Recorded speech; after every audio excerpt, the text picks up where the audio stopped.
Hey, this is Arnav.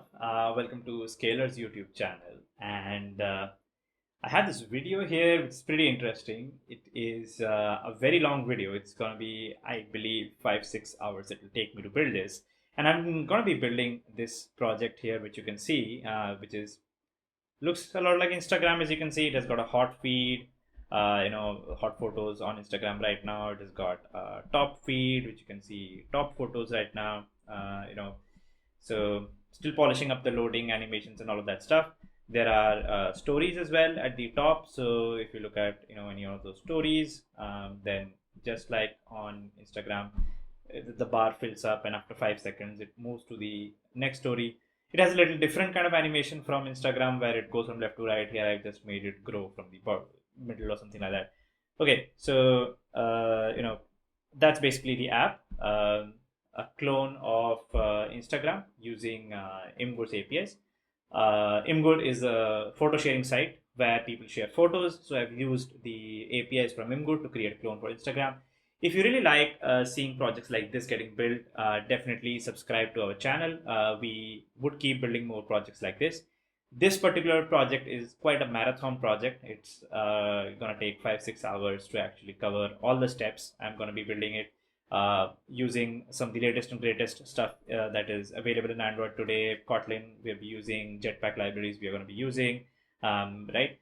And it's created exactly the way modern Android applications are created. Drawing on my experience from having led the Android team at Zomato and at Target.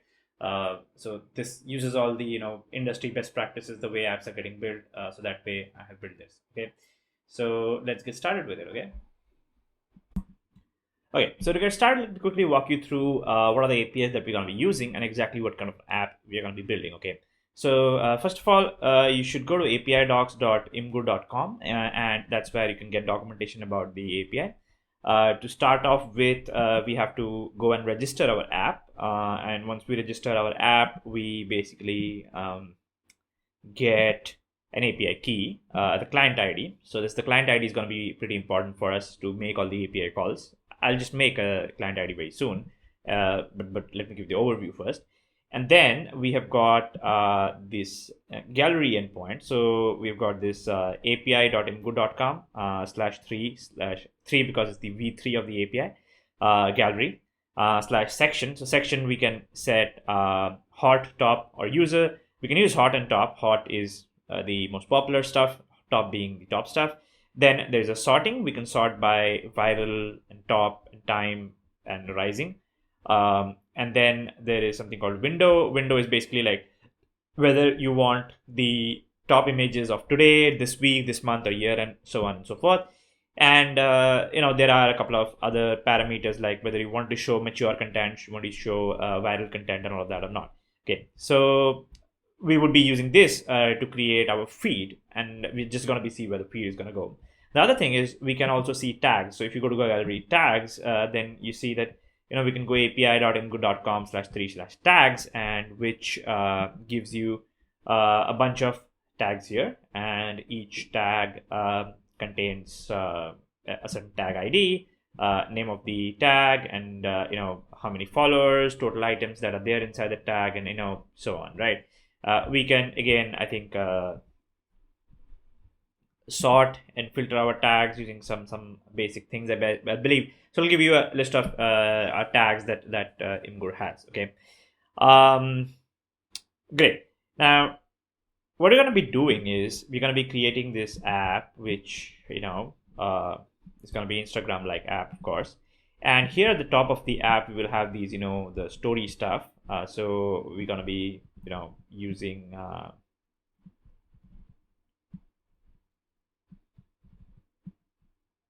right. So this is where our stories are going to be there. Okay. And then there's going to be the feed here. So the feed is going to be like this, where there'd be like the image, and below the image there would be like the title of whatever it is and all that stuff, just like Instagram is designed, right? And we would have like obviously more of these, right? And in fact, I just let's just say that we have got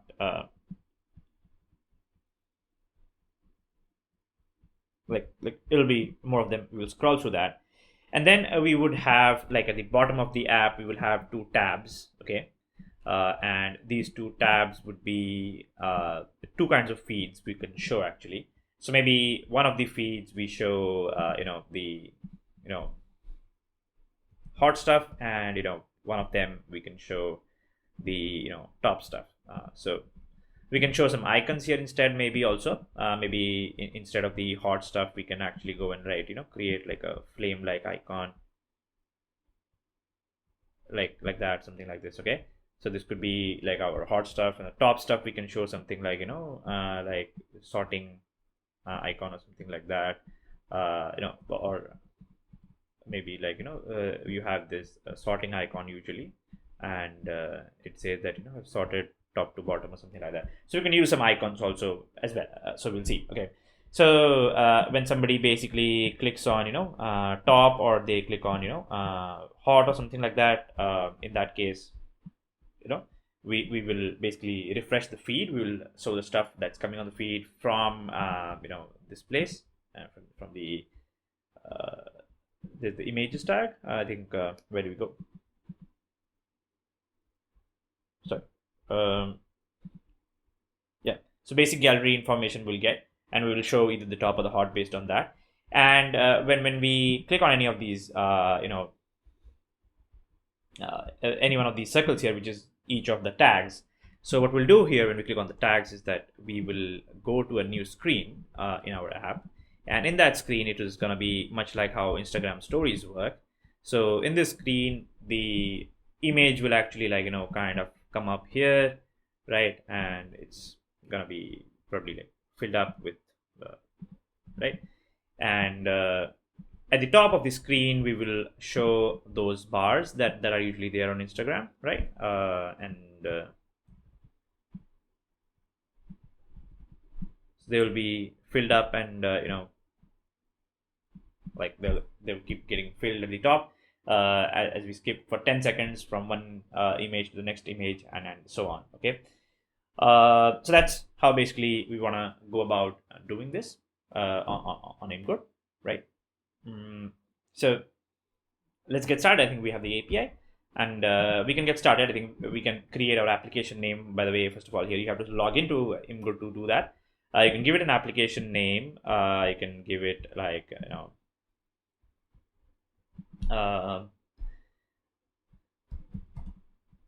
sorry.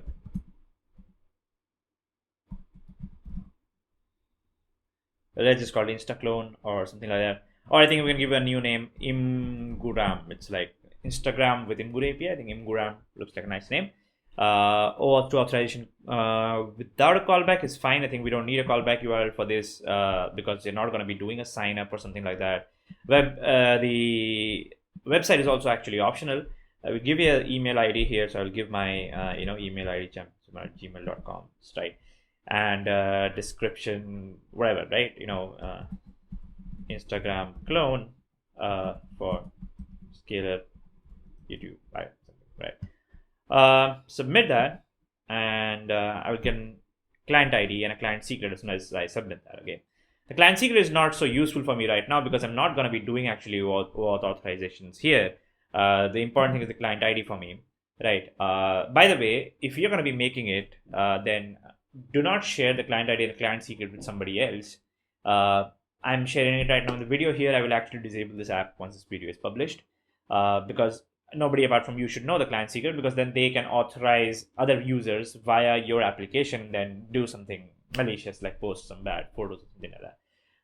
Anyway, so this is the client ID that we need, and just let's probably save that somewhere. I'm just writing it down here, and you will use that later on in our next app, so just keep it saved somewhere with you. But I think you can come back to all of your apps or something like that later on as well, and I think you can find it out as well.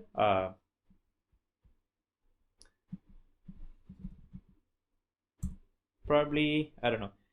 Is there a way to come back to apps or something? Anyway, saving the client ID is kind of important there. I don't know if there's a show all apps kind of page where you can find all of your clients or not. Let's get started with the Android app now, okay? Okay, so to get started with exploring the API a little bit so that we know what kind of data that we can fetch, right? If you go to the api.docs.input.com website, and at the top right corner there is a run in Postman button. So if you click on that button, you can click on Postman for Mac. I mean, before that you should download the app, of course, Postman. So I think postman.com. You just go and download the app for Windows, Mac, Linux, whatever you're using. Once you've done that and you click on that, you click on Postman for Mac, what will happen is, I have already done that once. So this collection for Imgur API gets added, and it has got all the use cases that are defined in the docs here. They are all added to your screen here, okay? The bit where I copied the API key, right, if you remember. So here once you have gone to, so if you go to api.imgur.com, by the way, once, that's the place, and in your name you can find out settings. Mistake. So you go to settings. So there are a list of apps that I have made. So this Imguram is the app that I just made. We go to click on edit. This is the client ID out there. So I copied that, if you remember. Now to copy that client ID, what will happen is that if you go to gallery and if you go to gallery tags, and here you will see that there's this client ID variable out there is there. Okay. So by default, this variable would not have a value when you add this collection inside Postman. So what you need to do is inside Imgur API, go to edit that collection. Okay, and when you edit that collection, there is a variables tag. So inside variables, add client ID as a variable and paste this value. Okay. Once you have done that, then you can come back to the gallery tags value, and you can actually make this API call. And when you make that API call, you will see that you get these, information back. So, what you can do is you can actually copy this information and use JSON viewers. There's a bunch of JSON viewing websites out there where you can just paste that, and then if you go to the viewer, you see that there's this data where there are 3 galleries and tags have come. So there are 194 tags have come. Some 4 galleries have also come, which is most viral, user submitted random and staff picks. Most viral one, they have got 1 top post each in each of them, and then each of these tags, they have gotten how many followers does this tag have, total items inside that, whether current user is following. So these kind of information that's available, right? What else? So within a particular tag, if I want the images, so that's so we can add a tag name, a sort, and a window, and all of these things. So we can go ahead and actually write something in the tag name, sort, the window, and the page, and all of these things. In fact, I can just go and in place of tag name, can probably write I don't know, we have got trivia as a tag name. We've got all. So all probably gets us cute pictures. By the way, as per the documentation here, if I look at gallery tag,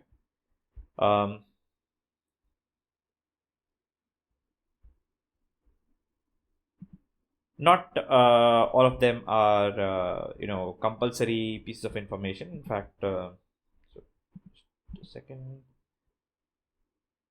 So API endpoints, if I go for gallery, by the way, there's some information given here which ones are optional, which ones are not optional. So when you're looking for gallery tag, so sort is optional. You don't need to send the sort. By default, it sorts to top. And page, the paging number, again, it's optional, and the window is also optional. So I can actually sort window and page. I can just remove, by the way, and just send this request. The header should have the client ID. Okay, and I just send that, and I get the information of this. So if I just go to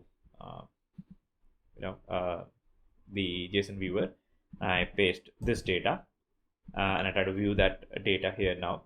So it contains the data of items. These items contain about 59 images. Each of them contain like link to the actual image there, the tags and all that stuff. So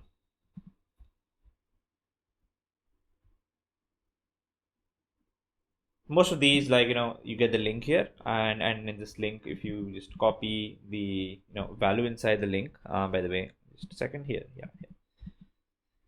So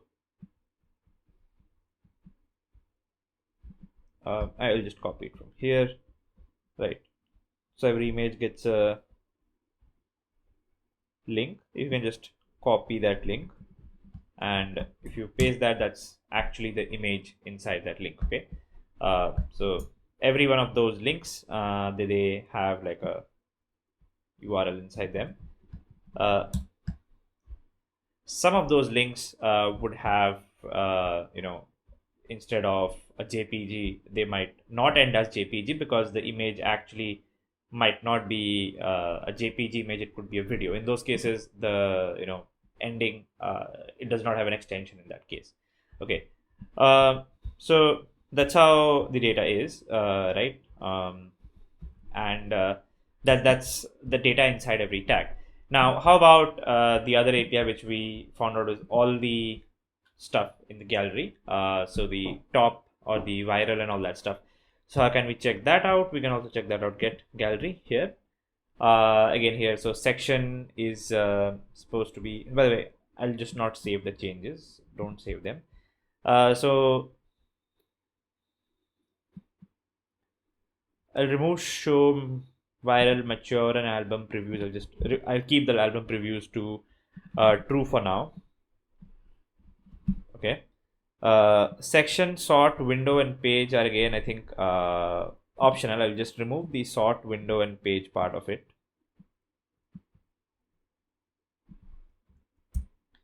The section, I think we can pass hot here and just send that.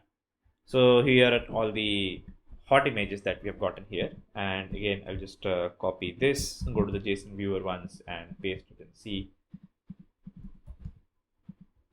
So we get data contains again like around 60 items. We can see each item here. It's a tag. There's a type is also available, whether it's a I think image or whether it's a gallery or like that. So there is like a array of images like that. It's available. Okay. So that's kind of the way the data is coming in. In some cases, you will find that they contain an array of images within that. Okay. So every item contains some metadata, some information, and there is a images array inside that which contains all the images. So it could be one image, it could be an array of images, and so on. We are getting. Okay. So let's get started with this information. Let's start building the API gathering part. And going forward from here, there are two ways to build this app. We can either build it bottom-up way, where we can build the layer which fetches the data from the API first, or we can do it with, we can build a top-down way where we can build the UI first and then we can connect it to the API later. Okay, mock out the API and make it later. In our case, I think the API is very well defined, right? And the UI is just some Excali draw. This is very wireframe-ish. I don't have a final UI in mind. I haven't engaged with a UI designer who can give me a finished UI. So I can polish up the UI at the end. We can do it in a bottom-up way where the API is well defined. So I'll create the API module first, get the data from there, write some tests for the API, and then we will create the UI using that API. Okay, so let's get started. Okay, so how do we go about doing this? We'll start off with a new project. The entire process I'm going to be doing live on this video itself. So right from creating the project, every piece of coding itself. So we'll pick a phone and tablet project, and we will go with a, just empty activity is fine, right? I mean, we'll mostly change that stuff. Bottom navigation activity, we can go with that as well, but I think for now we can just go with an empty activity. I'll add a bottom navigation tab if needed. It's up to you. You can pick either choice that you want. Okay, so if you go with bottom navigation activity or whatever, go next. First, we will work on the API side though. So it does not really matter what you pick there. We can change those things. package name, so let's just do it, I don't know, com.scalar.imguram, maybe it's so name of the application is okay. Get a folder to where you're saving that. Okay, we'll be using Kotlin. This minimum SDK version is 23, is generally the suggested one today to use, which makes sure that around 85% of people today using Android phones would be able to use your phone. You can use 21 as well, which makes that 95%, but I think 23 is fine to go with. And then let's just click finish. It will set up my project, download some libraries. If you're doing your first Android app, this takes a lot of time. It might not take so much time given that I regularly develop Android apps, so the libraries would already be available, right? So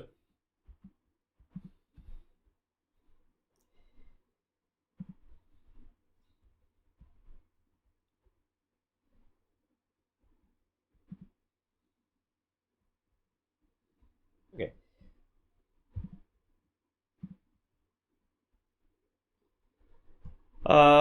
What we need to do is, so by the way, we will create a separate module here. So as you can see that, in my project, by default, an app module is created where the source code is there. What in addition to that I will do is I will have to create another package here. So this is an Android module. For APIs, what we will do is we'll create a Java only module. Java only means you can write code in Kotlin as well.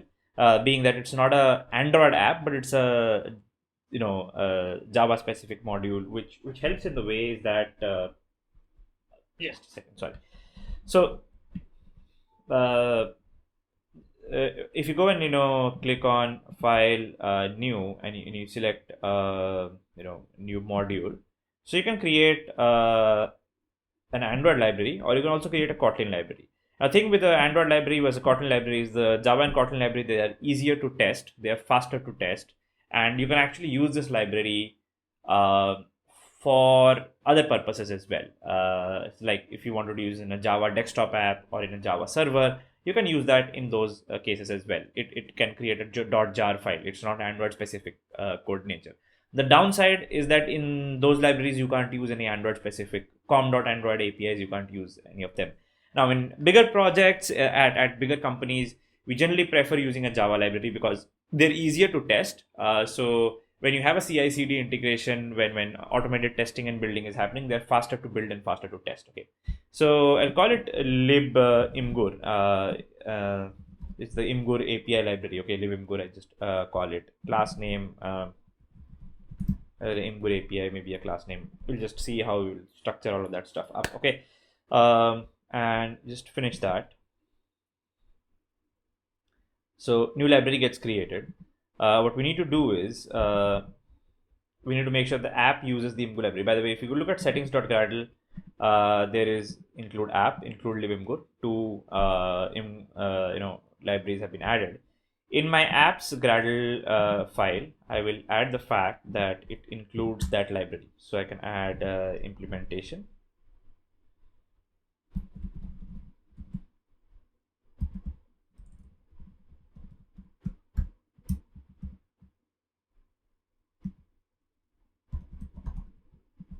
Okay, so writing this line means that my app module is going to be using the libimgur module. By the way, you can add this thing using a graphical way as well. You can go to project structure, and inside project structure, you can go to modules. You can select app, and dependencies. You can select app, and you can add a new dependency as like that.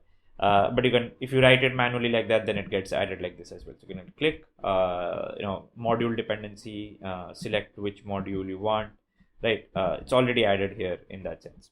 Okay. If I just remove that, by the way, so that line gets deleted. Okay, as you can see, the line is deleted.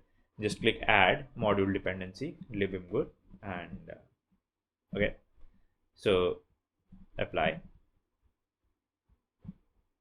Has been added. Okay, so this is the library getting added. Okay, these are your test implementations unit testing, and these are for integration testing. These are the libraries that we're using in our project. Okay. Some of these libraries are actually older as well. The default project that got created, they're suggesting that I can use a newer one. You can move to a newer one. That's fine as well. Okay. Sync that stuff.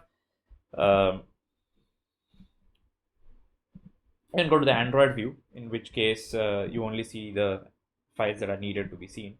So in the Imgur API, if I just, I don't know, add anything, okay,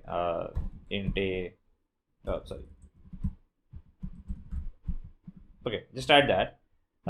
If I go to my app and main activity here inside on create, if I write val Imgur API equal to Imgur API, just construct that, and if I just log a line,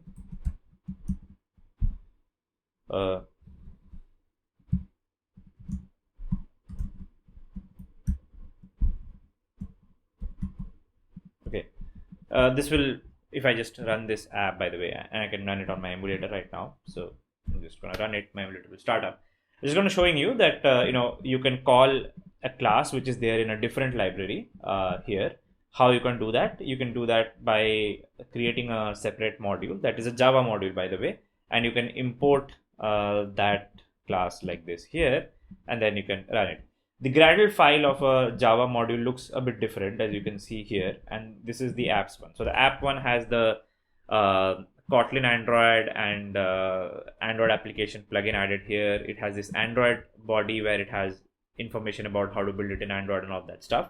The Gradle file for a Java module looks pretty different. It has sorry, not this one. I'm sorry.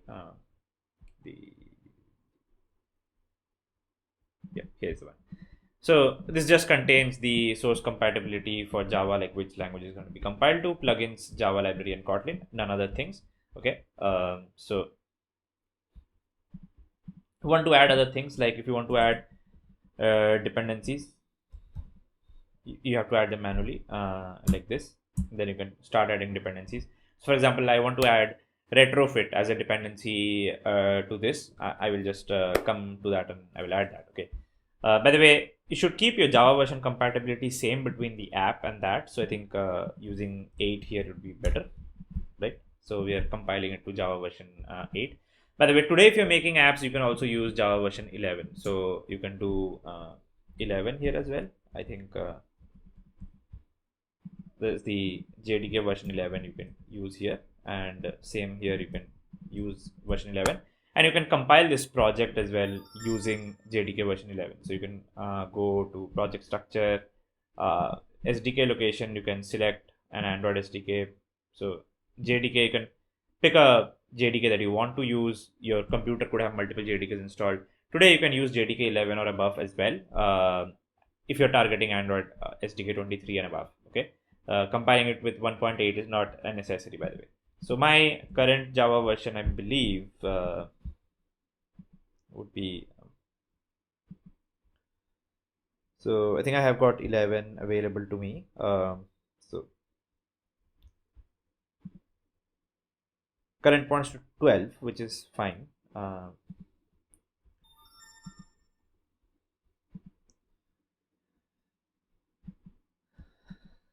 Okay.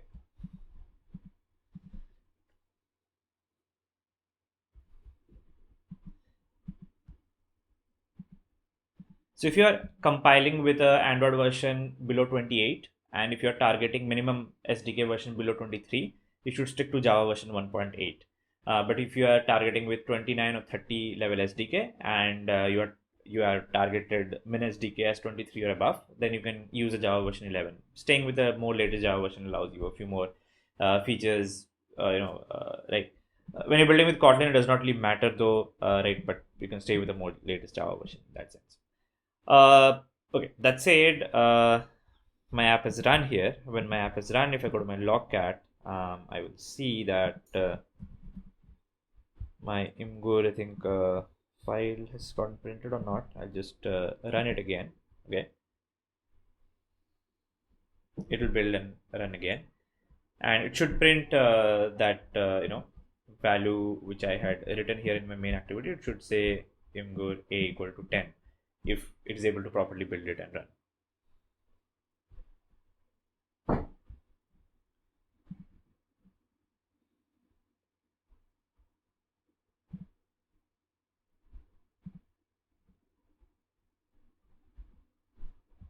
And as you can see, that's going to print. Okay, so that's working.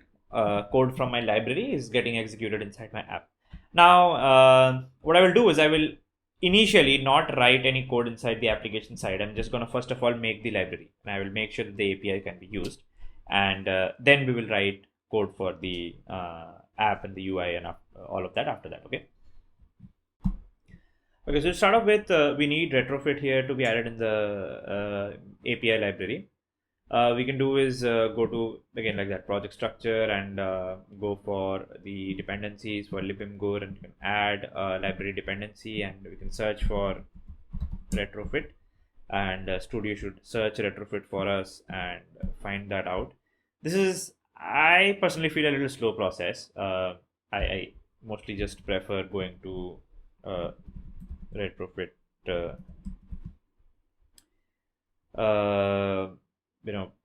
readme file there, and there should be a Gradle file somewhere available. I don't know. There's the retrofit repository. Go to download, and there should be the line for how to install retrofit here. Latest version we can find out from GitHub. Retrofit latest version is it should be retrofit 2.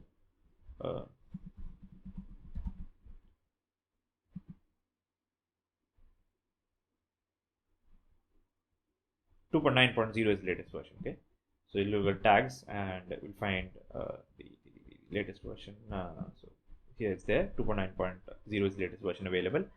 Or you can click on releases, and they're generally available there as well. So 2.9.2 is the latest version. So we'll use that. By the way, this search did not really turn out something. If you want this to turn out something, you can probably use a more specific search query like this, and search for that.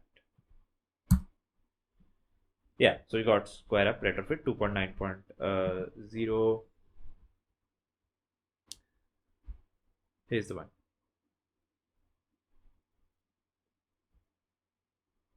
Hmm. 2.9.0. Okay, and along with that, we would need a JSON serialization library as well, and we will be using Moshi for that actually. So we'll just add same stuff here.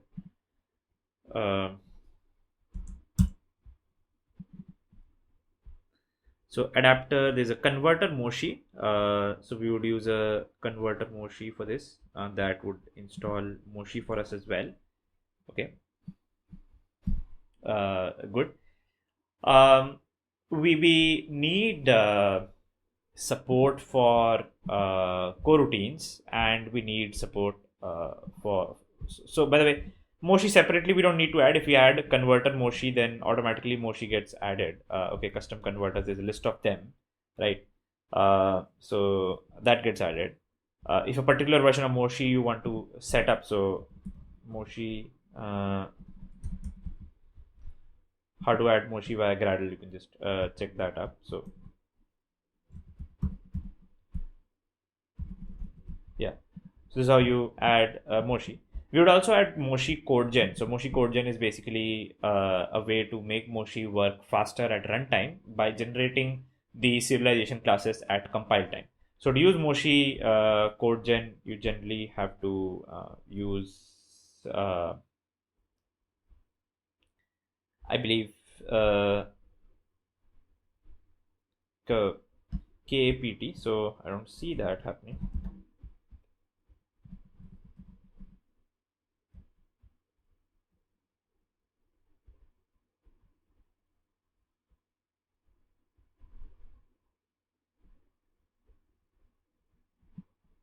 It should be Moshi compiler or something. I'll just check that out. I'll just add another dependency like this here. Search, and okay, just adding this.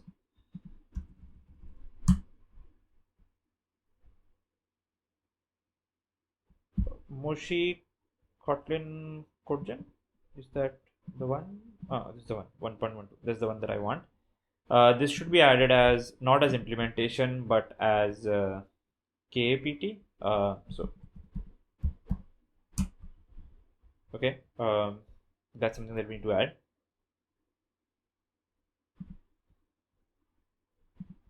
To do that, we have to add another thing. We have to add the Kotlin KAPT plugin here. Okay, so the KAPT plugin makes sure that we can add code gens. Okay, once that's done, and now if I try to add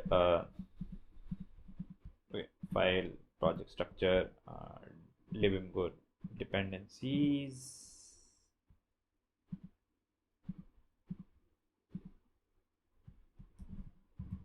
In fact, just have to do that once again a little bit more. So retrofit 2.9.0 to be added.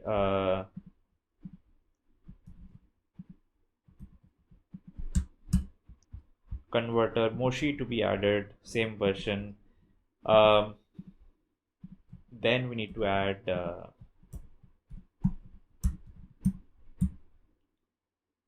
the Moshi stuff. Okay, so we add Moshi 1.12 implementation, and we have to add the CodeGen stuff. So Moshi, Kotlin CodeGen compile, Kotlin CodeGen. I think that's the one. And we add, I think now we would have the KAPT stuff available probably. We just add annotation processor, click OK, apply. You have to change annotation processor to KAPT. Annotation processor is for Java annotation processors, and KAPT is for Kotlin annotation processors. I think this should work. Okay. Then what we need to do is here we'll add a couple of packages. So we'll add a package called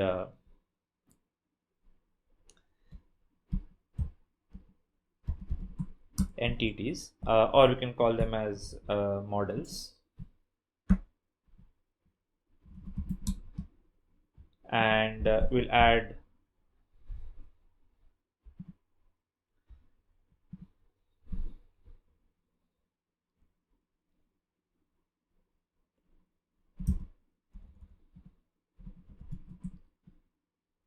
services. We can call them services, or you can call them endpoints, APIs, like that you can add. Okay, so here we create first of all, just go to gallery tags, look at that response. Okay, so we have this response, we send that. Okay, so inside models we have this. So this is the response that has come. What I will do is I will generate a model. I will create a new so Kotlin data class from JSON. So this is a plugin, by the way. You can install this plugin in Android Studio, which generates model classes from JSON automatically. You can go to Android Studio, and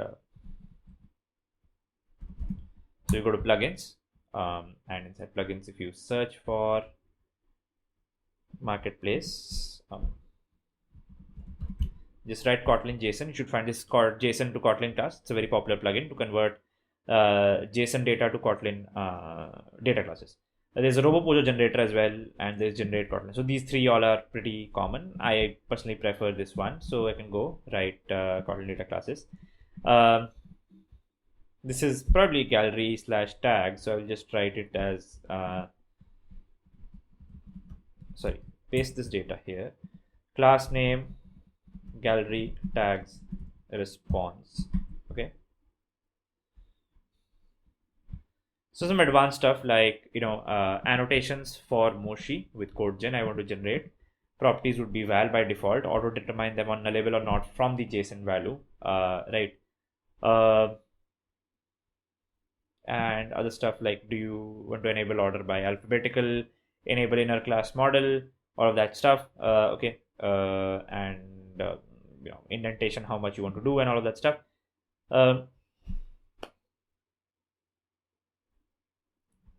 So okay, we go and we generate this. So it creates like a bunch of them. So it creates like gallery tags response is one that we get, but then inside that there is data. So it has created a separate class for the data model, description annotations and stuff like that. So many of them you might not need for now. So there is tag x and there is tag, so tag and tag x are probably very similar to each other.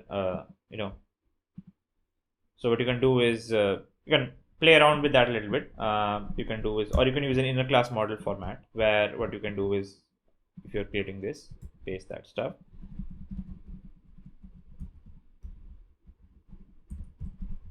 You go to advanced and you can select the enable inner class model. Okay, generate. In that case, only one gets generated and everything is generated as inner classes for you. Okay.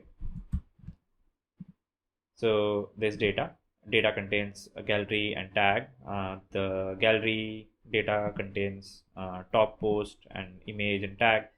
The tag contains description annotations. Again, probably these are not useful to you. You can just remove that stuff.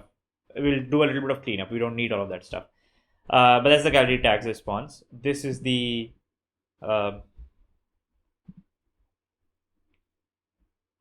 gallery response, I would say. Let's just copy this as well, and if you find common stuff, we will do that. So we'll do new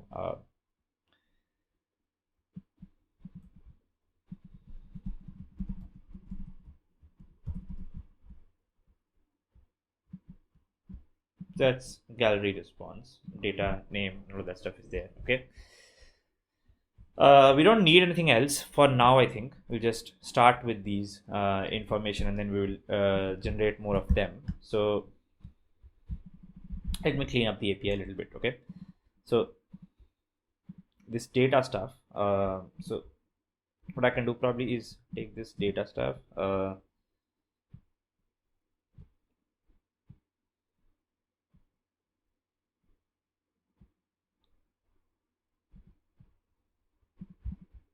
new, and I can do probably Kotlin class of file,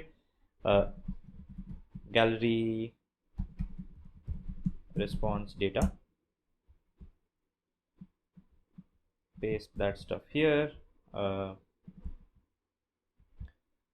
it gallery response data, map that class here as gallery response data like this. Same for the gallery tags response. I think for this stuff, what I can do is, for this data class that we have here,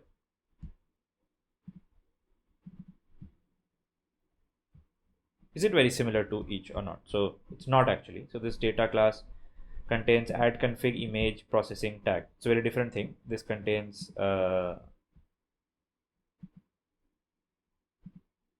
featured galleries tags. Very different things out there. Okay, so in fact, let me just go back, actually not do this. Okay, and keep the data file here. That's fine if the data file is here. This is inclusive to this thing. So what are the classes that we have gotten generated here? Right, so there is a add config, there is a image. So is this image very similar to the image inside gallery tags response? So there's a tag and there's an image. So let's do some of these ones. So let's take the tag class. The description annotation is seemingly there is nothing inside that description annotation. So I can just go find.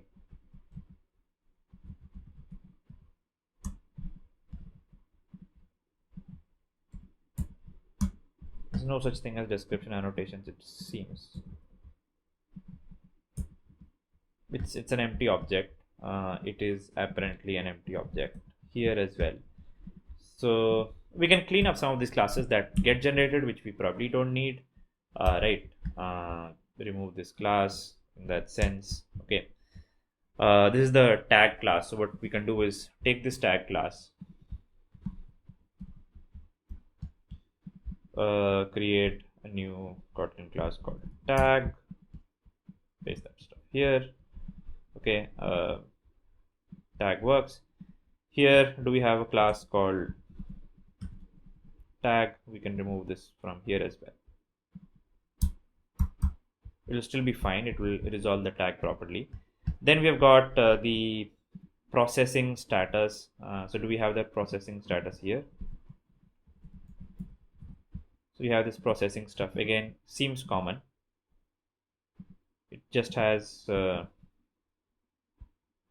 status image. So in fact, it's inside image. So what let's do is let's take the image class and let's externalize that. Okay. So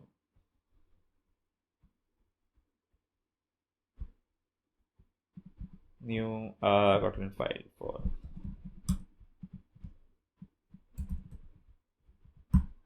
okay. So we put image out. Image seems to be mapped fine. Gallery response has a very similar image class, right? Similar information inside the image class, by the way. So we can do is remove that image class here. Okay. The tag class from here also I can remove, by the way. They're going to be very similar to each other. So this is the tag class. This is the tag class. Accent background hash, background is animal display name. Same stuff. So let's just remove this from here.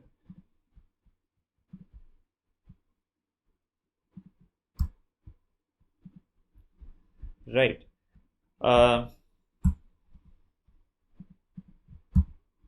Okay. What else? So add config seems, do we have anything similar there? No add config. What else? Processing seems like we have already used that. Can be used from outside. So this processing we can probably use image.processing from there, it seems like. So that's data. It does not contain any further, so this is add config, there's only inner class. Here we have got data, then inside data we've got gallery object itself. Gallery contains description, ID, name, and top post.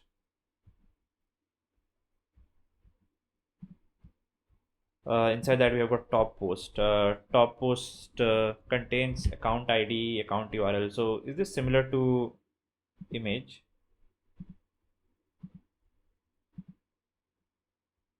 So it's pretty similar. As you can see, account ID, account URL, add type, add URL, all the stuff is album, is add, all of that stuff is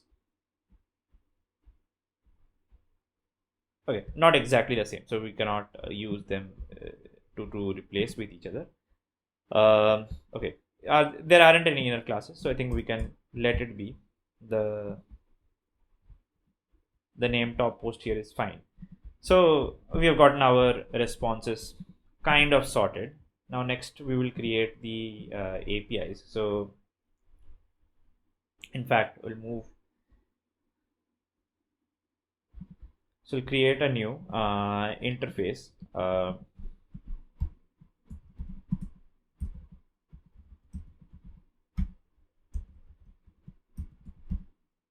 So Imgur API v3 or Imgur v3 API. Up to you. You can name it either way. I think I will Imgur API v3. I'm just going to be naming it. This is an interface that I'm going to be creating, and then I'm going to be following the retrofit documentation on how to create these things, how to create a service. So the retrofit documentation, you build it like this: interface GitHub service. Okay. And then you write get, and then you write a call, and like that you go ahead doing that stuff. Okay, so get.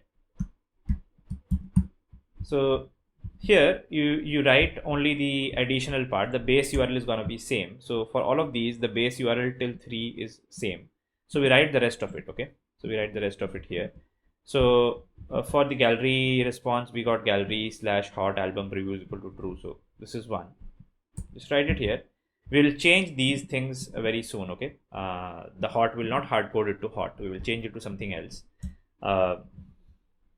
I'll just write that. Use path params. I'll get back to that. This is just so that we can start testing that stuff. There's this function which is get galleries, or get gallery, I think, get gallery, and it returns a call inside which there is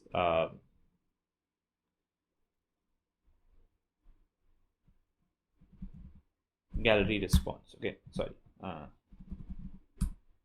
Okay, and there is the other one, which is the tag one. This is just slash tags, and I can just do tags and fun get tags. I can do, right, get tags, and then this is a call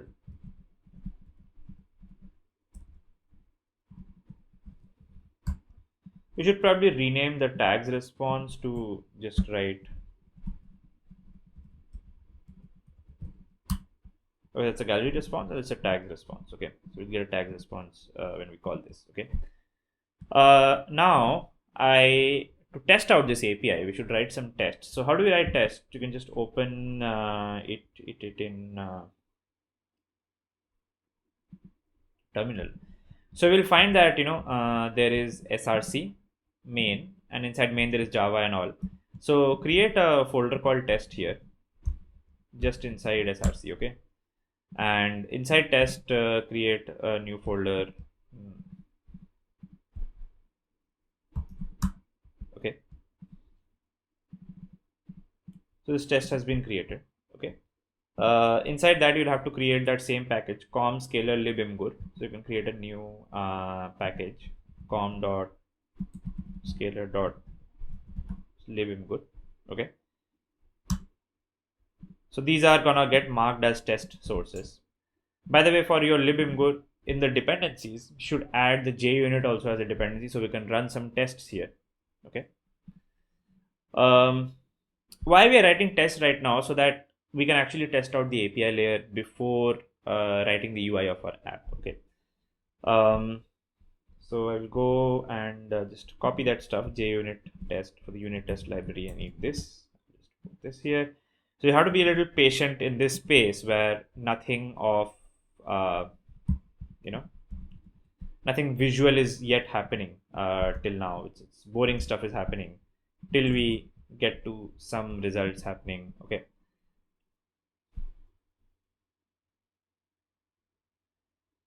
So we'll be adding the JUnit stuff. Once that's done, leave him good. And here a new, I think, package for APIs I can do. And inside that I can create a Java class, a Kotlin class, imgur API v3 tests. Okay. I can start writing kind of tests like this. Test and get tags.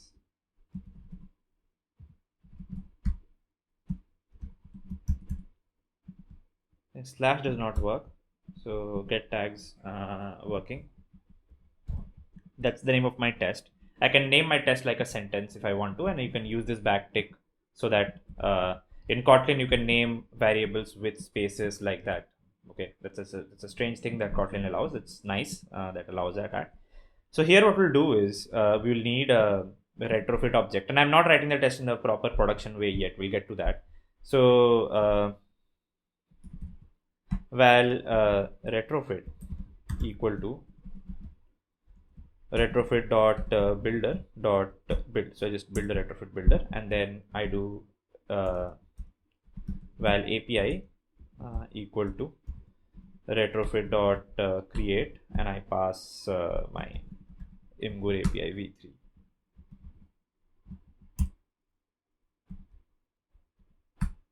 Okay, and then my API would have this get tags response. Okay, dot I can do is execute it, get the response. Okay, so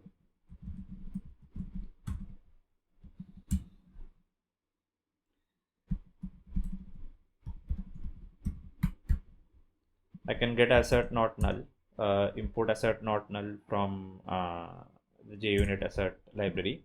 Assert not null that response dot body is not null. Okay, so if I just run this, you know, it should make an API call and test that the body is not null. If it fails here, then probably my API setup is somewhere wrong. Okay,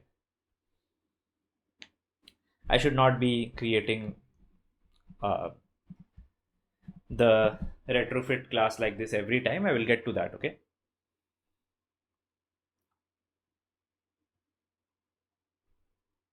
So I got a failure here. Base URL is required, so I'll have to pass a base URL. In fact, what I can do is I can make these part of the class here like this. Okay, we can make these private.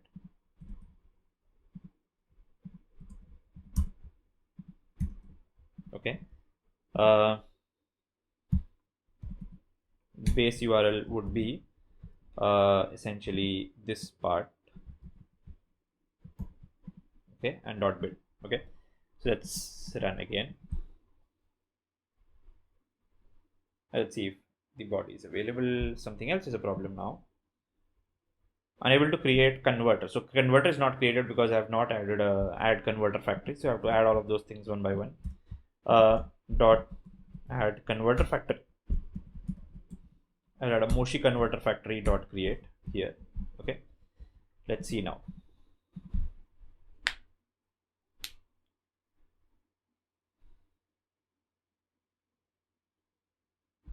Okay. Seems to have failed.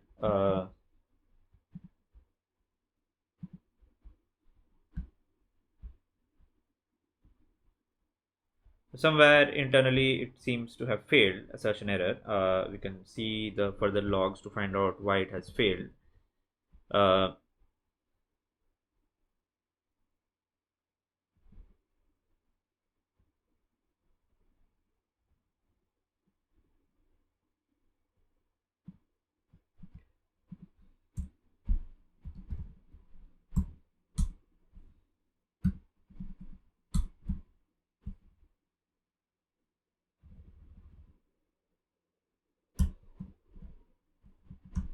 Maybe we can print the response and see what happens in that case and see why it's not getting printed correctly or something like that.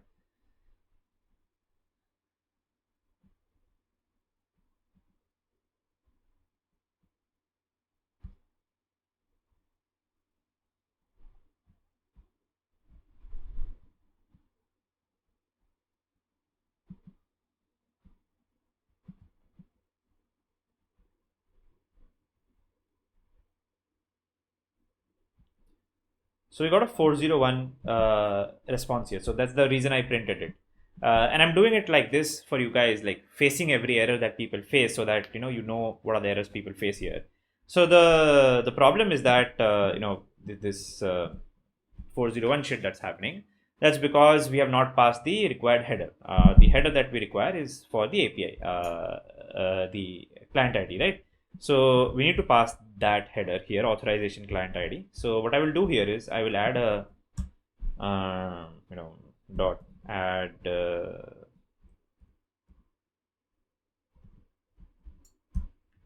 So I'll also do is okay HTTP. I will fetch. So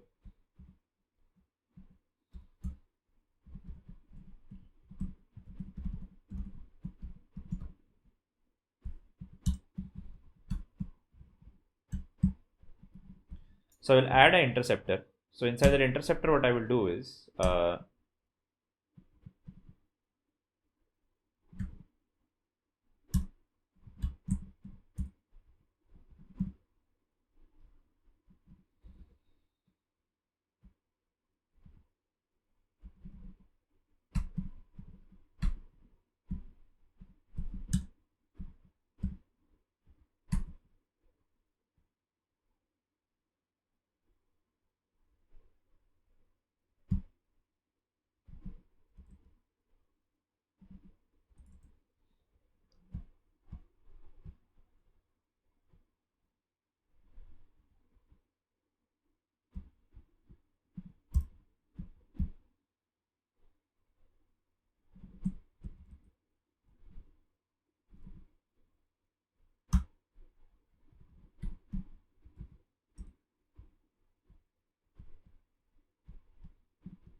So you pass an interceptor, and that interceptor should, basically return response here. Okay. So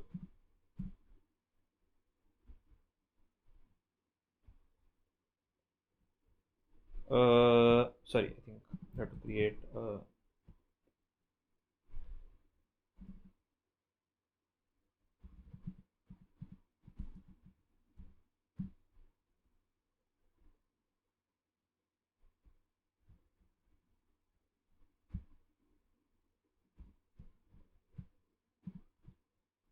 So pass a interceptor's body is supposed to be a chain. A chain is supposed to have a proceed call. A proceed call is supposed to, I think, return response. I believe I call dot proceed should work on this.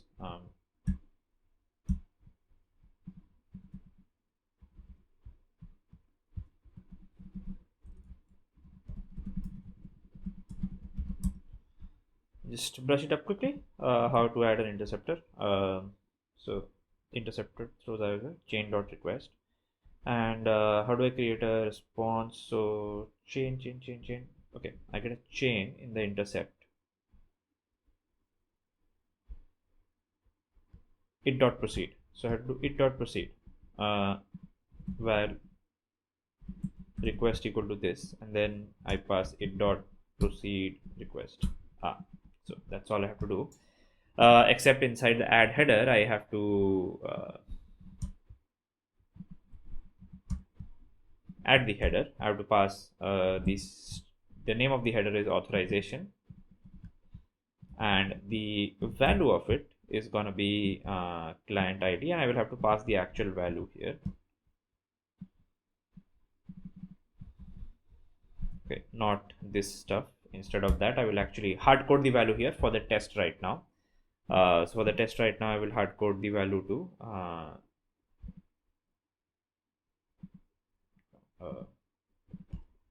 go here, edit, find the value of this variable, and just pass it there. Okay. Now we will not hard code it obviously in our final app and everything, but I'm just gonna write it here so that I can start testing. So let's run it again and let's see what I get. I should essentially add two tests. One where I should check it's working with a header, and the other where I check it's working without the header. By the way, sorry, I forgot adding the client. Client is gonna be that client. There, I created. Dot proceed at interceptor dot bit. Okay, so there we go. I think now it should work. So on every request, it's inside the interceptor, it's adding this client ID. It's still failing. Let's check why. So required value GIF V is missing at galleries top post dot images. So apparently GIF V is a required value, but it's missing, which means that if I go and search for my gallery tags response,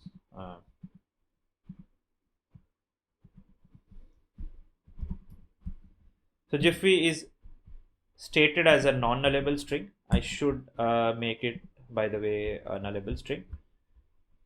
Gallery response, it's inside the data. GIF V, okay.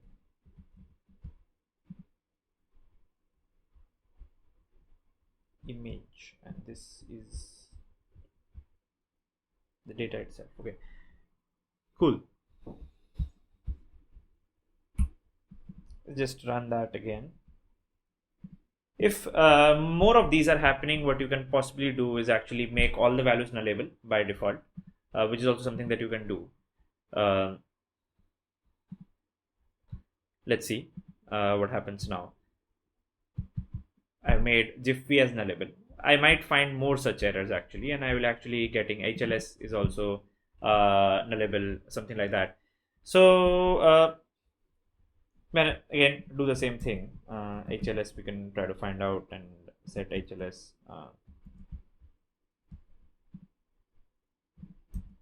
to string, and then you can probably do that a couple of times and find out all the nullables. Generally, it should have gotten defined. Like if you search, there are a lot of types where it has been set as nullable.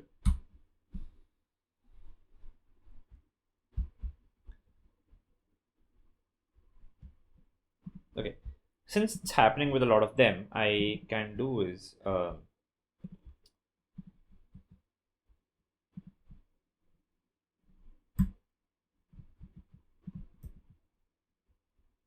right. So everywhere there is a question mark and without a question mark before it. So int, I just turn it into this.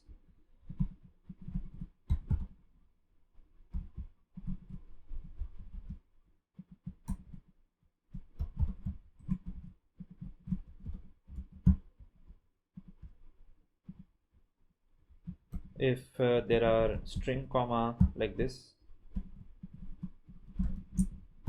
I will make all of them nullable as well. And anything else is there? No, nullable. So the boolean kind of is also there. So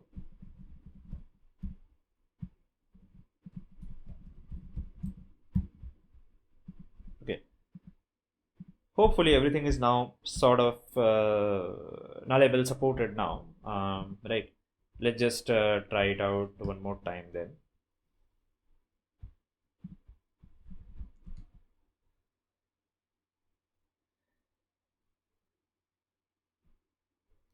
When you're generating data class from you're generating this stuff, you can actually set it inside advanced. You can set everything is nullable or something like that. Okay, that's probably a better idea, I would say. Everything is nullable by default. So processing can also be okay. This can also be nullable apparently. So cool. Let's do that as well.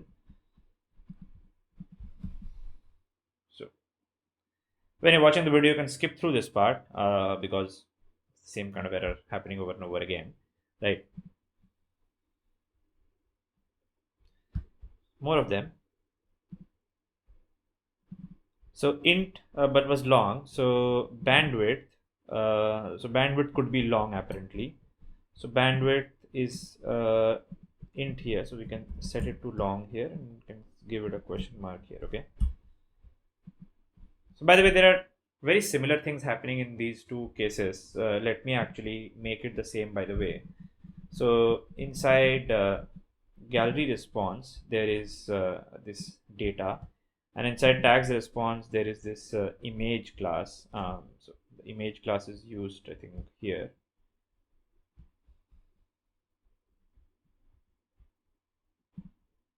Gallery name also. Yeah, list of images. So this image class and the gallery data here. So account ID, account URL add config, account ID, account URL add config. So this the add config is a special thing that's there here, which is not there in the image class. The add config contains data like high risk flag, safe flag, show ads. I think we don't need the add config for now, but even if we did, what we can do is I can push the add config data from here to just make it a separate class.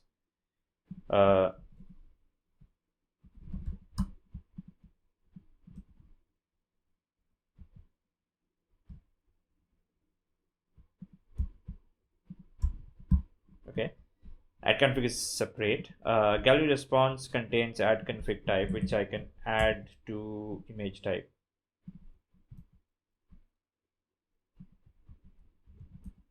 Right, add type and add URL and all of that stuff is already there. So this is like 99 line breaks, and this is 75 line breaks. So there's more information in the gallery response here. So I'll do is just copy this and paste that there instead. Okay, and remove this data type from here and make it image. Okay, so this has now all the types that are needed, I believe. Yep. So what happened about the test? Let's just run that again. Let's see if we're facing any more errors.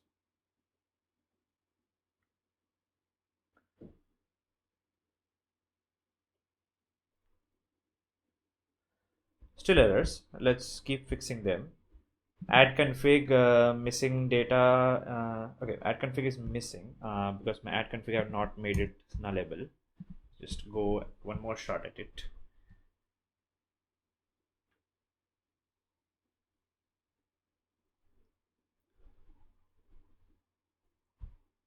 Okay. Images is missing. Top post dot images. Okay.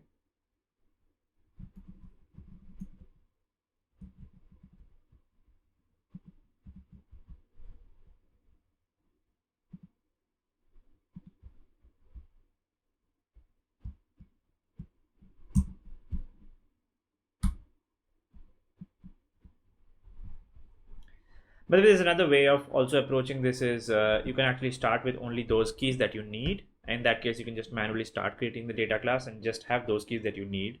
By the way, it just worked. Okay, so finally it worked. I am going to remove my log line here. I don't need that. I can put a breakpoint here and I can run it in debug mode, right? And here's where we'll find the good stuff. That is, when the breakpoint hits, and here's the response. The response contains body contains data, the data contains 4 galleries, all of them fully fleshed out data, as you can see. You can just open and you can kind of evaluate the expression right here, right?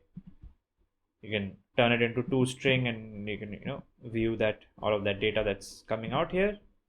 There is the tags, 195 of them have come here as well. Status 200. So great, right? So the data is coming. My test sort of works, right? How we're creating this client and how we're creating this retrofit and how we're creating this API and all that stuff, we can probably commonify all that stuff as well. Okay. So let's get tags working. Let's do the other one, which is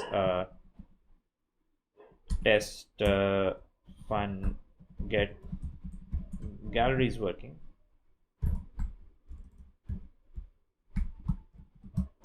Okay. Response here would be API dot get gallery dot execute, and I'll just assert not null that response dot body I'm getting. Okay. I'll make more detailed tests soon, but for now I'm just gonna check that I'm just getting a response. Here again, probably something might break. Again, maybe some nullable stuff. So we can check.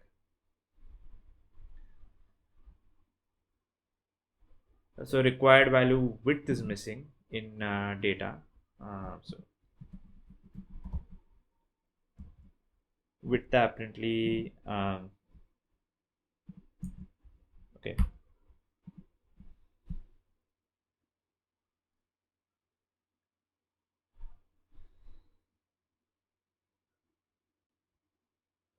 Probably one or two stuff to be checked here, and yeah, so that's working. So my basic API stuff is working, although that's not the correct way but data is supposed to be structured. I will just get to that. But now I can see that, okay, I'm able to fetch the data. I'll have to make sense that I can do these client ID and all of these changes properly from the app. Okay. And I need to use coroutines so that this I can only do it in the main thread like this, but from the app I can do it like that. So I'll make those changes first and then I will proceed. Okay. Okay, so since the API is sort of working, I mean, there's a lot of work to be done there. We have to create a some dependency injection kind of stuff, maybe a singleton for the client, and pass the API key properly. We're going to get to that, but let's take a look back at our UI a little bit again. Okay, so we just open this app right now, and you'll see that there's this home, dashboard, notifications. These three things are done for us. If you look at the code inside UI, there's dashboard, home, notifications. Each of them have a fragment, each dashboard fragment, and home fragment, notifications fragment, all that stuff. Okay. So we don't need it really like that. What we need is we need a single fragment called feed fragment, and we would use two versions of the feed fragment, one with top, one with viral and all that stuff. Right. So and we need some icons and all also for that. So let's go to do that. Let's get some icons that we need. So this is, for example, the dashboard icon. This is the home icon and all that stuff. So what if I need like a top or a viral? For that I'll need a popular or something like that. For these icons I can go to there is this website called Flat Icon. I like that website. So flaticon.com, and let's say if I pick up the fire icon, which I can use with viral. So if I open the fire icon here, I can get the SVG for that. So if I just do the SVG for this, by the way, we should say thanks to flaticon.com somewhere in our app if we use the free icon from here. Now if you open the the SVG file with say something like a text editor. Okay, interesting. Why am I saying? Because if you open it with a text editor, then we just need to do is use the path here, and that's all that we will need. So let's make a copy of this IC home black. I'll just call it IC fire. Okay.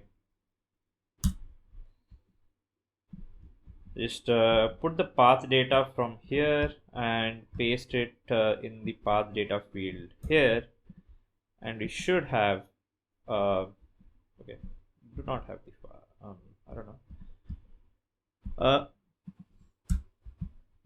do we have it? Seems like no.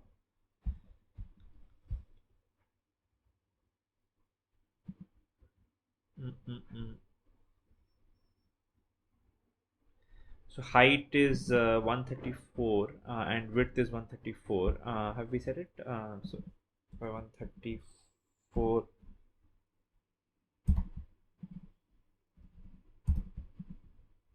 Is that visible in that case? There are a couple of ways we can go about doing it. One is we can actually obviously save this SVG file. Let's just say we save it to fire.svg in downloads has been saved. So I can import a drawable. So new, and I can sort of do image vector asset, and I can import a SVG file from downloads folder here. I just downloaded this fire file, so fire.svg open, right? Let's say the size is supposed to be 24 cross 24 dp, and opacity is 100. It's fine. Next, rest directory main, release, finish. So I got IC fire. I'll just call it IC nav fire because it will go into my navigation, bottom navigation thing, right? So that's the fire one. Let's say I want to use something else. So let's see. Top. Is there like a icon for top? Sort. Maybe a sorting icon we can use. Top posts. Maybe I can use this one.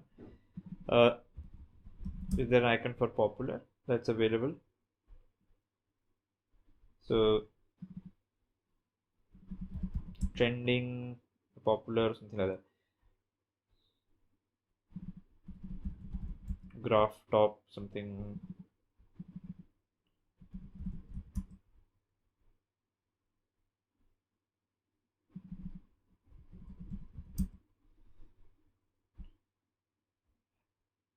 I think these can be used as like the popular icon, I think. So probably a good one. So SPG, so do a free download for this again as well. Save file to downloads is fine. Okay, let's import another one from here. So new and vector asset. So this time we're going to be the line chart. IGL, this one. Okay. So do again the similar 24 dp cost 24 dp size. I make it IC nav line chart. Okay. So I got both of these generated. The fire one, right? Sounds okay. We need to create a fragment called feed fragment. So I'll create a new fragment. I'll create a blank fragment with ViewModel. It generates one for that. So I'll call it feed fragment, feed ViewModel, Kotlin. So just finish that. Should create a layout file and a ViewModel and a fragment, all three for me. I'll just create a package called feed here. Move this stuff into feed. Okay, great. Dashboard, home, and notifications we don't need. We just need to open the feed fragment twice. The ViewModel is kind of empty here. So the other ViewModels, they have probably some just example mutable live data and normal live data kind of a thing, right? So I'll do the similar thing here as well. We'll get to that. We don't need these, notification, home, and dashboard. So I'll just remove these. Okay, feed fragment is okay for us for now. We'll go to the this icons as well. This, and this. We don't need them. Okay. I'll go to the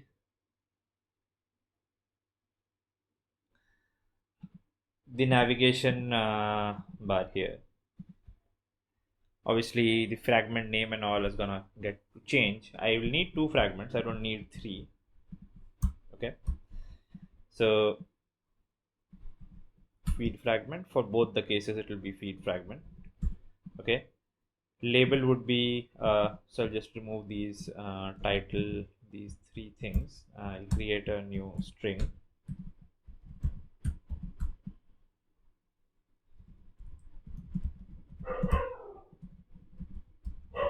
Nav title viral, and another one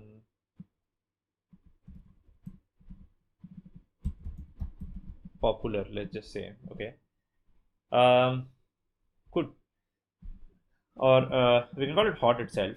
So hot, and I just say hot and top. Okay. So, like, that's kind of the APIs that they are on Nimgur. So you can go for hot, I think, most viral, or you can go for I don't know, user submitted, and go for I don't know. Is there something like that? Most viral. There's top. There's top, and there is, I think, hot. Right? That's hot. That's top. Okay. So top and hot. That's fine. We can go with hot and top, right? These are my 2 feed fragments. So here would be nav title hot, and so nav title top, by the way. Right. The layout would be, again, we don't need these layouts that the other ones were created. So fragment dashboard, fragment home, fragment notifications. These are, I'll just delete these. Feed fragment, I'll just rename it to fragment underscore feed. This naming convention I prefer more, so that it's easier to sort the files. All the fragments are shown in the same place. So I'll call it fragment feed in both the cases. Okay. Same fragments opening everywhere. Cool. ID, I'll just have to change to navigation hot, and this would become navigation top. Okay. My main activity code has to change a little bit. So navigation hot top, and there's not going to be any navigation notifications anymore, right? So that's what it's gonna be like. That's my app bar configuration, and nav view is there. I don't think anything else is needed. I need to actually write the text and all inside that as well. I'll get to that. So if I just run my app again, let's see if it crashes or not, if I missed changing any one of those things. Right. Nothing will show up in the layout, by the way, and that's the part that we need to change, kind of. Alright, so the bottom nav menu, this thing needs to change. So again, I need two items inside it. The first one with IC fire, this is with IC chart, and I'll call this navigation hot, navigation top. Title again, this will be hot, and title top. So this actually creates the UI of the navigation bar, and that just handles the navigation. The navigation XML file handles the navigation. Okay, so this should work, and there we go. So we've got hot and we've got top. Nothing changes, it just says hello here, and I need to work on that. So what I will do is, in my feed fragment, I have to pass a bundle and I have to handle that. So what do we do? In my mobile navigation thing, here we add a argument. Okay, so argument type I will set to string first of all. Okay, and argument name I will set to feed, and default value I will set to hot. Okay, I'll pass a similar argument here where I will send the value of top. Okay, so how do I get this bundle? So for the fragment, so passing data inside fragment, so there's actually a page in Android, I think. Let me just close all that stuff. Yeah, so Android navigation pass data, if you just search pass data between destinations. Okay, so how do you pass data between destinations? You create this argument, which I've already created, by the way, right now. And how do I get this argument inside the fragment? So I will get it as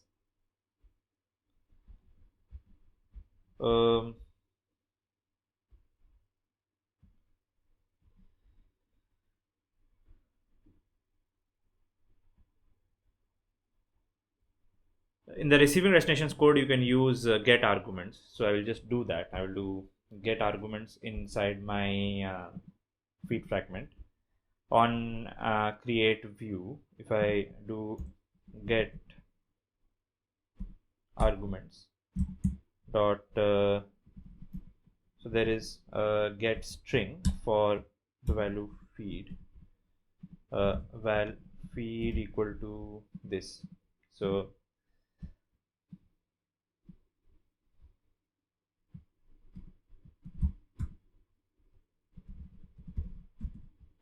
that's my root view. I will return root view.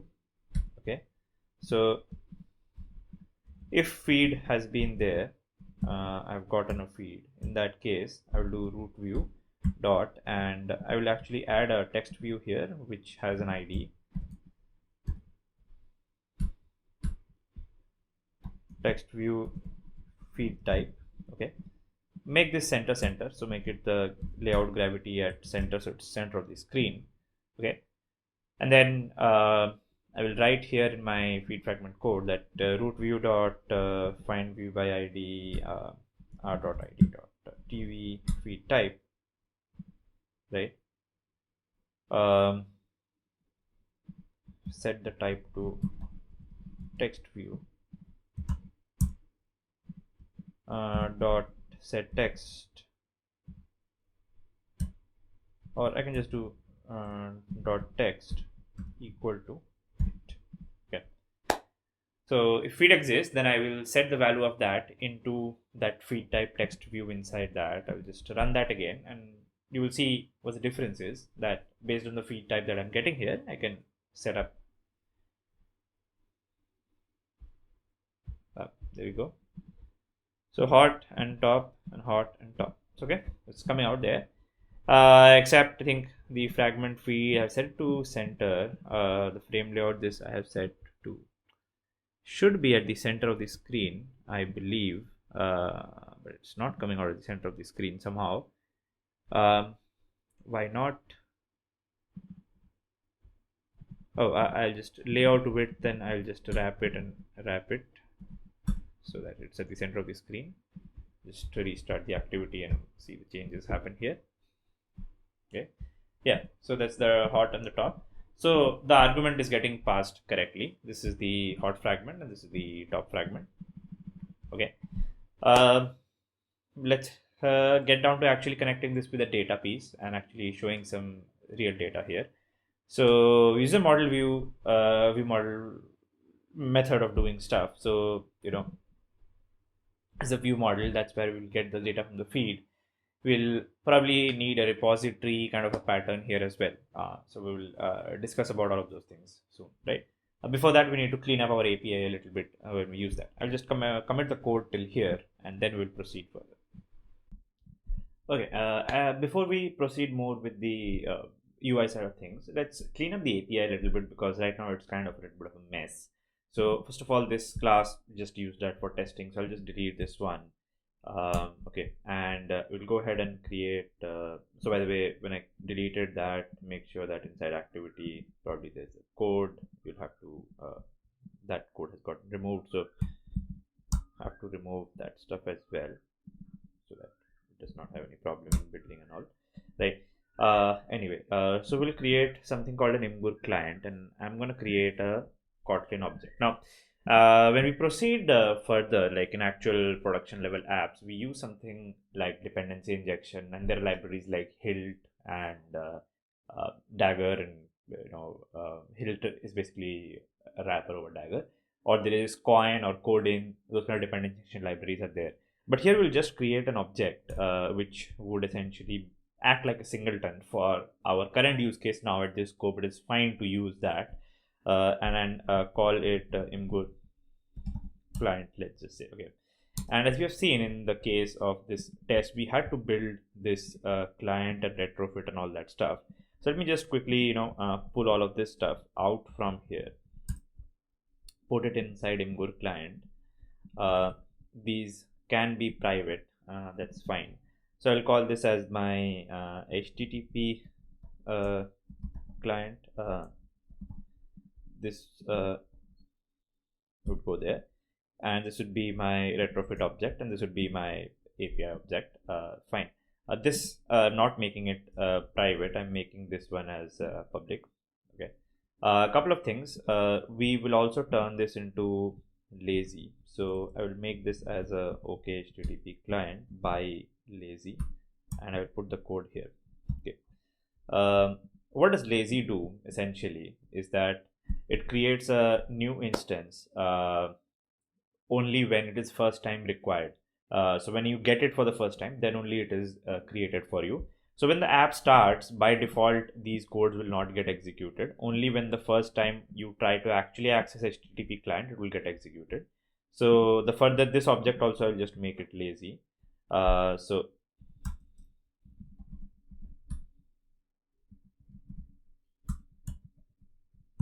okay, and this again also I will make it lazy. Okay.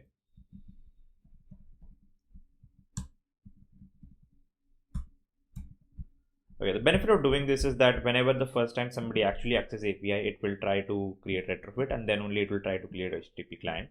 Once it is created, then for the next time it will use the already created one. Pretty similar to the singleton pattern that exists in Java. And it is thread safe by default. It is synchronized and thread safe by default, so you don't have to worry about that part. This client ID, we can just extract it and make a separate API key like this here. Okay.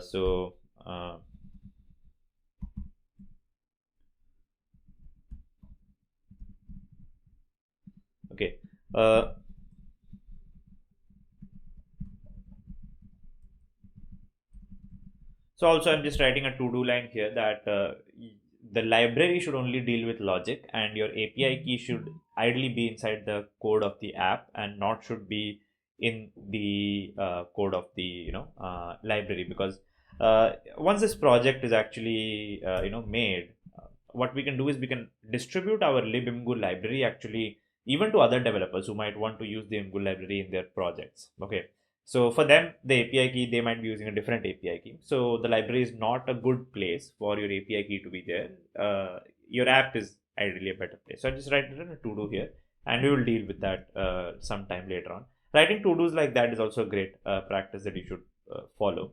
Now here, this API, what I can do is val API equal to imgur API client dot API, like that. Okay, so now you can do API dot get tags and all of that stuff. Okay, just quickly just run it and see that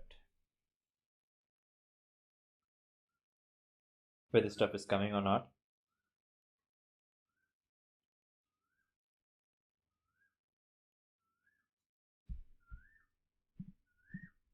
Seems like it did not run.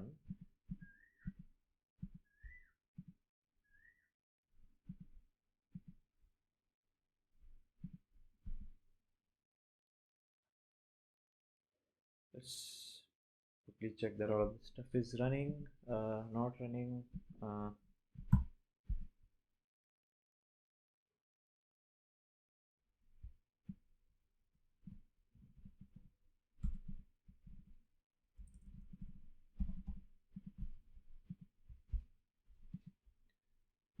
It's taking a bit of time to build the project, probably. I mean, let it build, not an issue.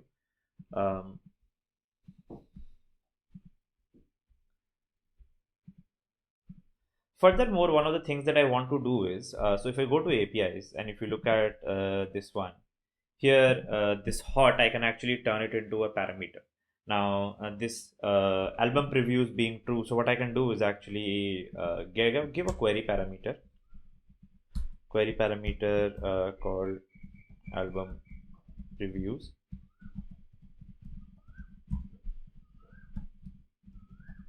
So make it true by default. So if somebody does not pass this query parameter, then album previews would be true. The path parameter, so this is supposed to be actually coming from, in the Imgur API, as you can see, it is actually called a section, whether hot or top. So we can call it like section, okay, and query parameters will automatically come from here. So I can add a path parameter here, path section. I can start with a string like this. Okay, now wherever this code is actually called inside the test, I will have to pass either hot or top. So I can pass hot here, and I can actually make a copy of this test. So get galleries hot working, get galleries top working. This should return me the top galleries, and this should return me the hot galleries. Okay, so let's just see how well that works.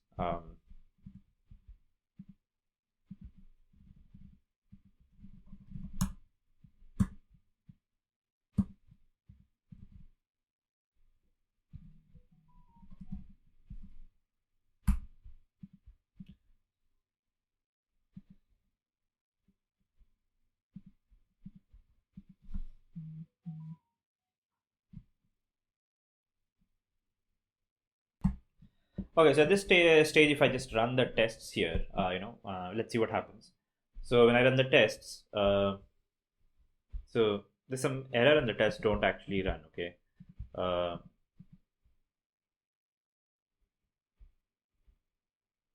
sorry. There's some extra stuff that I was just trying. Sorry. So let me just quickly run this test again. Right. So what happens with the test is that they're working correctly. Okay, cool. One more thing extra to be taken note of here is that we can actually make this API a little more safe. We are using strings hot and top here, but somebody could send XXX, and in that case, the test would actually fail because you can only search for hot and top. You can't search for XXX as a tag for galleries. Now, since you can't do that, why not prevent users from doing something other than hot and top? So what we can do here is generally what I prefer. We can create an enum, right? Can create a new enum class called say section, and have two values in it called hot and top. And then we can say that, in our API, let's say the section is basically that section object. Okay, so then we can only pass section dot hot or section dot top. Okay, now if I try to run it, run the test, the problem is it will still actually fail, and then I'll tell you why it fails. It fails because Moshi and Retrofit do not know how to convert an enum into a string. Okay, that's the reason it fails. Okay, so there's a way to deal with that. So basically give it a JSON class and generate adapter. Sorry.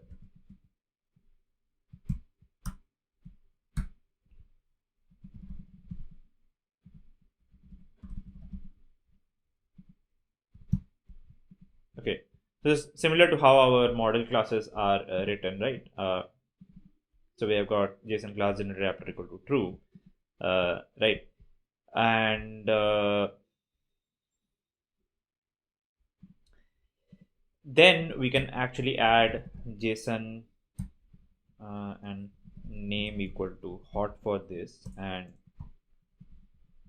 JSON name equal to top for this. Let's see with this much change, does it work or not? Okay. We need to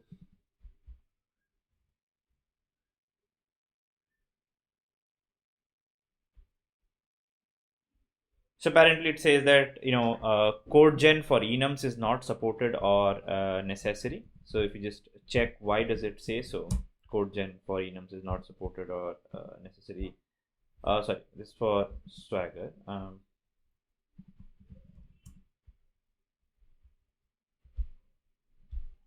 So there's another way of doing this as well. What we can do is we can create our own converter factory for enums. Now, by the way, we have our own converter factory, which we have added here, which is the Moshi converter factory. We can add our own converter for, say enum converter. Okay. So enum converter we will extend from converter dot factory. Okay. Here we will override one method which is string converter. So string converter takes a type of some type and turns it into string. So for this case, what we are going to be doing is we are going to be converting from type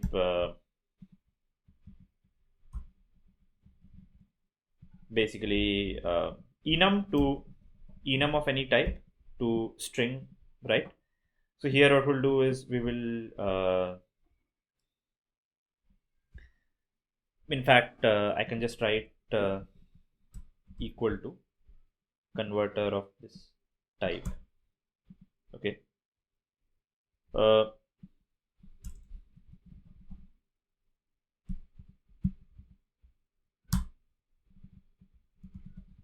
Converter which takes enum turns it into string. That's the kind of converter I'm gonna return from here. Okay. So what we're gonna do is that so if type is of some class, if it is the data type that's coming is at least a class, and it is also an enum,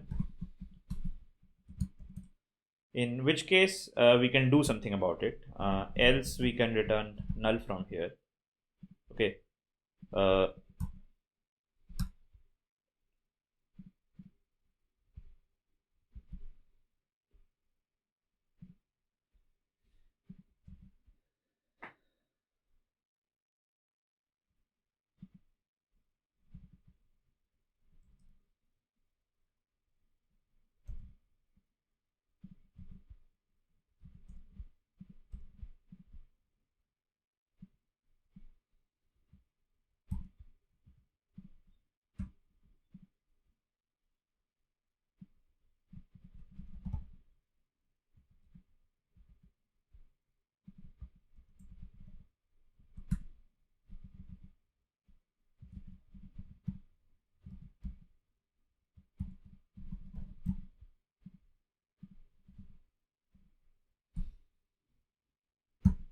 So we'll take an enum, and what do we return here is that we try to return enum dot name dot java class dot get annotation JSON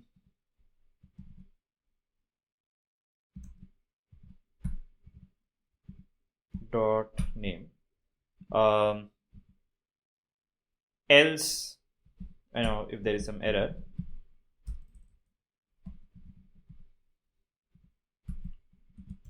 then we return null from here.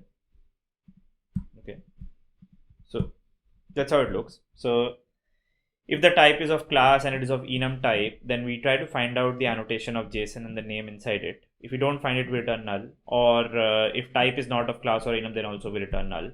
And we create an enum converter factory like this.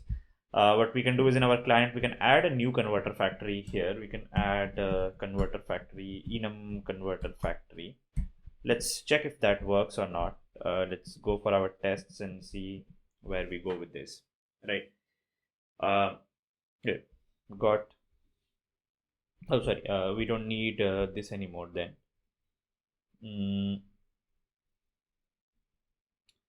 We don't need the generated after thing here. You can just go and run the test directly.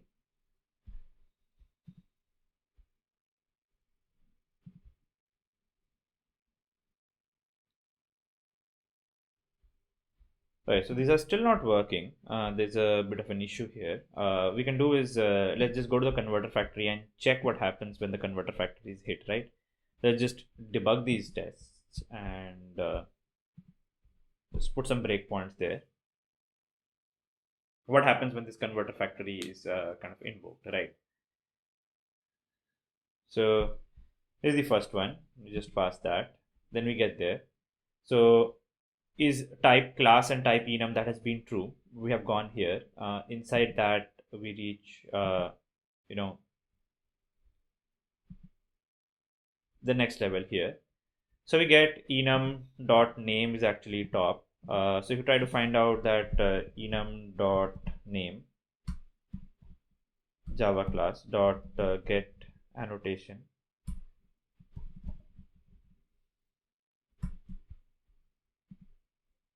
it's coming out to be null. If I just do the enum dot java class dot get annotation, I think that's also coming out to be null.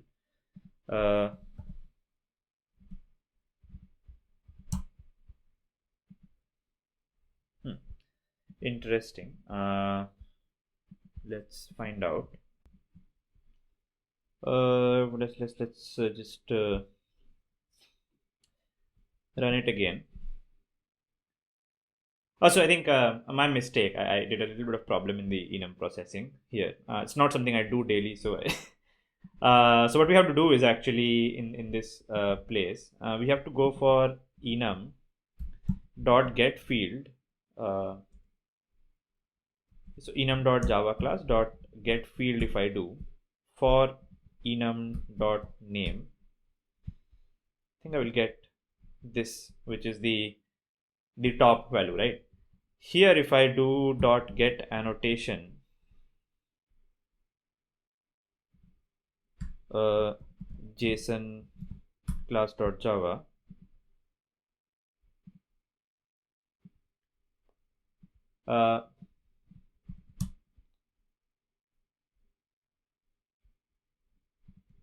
further java class if I do, and here if I do dot get annotation, so there's going to be a set of annotations here. Okay, this is the first annotation here, so I'll do like dot get annotation for JSON class dot java. I'm getting a blank here as well.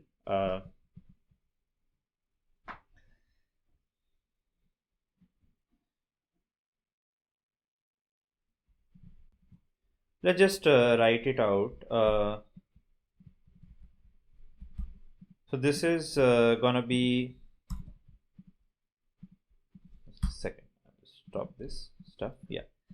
So enum.java class.get field enum.name. This would give me the data type of hot. Okay.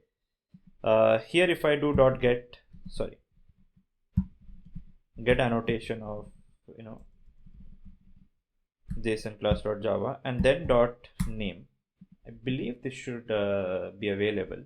Just try the tests once again. So this gives me the data type, and then it gives me the the annotation, and then the fields. Yeah, that works. So I'll just recap that a little bit. Might be a little bit confusing for people who don't work with annotations a lot. So this is a converter that gets used to convert enums to strings. So whenever Moshi faces an enum in the request, so it sees there is a enum in this request here, right? So it tries to convert it into string. So for that, it will use this converter factory and it will use the string converter. It'll hit this string converter, it will find the type. The type here is basically this data type, section, okay? So it checks whether the data type is class or not. It is, because it's an enum class, right? And it checks whether it's enum or not, matches that as well because it's an enum class. Then it creates this converter converter. This inside this converter, so enum.java class, this is the class for section, inside which I try to get the field for hot or top, whatever the name was. So try to get this particular class or this particular class, the data type, okay? So I get that and I get its annotation. So I try to get the annotation for it, which is the JSON annotation for it. And within that annotation, I try to find out the .name parameter. So it's a bit roundabout process, but I'm able to find out what is the JSON name hot or what is the JSON name top for this kind of a thing here, okay? So my converter factory works, okay? So now creating enums is kind of easier as a result of this. I can basically create enums of this format, right? Where I can write JSON name, which is what I want actually in the API call. Then give it a caps name because it's a constant. And wherever I want to write the test, I can write section.hot, section.top. Now technically, I cannot call API.get gallery with any xxx anymore. It's not possible. I have to add section.top or section.hot, one of those things. So I made my API a bit type safe out here, which is kind of useful, right? So my API kind of looks okay at this stage, I would say, if you close everything. So my client has a HTTP client. It has retrofit. If I want to add cache or something, then I should add a cache kind of things here. So you can add a cache. You can use a you can use a disk LRU cache or stuff like that, which saves data inside the disk. So we'll see how we can add caching and stuff. We have our own retrofit, which has its own converters, right? It has an interceptor to add the header out there, and I'm getting the API object. So wherever I need the API, I can simply do, in the tests, as you can see, I can simply do is Imbu client API, Imbu client.api, and then I can do API.get tags, API.get tags, like that stuff. Okay. So that gives a structure to my API, but it's still not gonna handle background thread and all that operation correctly. For that, we need to add support for Kotlin coroutines, and we will just get to that very soon, how to add support for Kotlin coroutines here. Right, but my API is kind of in a better shape right now. I'm using proper enums so that I don't make a mistake in stuff here. Okay, now let's get back to the UI and let's start adding a feed which we need so that we can show the data inside that feed. So we'll get to that now. So the feed fragment is we're using this layout called feed fragment here, and we'll need to add some libraries here as well. So the feed fragment would obviously be, it's a frame layout, that's fine. We will add a recycler view here. Okay, so we'll have to add the recycler view widget. I would give it a match parent and a match parent so that it uses the entire space. Okay. Give it an ID, RecyclerView,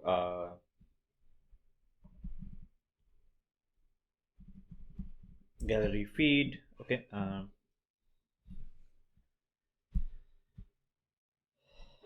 so there are a bunch of ways you can name them. I prefer using a Hungarian notation where I write the recycler view, image view, that kind of thing notation at the beginning. So RV gallery feed like that. I prefer writing that.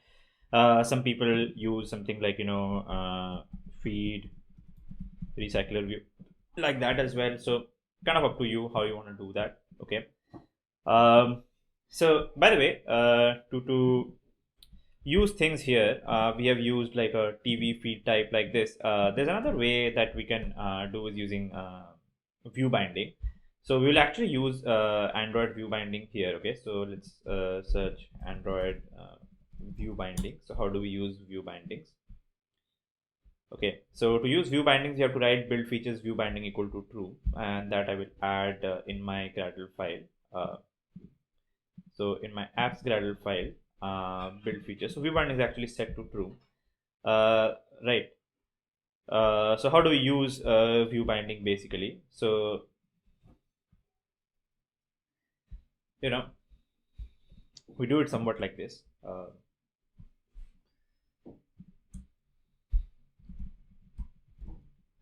While binding equal to, and you can write this is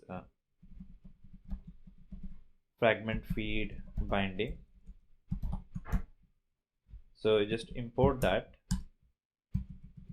and when you're constructing that, you can actually pass this thing dot inflate, and you can pass a layout inflator inside that dot inflate, and you can pass the layout inflator here. You can pass the container parameter, and false those parameters out there like this, right? And we can return here binding dot root like this. Okay, so and just write normal binding as well. So generally we use underscore for private values. That's a notation that's used. Okay, so we've done that. Then we can do here is that feed is available.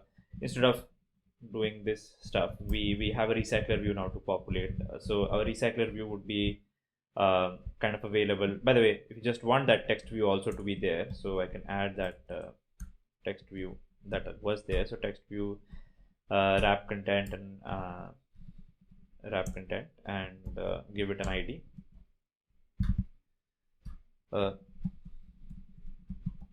Feed type text view, or we can write TV feed type. Okay, so stick to one type of convention. You can either use the Hungarian where you write the type first and then the variable name, or you can use the normal Java Kotlin kind of convention where you do feed type text view, and you can do feed recycler view. Okay, so we can do here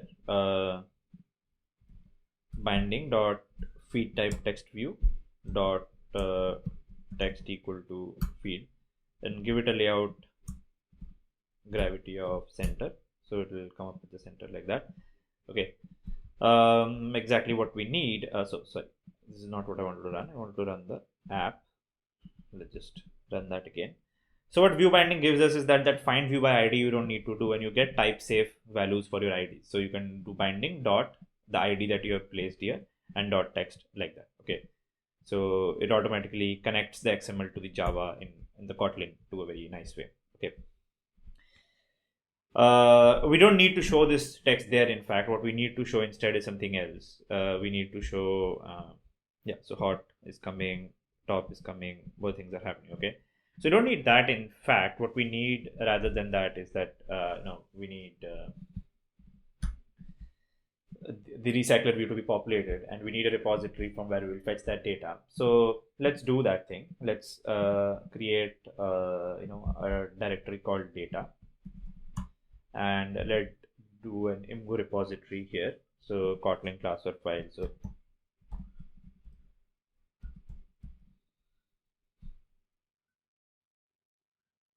class imgo repository. We can create a normal class. We can create an object type as well if they are gonna be mostly static functions. So it's kind of up to you, right? So you just let's say create an imgo repository like this here. It'll create some functions here, which is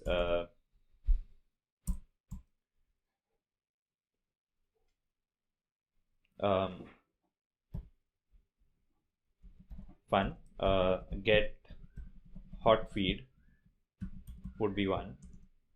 Fun get top feed would be another. So in each of these things, we basically would want to make a call to the corresponding repository. So we can get like, hot feed. What we'll do is val API equal to imgur client dot API. Then we do API dot get gallery and all of that stuff. So we can do get gallery, and we can pass here section dot top, right? And this we can execute or enqueue. We'll actually not use execute or enqueue. We will use suspend functions with that. We will make it using coroutines. We'll get to that once. So we'll do like execute this, and then from that, we can take the body data and that response and all that stuff we can do here. Okay. So let's get there. We'll do that. So for that, we'll need to add the coroutine stuff inside our project. So I'm going to add Kotlin. Just open the GitHub repository for that, where you can find out how to add Kotlin X coroutines into your project. So to add coroutines into your project, there's Kotlin X coroutines core, which we need to add into our project, right? So what we can do, go to file, project structure, and dependencies. For libimgo, just go and add library dependency Kotlin X dot coroutines. See what comes up. No, it does not come up. It should be org.jetbrains.kotlinx, I think. Yeah. So we'll find Kotlin X coroutines here.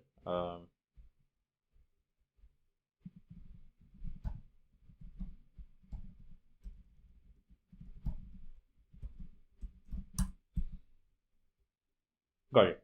So Kotlin X coroutines core.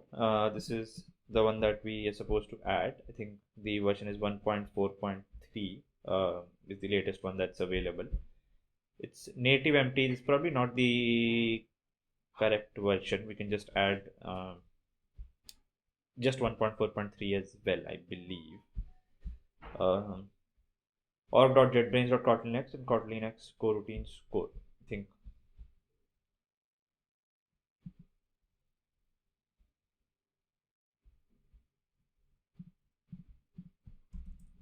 There should be a 1.4.3 itself available. Let's check.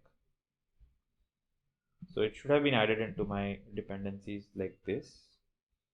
Kotlin X coroutines core 1.4.3.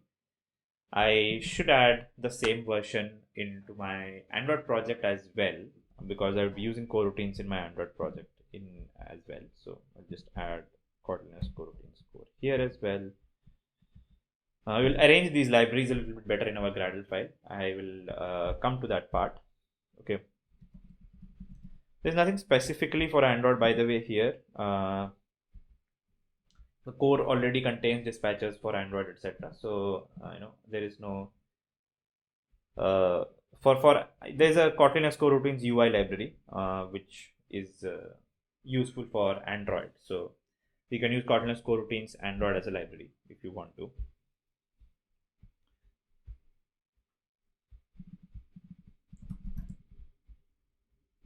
Okay, whether the library has been added correctly or not, you can check also using this thing. Go to project view, and then you will see external libraries, and there you can see JetBrains, and you can see Kotlin X coroutines Android has been added, and Kotlin X coroutines core has been added, Android has been added, all that stuff is there. Okay, so that shows that the libraries have been added, that we needed them. Okay, once that Kotlin X coroutines has been added, what we can do is we can actually take a look at our API code, and we can change a little bit of the code here. Instead of responding a call, we can respond with a response and make it a suspend fun.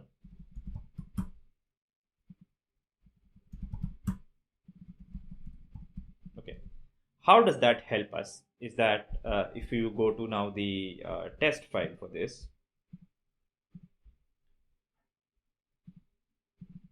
oh sorry, not this one, the libgo test. So now you cannot call directly execute. Instead, what you do is you do a run blocking, and inside run blocking, you just assert these things there, and like this. Okay. In fact, you can put that in this entire thing, the run blocking, in this format itself.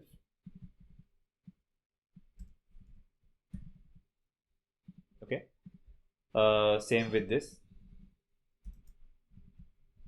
So run blocking means it will actually force it to run on the main thread and block the main thread while this operation happens. For testing, that's fine. For actual Android operations, we want the coroutines to happen on a background thread. Here, because we are testing it, we want it to happen like execute happens. Execute happens on the main thread. So this way it will happen on the current. So run blocking as a definition says that, runs a new coroutine and blocks the current thread till its completion. Okay. So the actual task does not run on the exact same thread. It runs on a defined dispatcher itself. Right. A dispatcher is kind of like what thread pool executors are in Java. There is a pool of threads and tasks are executed on any one of those threads.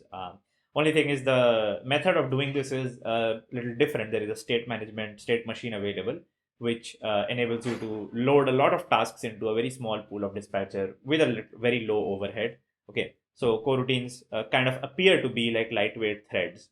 So you have one extra layer of virtualization. So generally you have got hardware threads. So your CPU has got 4 or 8 cores, which means you have that many hardware threads. You cannot actually parallelly process more than 8 instructions at the same time parallelly on the CPU. That's the hardware thread. Now your operating system is sending probably software threads, probably 1,000 of them to your CPU. The CPU is basically round robining in that they are executing one thread at one time, another thread another time. So there's a one level of virtualization in scheduling there between your OS and your CPU. The CPU has got 8 fixed threads. The OS is creating probably 1,000 threads there. Now there's another level of virtualization that coroutines build up is that per software thread, now you have got n number of coroutines. So you can have like a pool of 4 software threads, and on top of it, you might be having 50 coroutines running on that. So another level of virtualization makes background task management a little easier. For our understanding here, run blocking means is that it's gonna make this current thread stop while the task is ended, so that our test run properly. So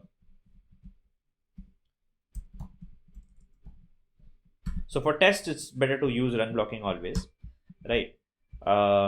But in our app, we will not use run blocking. We'll do something else. We will see what we will do, but let's just see.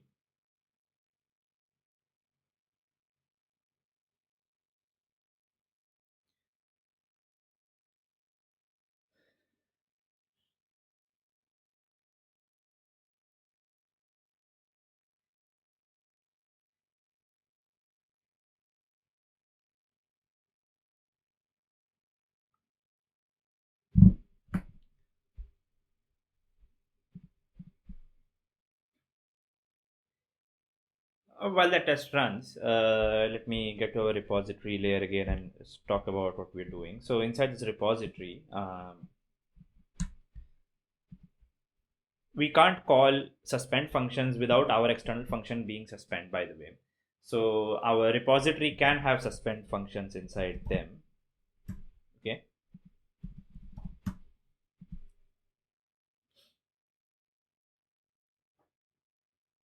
If it is a suspend function, it means that function can run on a background thread. It can be paused in between.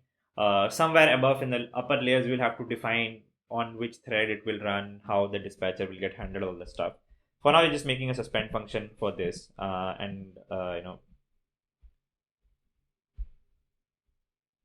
So just go for the tests again. Just make sure the tests are running.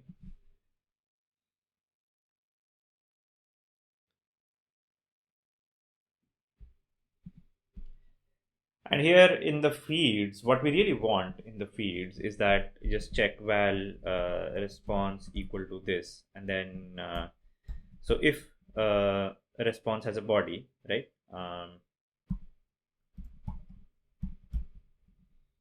We would so we can do like response dot body.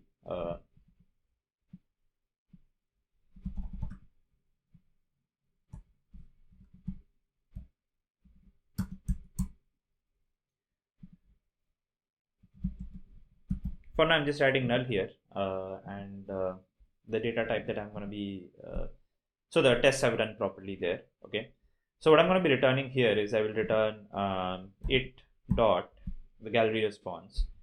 It is supposed to contain this list of data images, right? So it dot data is something that I will return. So I can write here is that list of images is something that I'm going to be getting. Okay, so this makes it kind of fine. I can remove this actually. So just return data dot body like that. If it's not a variable, null is returned. I'll write a to do condition by the way here. Return a proper error object if null. Okay, for now I'm just returning null here, but I will replace that with a proper error object if it's coming out to be null. Okay, this is the get hot feed, so I will do with hot here, sorry, and similar thing I will do here with the get top feed. Okay, right. Similar return type we have here. Okay, now how do I use this repository inside my view model? So it's in my feed fragment. Inside my feed fragment there is a view model. So instead of feed view model, what I'm going to do here is that I will contain the feed. Okay, so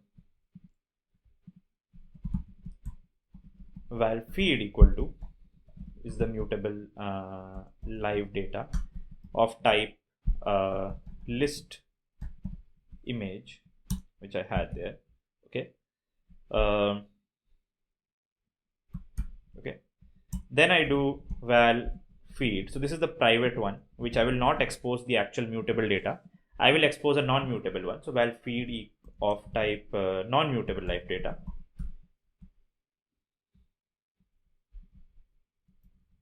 Val feed equal to, I will just do feed, and I will do it of type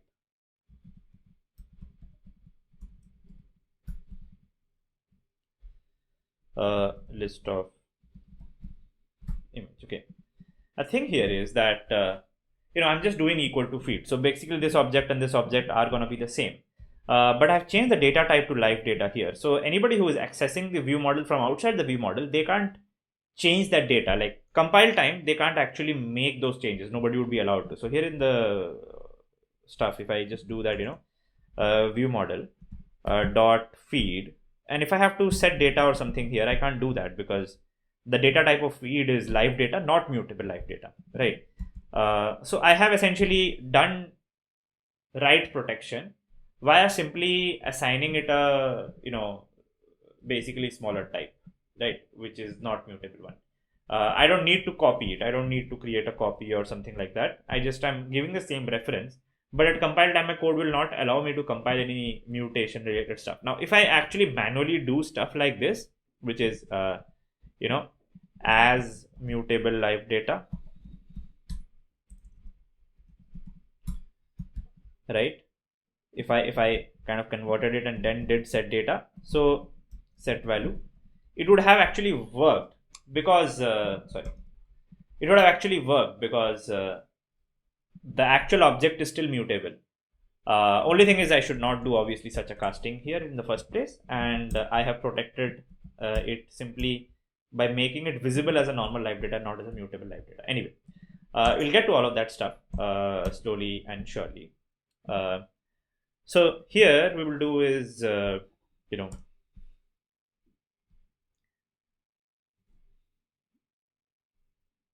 what we'll do is that we'll create a function update feed. Okay, and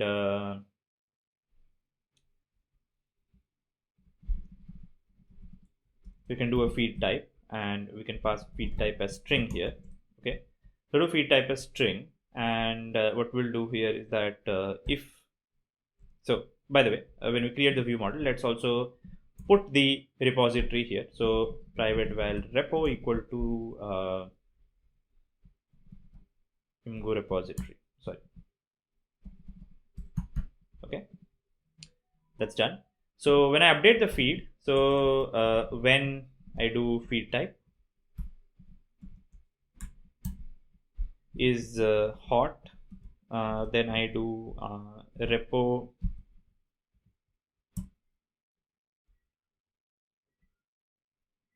so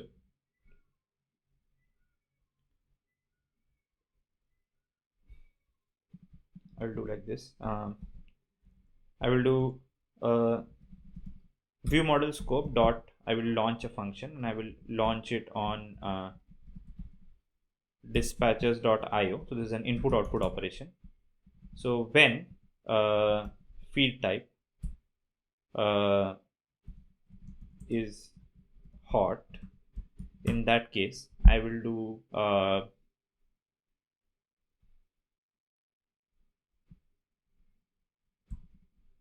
feed dot post value, and I will post the value of repo dot get hot feed.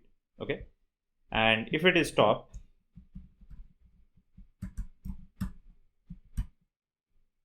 feed dot post value repo dot get top feed. Okay, if it is neither of that, else I will add a log line here, log dot e feed, and I will just add feed has to be either top or hot. Okay, if somebody sends a different data here, I should check for that. Although in my app I will not write anything other than hot or top, but in this code I should make sure that I handle the case and I write a log line correspondingly. Okay, so this is the update feed function. Okay, so what we do in our feed fragment here is that there is an onCreate function.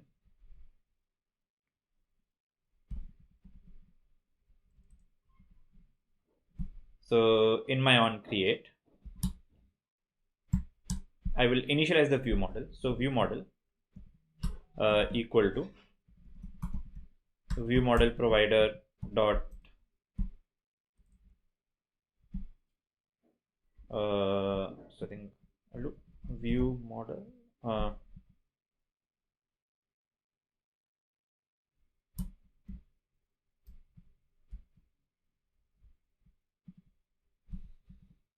think I can construct the view model directly.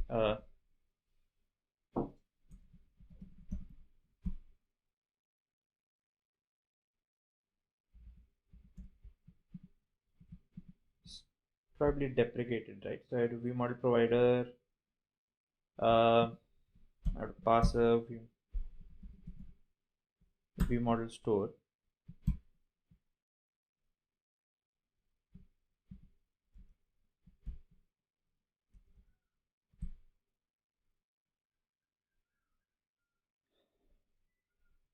Or I think I can do view model store dot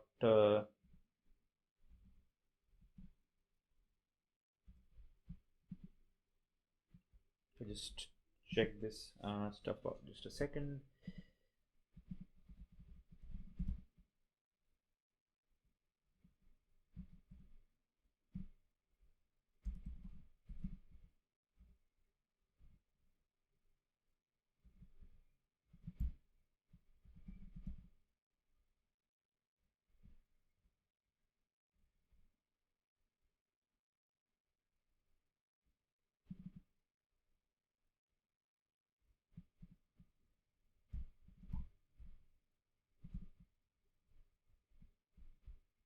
Is there like a view models thing?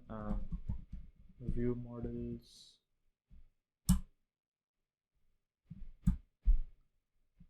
I think we can get a view model for feed view model. Hey, I can just look at the doc. That's faster, I know, but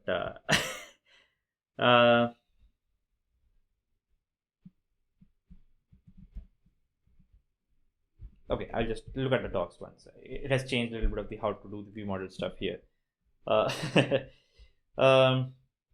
So quickly, let's see. Okay, how do we create a view model?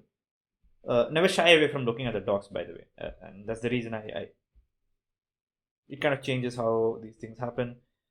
So in your activity, you can do by view models. Okay, by view models. We can do this by view models. Can I do that like that? View model.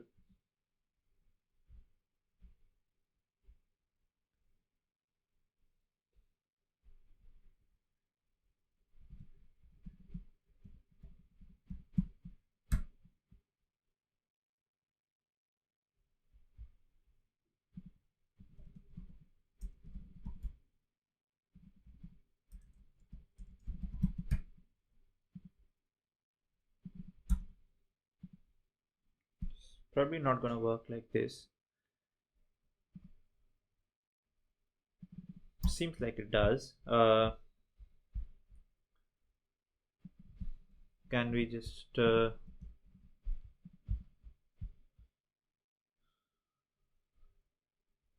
inside a fragment? So let's just see how to do it inside a fragment. So inside a fragment, by activity view models is something that they have said to do. By activity view models. So let's do by activity view models. Okay, that should work. So I don't need to do anything inside on create. In fact, I should do something inside on create. Inside on create, what I will do is while feed equal to arguments dot get string. This stuff I will do inside on create, and then I will do view model dot update feed, and I will pass the feed argument there. Okay, it's supposed to be a string. So I can do is like this: feed if it's available.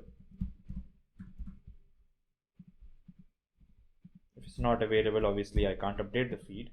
Okay, and I don't need to do this thing then.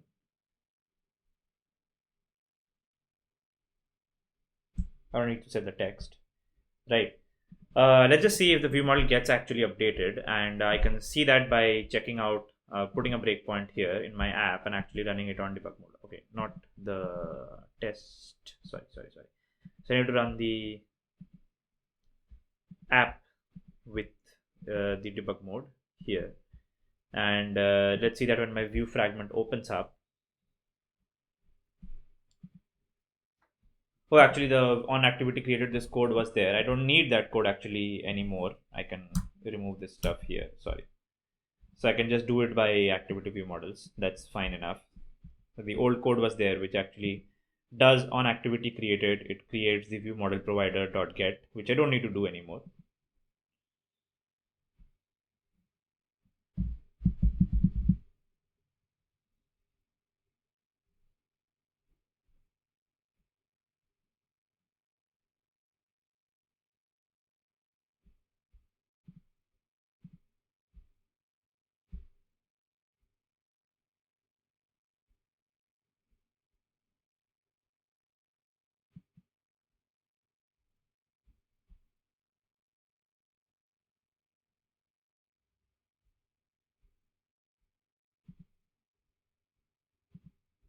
So when this runs and my fragment opens up, it should ideally make that call. I have, by the way, missed one thing. I should go ahead and do that. I don't have added the. I have not added the internet permission, by the way, which I should add.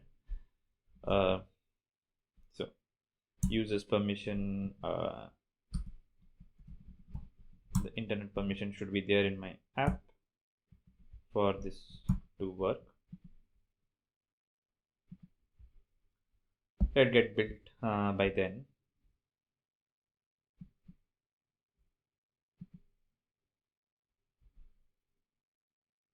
So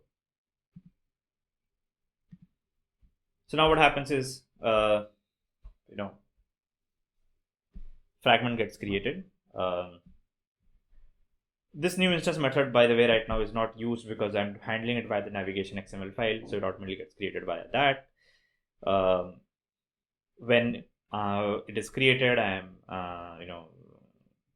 updating the feed on the view model.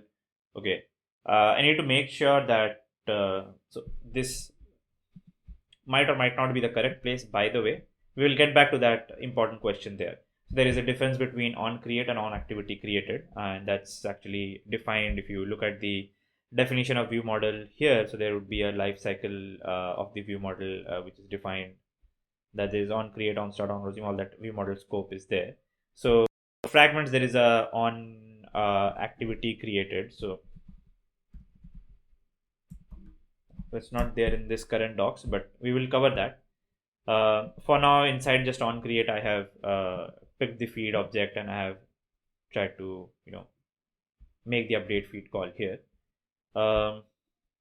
Compile is taking a bit of time. I can do is okay. So it did work. Couple of things. did not work. So retrofit.response and all these kind of things are not available in my class path. The reason that's happening is because retrofit is not actually exposed in the upper layers. So there are two ways to solve it. Either I don't expose retrofit to the upper layer, or I can create custom wrapper classes. So I will just go with the easier fix for now. I will make this the retrofit implementation as an API right now here. Okay, and then make that build.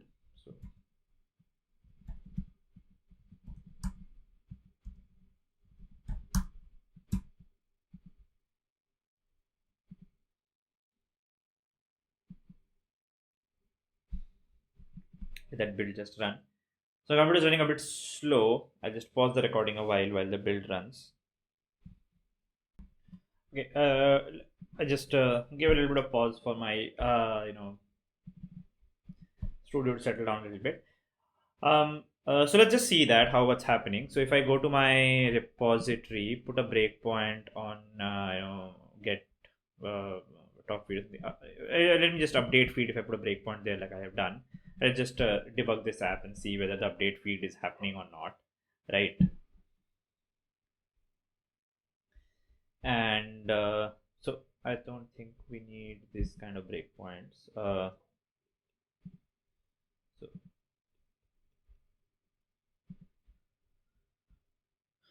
So yeah, we just need those breakpoints. Yeah, so ViewModel scope.launch, this stuff is happening. So when this stuff happens, obviously, one of these things will happen, right? So just run, and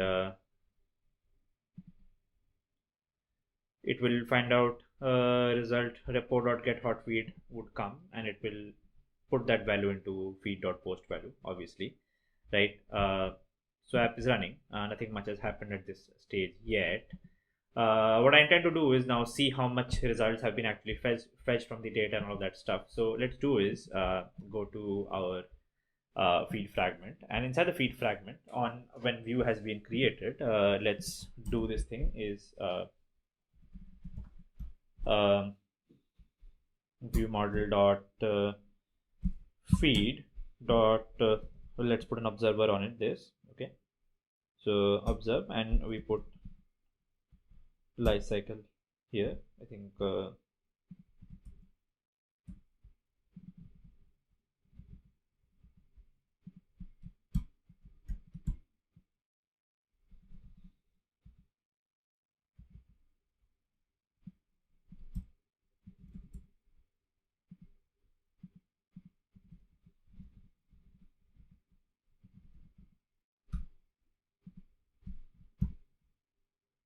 right. So we do feed.observe, and here when we get the feed, just do simply a toast dot make text, pass the context, require context,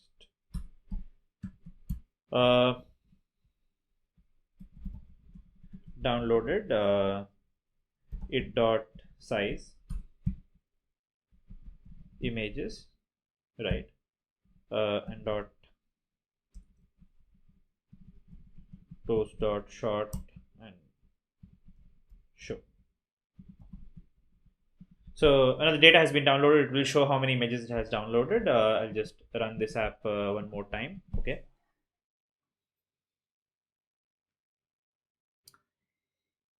We can also see what's the actual network call that's happening by using a profiler if you want to.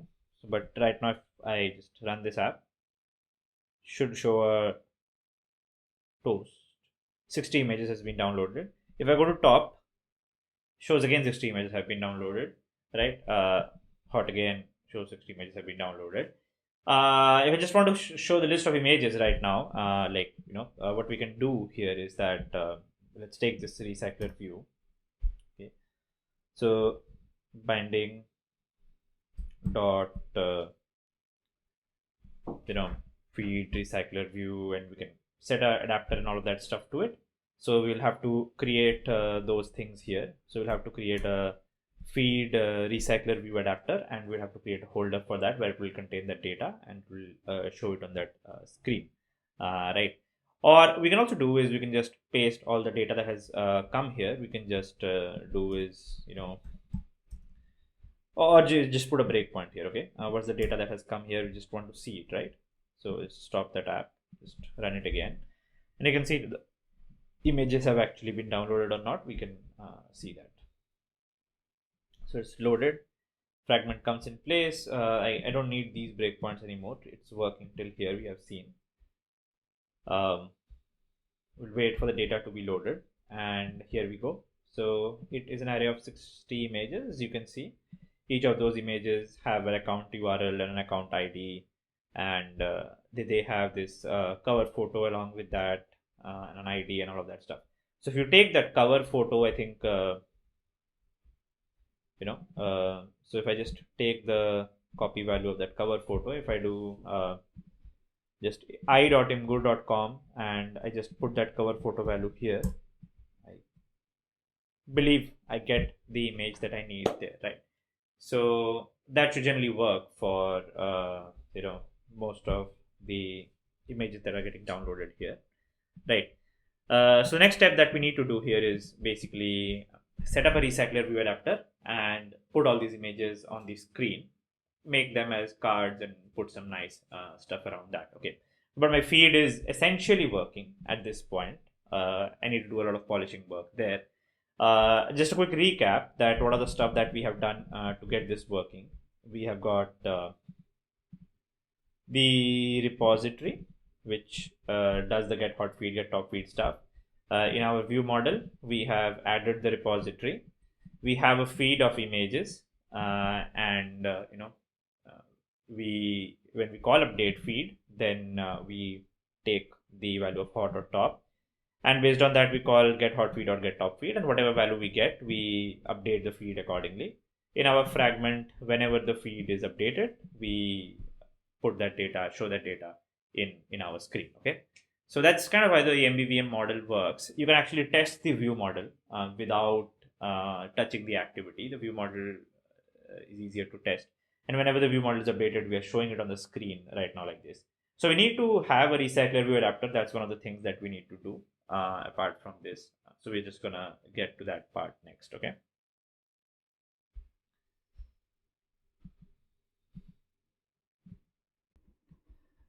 Next, let's start working on creating the recycler and showing that data there. So what we will do is we will create a new here an adapter, and I'll call it feed recycler adapter. Okay, and this can basically extend from list adapter. So list adapter is basically a RecyclerView adapter widget.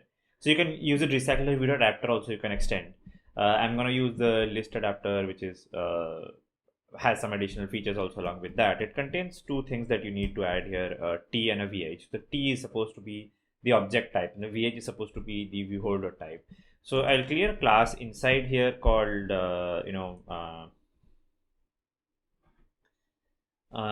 so this is the feed recycle. So feed view holder, I just call it, which extends from RecyclerView.viewHolder. Okay, this should construct basically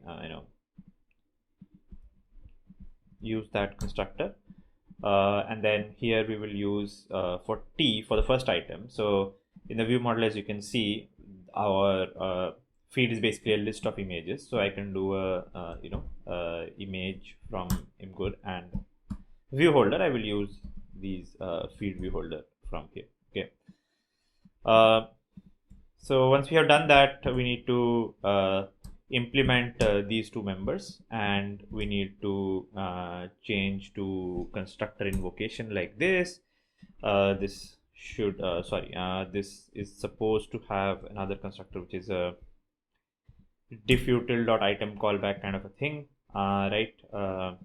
This is a diff callback. So we can do is here we can just pass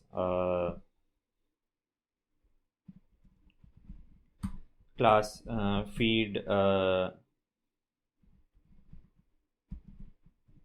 callback, which extends from diffutil.item callback of type image, and then we can just construct one of those here.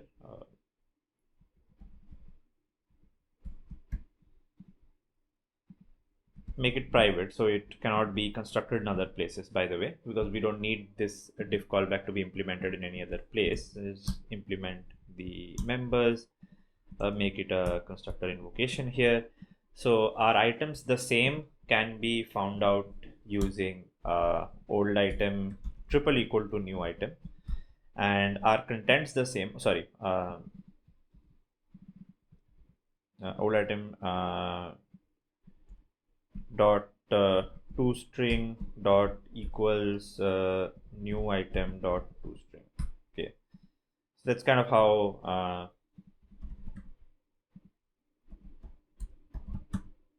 we do this. Okay, so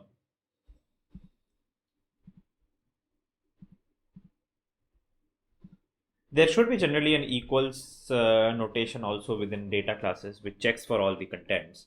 So you can also do is like just do a double equal to here and do a old item triple equal to new item. So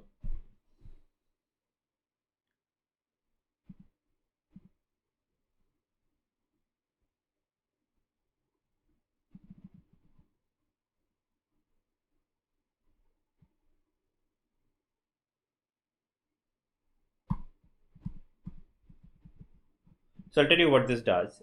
So items the same means they are actually reference to the same item. Contents the same means that the data inside them are the same. So the data inside them are same is checked using the equals annotation. So the equals annotation generally for a data class, whenever you create an equals item is created for you, or you can just do is dot toString is equal to new item dot toString. That's another way of doing it. So you can check whether the string notation, the JSON string of old item and the JSON string of new item are equal to each other or not, which is to check it this way. Our items the same, they are checking whether reference are same or not. You need a diff callback so that it knows when to recycle the items in a recycler view. It's a better way of creating a recycler view around this. So you have a list adapter for this. We have got a feed view holder. You have to create one. So here I can do is on create view holder, we will do is val inflator equal to parent dot layout inflator. So I'll read context dot get system service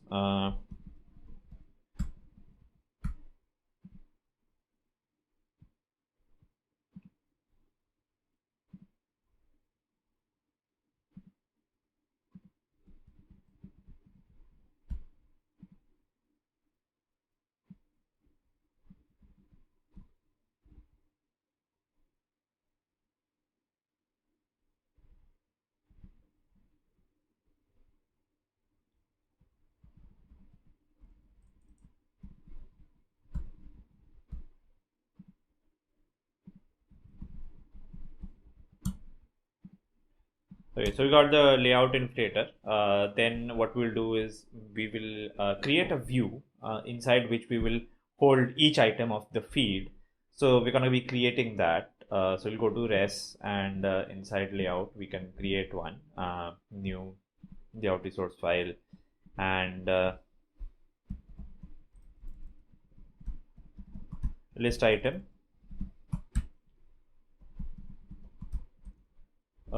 Gallery image. Okay, make it a start with a linear layout, let's just say. Okay, create that. So it's a vertical linear layout.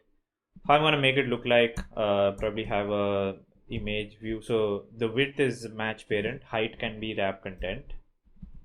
It would have a image view, okay, where the width would be match parent. The height would be you can go with wrap content here, by the way, and then give it an ID.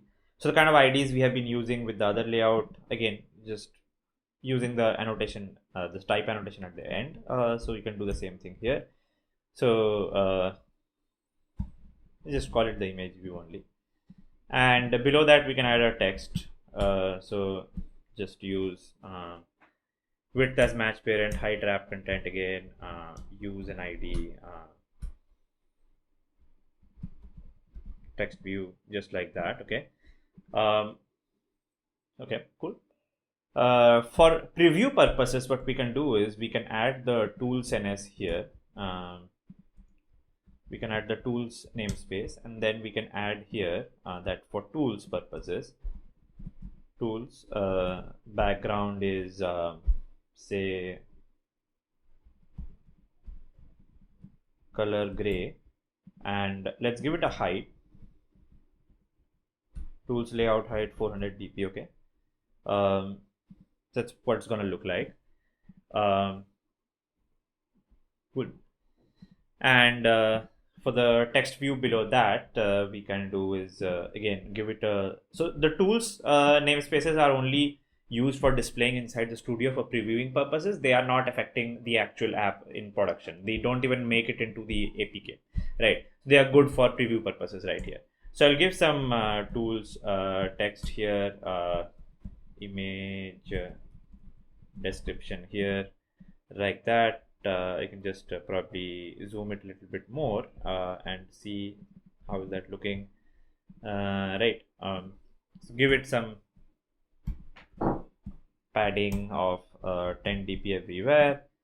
10 dp is too much. 4 dp. Let's go with 4 dp. Right. Let's give it a text appearance caption. So caption is a good text appearance to give maybe. And we give 4 dp here. That's where the caption comes up. I'm just going with that. Okay.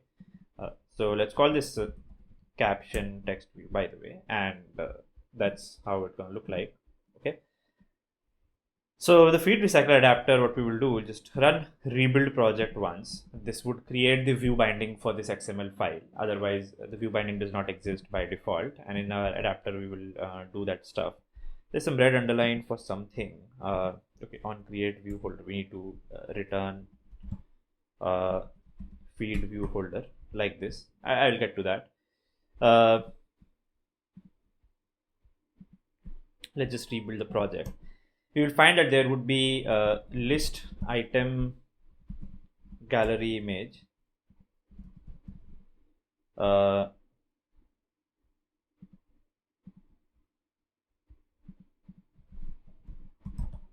Dot binding. This I can then import dot inflate inside this inflator in this parent attach false. I can do like that. Return feed view holder, and I can pass basically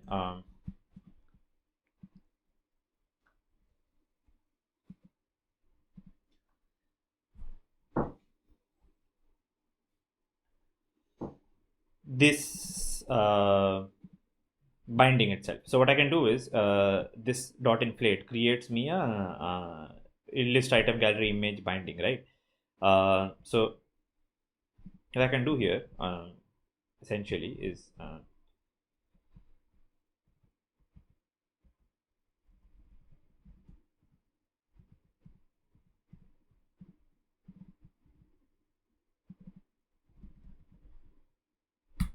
get this here. Instead of item view in the recycler view, I can pass binding dot root here, right? Pass this item val binding equal to this, and pass the binding here. Okay, now we pass the binding there. Inside my feed view holder, we can essentially create a few items like, you know,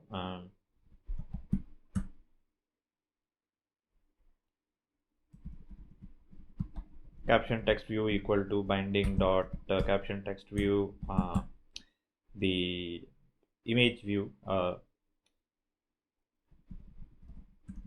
binding dot image view, like that. These kind of things we can keep there, right? Or we can do is just keep the binding here, not deal with these things. We can use them later on anywhere where we want to, right?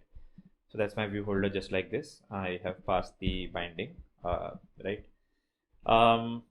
In my on bind view holder, what I need to do here is that I will get the item using val image equal to get item for this position. Okay, and then I need to set the data. So I will do holder dot binding dot caption text view dot text equal to image dot what's there inside the text. There is some kind of text available. So let's just go with that. Make a call to the gallery tag API, right? Gallery tag API, the hot one. So just make a call to gallery section album previews. I'm going with true, and this I'm going with hot. So if I send it, what information do I receive? So there's a title that I receive. So let's use the title. That's the text that's easy to be used. So I can use the title here. I'm just going with that. Okay. So holder.binding.caption text view equal to title. And we need to obviously set the image itself. So for setting the image, what we will use is we will use glide. So how to use glide? Let's check. So this is image loading library called glide. Okay. So to use glide, we essentially need to add this 2 lines. Okay. 4.1 2.0 is the latest. So I'm going to add it into my apps implementation here. Okay. So image loading has been added. Let's just sync the library once.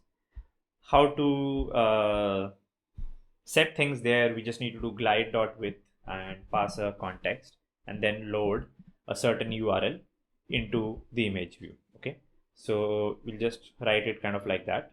Let's just go with that. Let's let it build and all that stuff. And there are a couple of other Android image view libraries. So Android image libraries, if you search for, there is Fresco, there is Glide, there's a bunch of them. And if I look for 2021, there's some latest libraries that are available. So this coil has come, which is, I think, these days pretty popular, and it is has 6,000 views as well.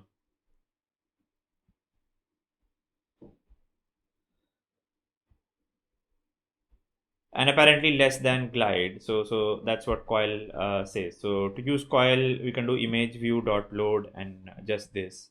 There's a load extension function. So we can use coil, in fact, instead of glide, by the way. So let's go with coil. Coil seems to be a better implementation. It's a smaller and faster implementation, and it's more modern. So you want to use coil, just add implementation io.coil like this. Don't need the brackets here. So we'll go with coil, right? Coil's latest release is 1.2.0. To do image view dot load, and you just pass the URL. Kind of pretty easy, right?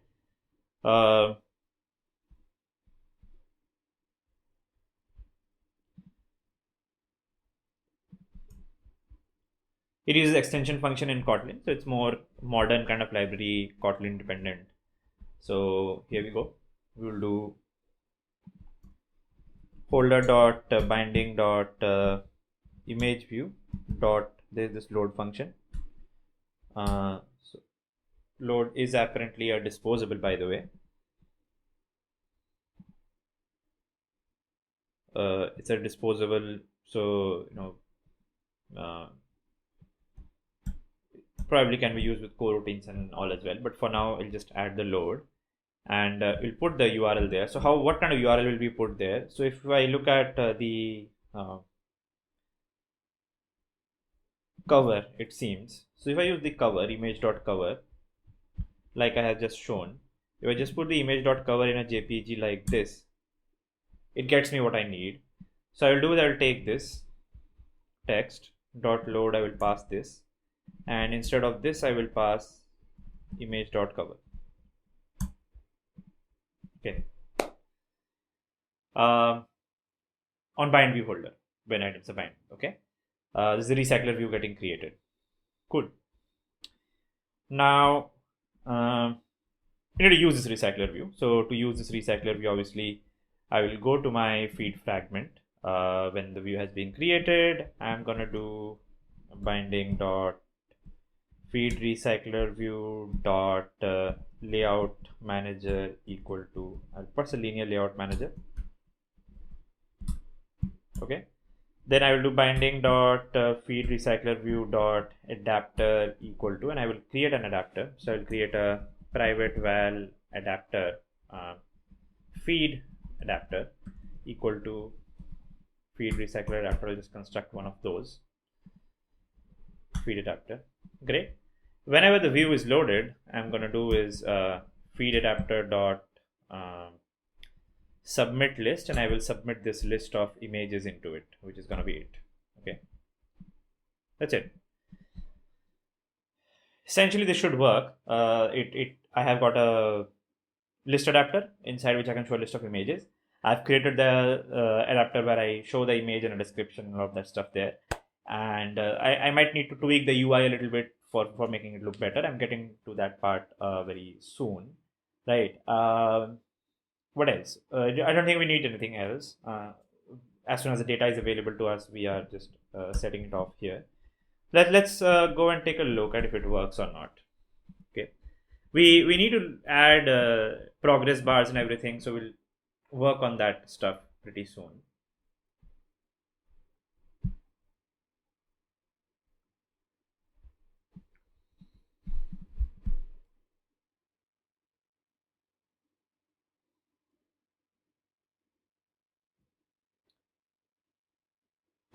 Couple more to-dos maybe that we can add here is that this argument also we can turn it into a possibly a turn it into an enum here. So I'm marking it as to-do. We can do that later on very soon. Here we go. So images are coming in, and all that description is there, except it needs a placeholder image as well. So otherwise it kind of looks like this image is loading a little later and all that stuff. There's a bunch of things we can do here, right? So with these images, you want to push them into square or something, we can do that, and other things that we can do here. So if you look at the image view here, we can do scale type, and we can do fit at the center, fit center kind of scale type, by the way. Or we can do a center crop as well, which crops the center of the image. Bunch of things we can do in setting up the images there. Some images are kind of big and some images are small, and all of that stuff is there. So I'm doing the fit center one, which kind of puts it like this. We can do a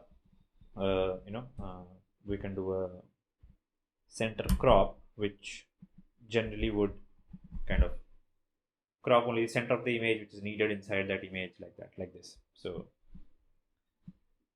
this way only the center of the image shows up here, stuff like that.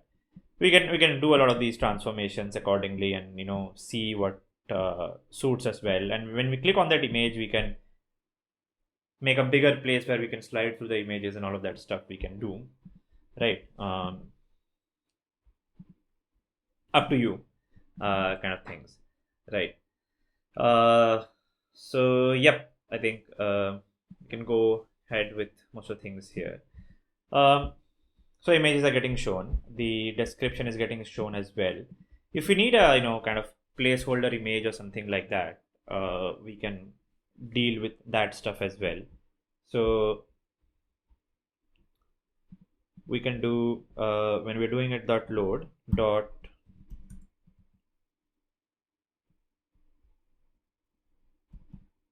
so we can add actually a placeholder, and we can add a drawable there inside that placeholder. So you can go to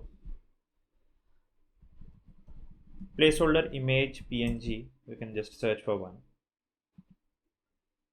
There's like bunch of them. We can use any one of them. Let's say we want to use this one, right? So it's a good placeholder image, it seems like, for our use case. Or there is this one, which is a more squarish one. Looks pretty stupid. We can go with this one. So I'll just open this image somewhere. Placeholder.png. So let's save this image. So let's save this image somewhere in our code. So development, wherever we're doing this. So app, I'll go to src main res, and inside drawable, I will put this placeholder image.png. So I can do is placeholder r.drawable dot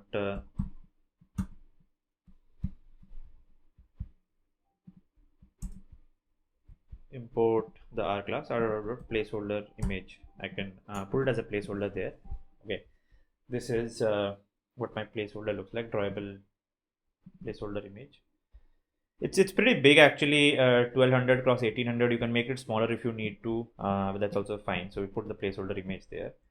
There's other things that you can put here, bitmap config and add header and crossfade and all that stuff. Okay, whether to use a cache, whether to use a life cycle of your app. So you can add a life cycle, by the way, here. In the adapter you won't find it, so you'll have to get it from the parent. Those things we can do. Anyway, let's just run this again and see what happens in this case when we have that placeholder in place.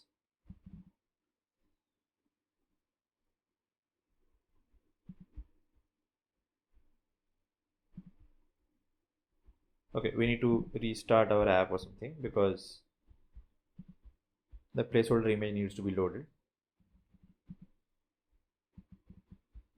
So it's taking the whole space like this, center crop. We can do is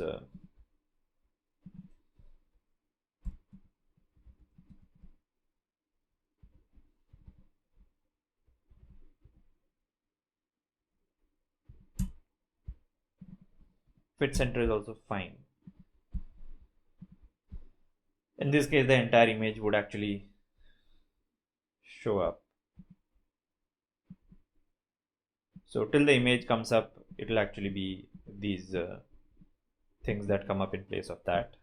Okay, there's a lot of improvements we can do there. We can put a loader there or stuff like that, and we will get to that eventually. Okay, we can set a maximum height and a minimum height of that image as well around these things. Okay, bunch of stuff that we can do, or we can make it, we can give it a layout width of match parent and a layout height of around 400 dp. 400 dp is pretty big. I think we can give it 350 dp. Okay, this we don't need this then anymore. This is a 300 dp, like that. Fit center, we can do it in that place, right? Just load it again. So it will be fixed size everywhere in this case.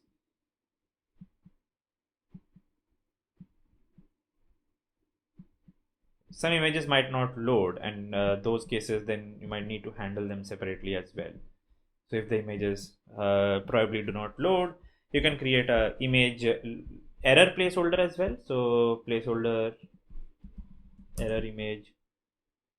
So something like broken image kind of a thing, stuff like that you can also add probably.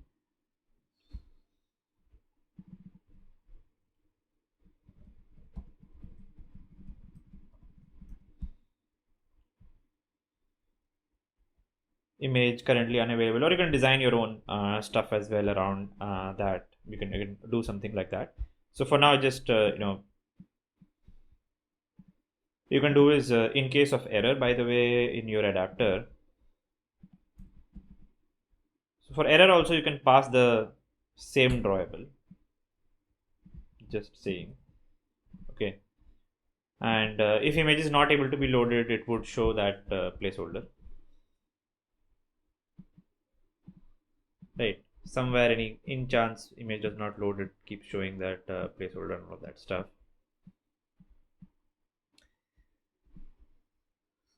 So we got this feed kind of stuff done here. We got both the feeds. So we got the top feed and we got the hot feed. Okay. So this little layout shifting thing that's happening, that's because I'm sharing the view model. Can do is in my view model thing, in my fragment, instead of using activity view models, I can use just view models, I believe. So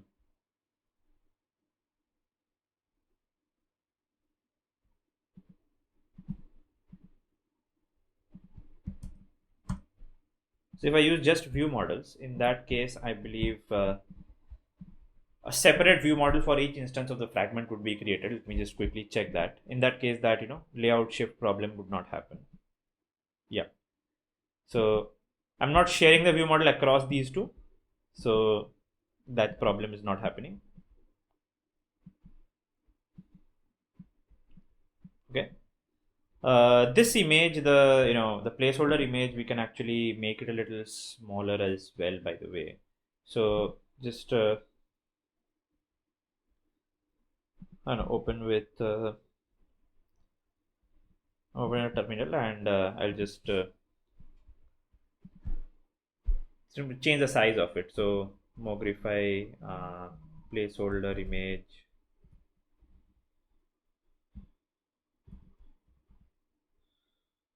Oh, it's the drawable view.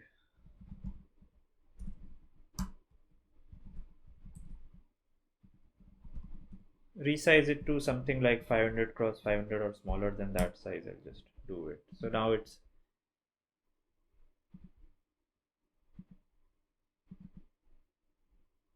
should have I don't know, does not seem to have run.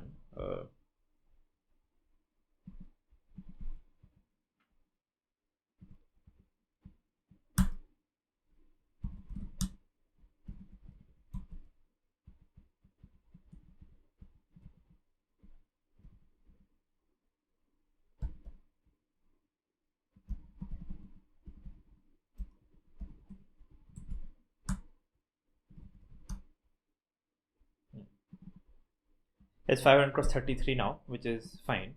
I can set my type to center crop again then.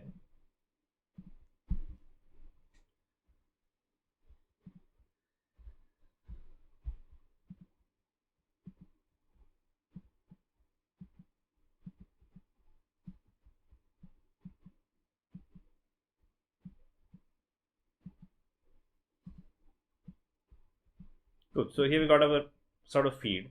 We can improve these items and all a little bit more as we go ahead. But we got a basic feed working, but we don't have that top stuff yet, which is where we have our stories, right? So next up we'll do that, right? Before we do that, let's do is remove that nav bar from the top. So that can be changed in the themes. So if you go to themes, right, there is themes and themes night. So no action bar. Let me just do. Okay. So if I don't use an action bar, then my app goes up to the top, right? Something did not work.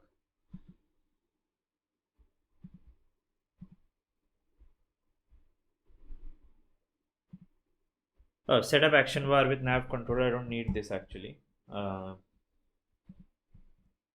since we are not using an action bar now.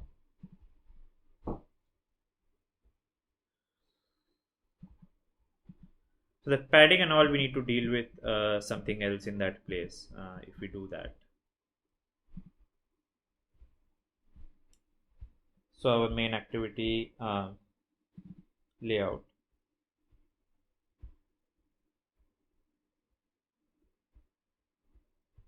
It has this margin at the top, which we can probably deal with. Padding top, we can just remove this.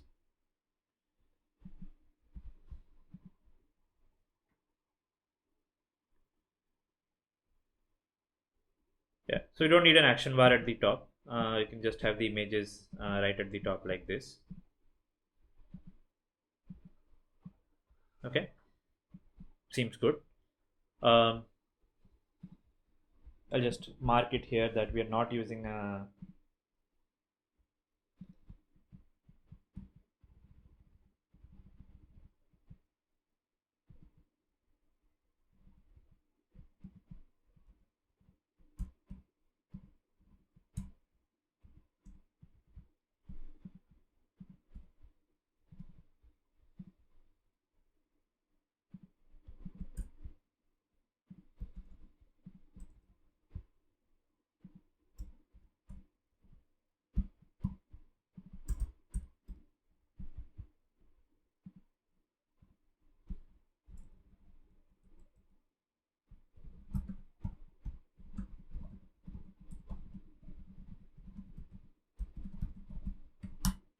so just commenting this part out.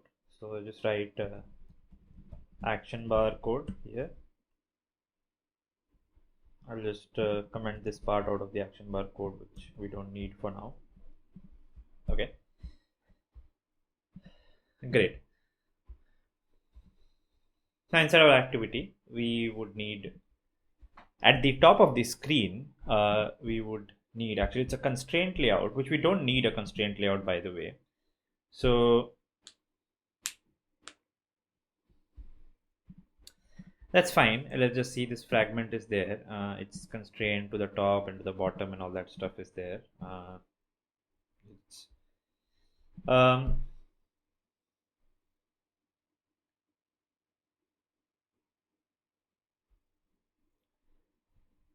we'll put a recycler view here at the top. The width would be match parent. Height would be wrap content. Okay, I'll put a tools height parameter here. So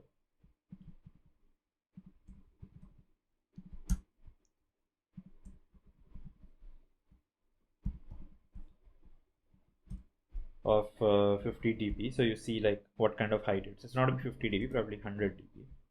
So that's where my stories will go at the top. Okay, this recycler, we will give it an Android ID, stories recycler view. Okay, I'll give it some constraints and all, since it's a constraint layout, right?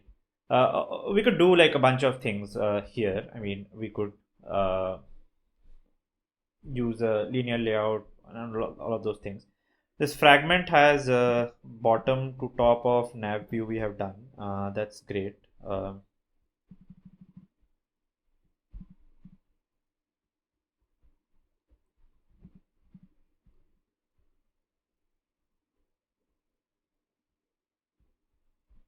This has wrap content.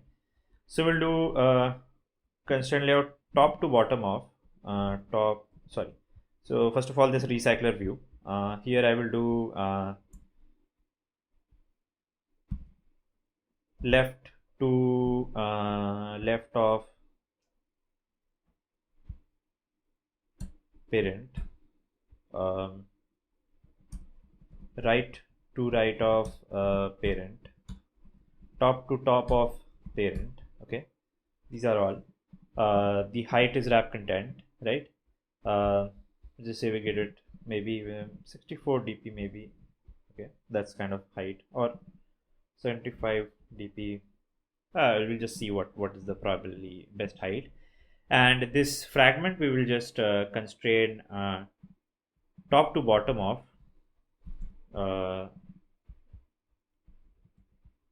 the storage recycler view. Okay, That's how I'll do. Okay.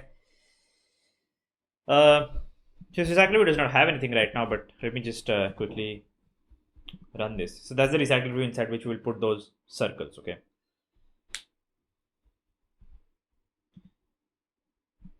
So now, if I actually give it instead of tools, if I give it an Android layout height, right, and then I run it. Oh, sorry. My bad. Here itself it will go 75 dp. Just run it once.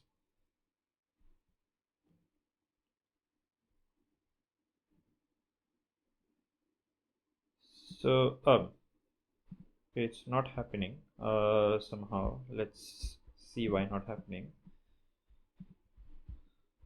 Fragment constraint bottom to top of nav view and top to bottom of stories RecyclerView. It should have happened, but let's see. That's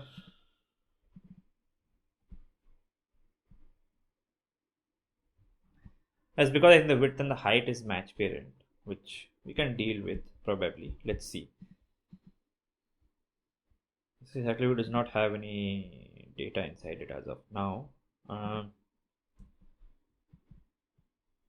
We'll just give it a background of color black maybe. We'll just see if it is working correctly or not working correctly. Is it coming over top of it? It's coming on top of it, which is not the best thing to happen right now here. So I'll try to figure this out, why that is happening. Or, like, I believe the better way is not to use a constraint layout in a case like this and use a frame layout. Okay, great. So RecyclerView, chuck all these constraints. Layout height is 75 dp, right? Bottom navigation view, again, height. Instead of wrap content, let's give it a height of 75 dp, let's just say. Okay. Check all these constraints again. Layout width is gonna be match parent. Okay. Height is 75 dp. Margin start and end can go away. Gravity will give bottom. So we'll go to the bottom of the screen automatically. We can give it 64 dp, I think, here. Good enough. Right. This fragment here, we give it match parent like that. Remove all the constraints. Margin top can be 75 dp. Margin bottom can be 64 dp. Sorted, right? It's much better way to handle this stuff.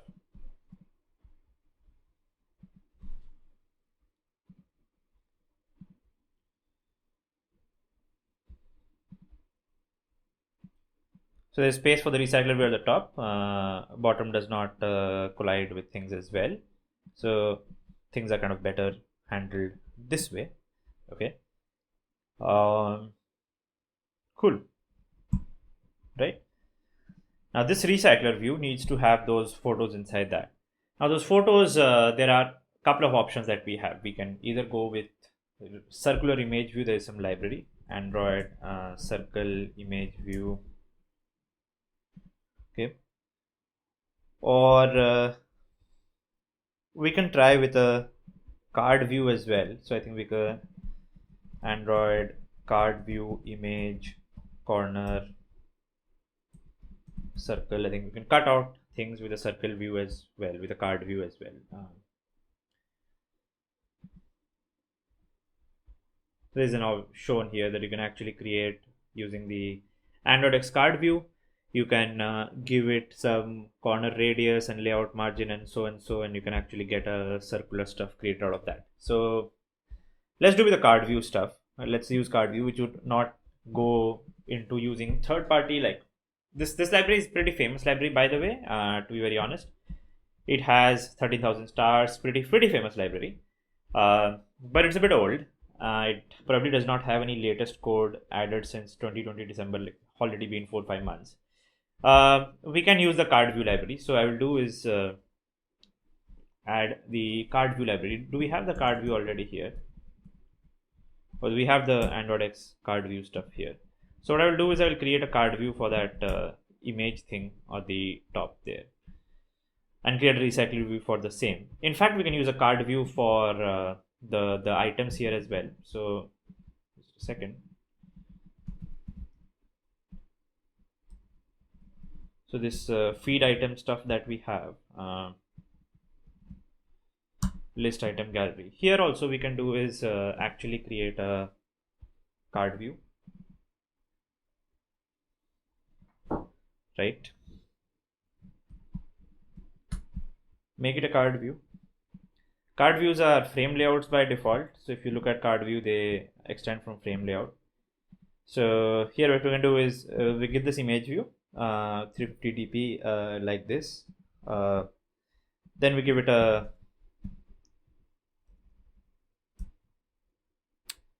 or we can just add a linear layout inside that of width match parent and height wrap content and orientation vertical, and then put these two things inside that.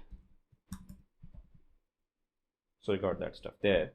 So give this card view a margin of 10 dp. So we got a margin around that. And we need to add the app ns. Okay, we need to add a few things like card corner radius 4 dp. So makes the card having some radius. Maybe you can add more as well. And card elevation, less elevation, let's say just 2 dp of elevation. There is supposed to be a stroke color as well, or outline. So you can add outline and all that stuff as well, but we'll get to that. Let's just run this, see what happens. So every post becomes sort of a card, in this case like this. Then there's a little bit of padding between the cards, which looks a little odd, right? We can deal with that. So let's make it 6 dp. Sorry, 6 dp.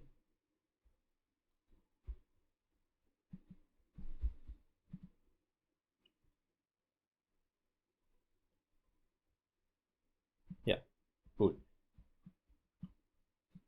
If this distance on the left and right looks a little less than the one on top and bottom, we can handle that as well. We can do margin horizontal and give a margin horizontal of 8 dp and give a margin vertical of 4 dp, so that the gaps look exactly the same, because 4 plus 4 8 would be done. Now they look probably better. The distance probably looks exactly same, I believe now, right? Yeah. Yep. And here we go. Maybe elevation 4 dp is also fine. Let's see how that looks like.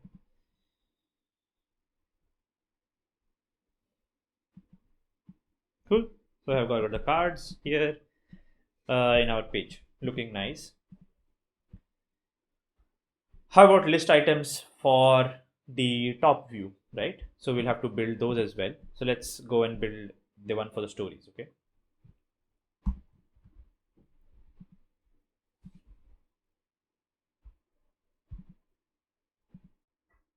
Okay, let's proceed with the stories part here. Okay, so I'll just create a package for stories here inside UI. And inside main activity, like I have said, we have got this, layout for activity main. We've created this RecyclerView thing here. Okay, we'll create a stories.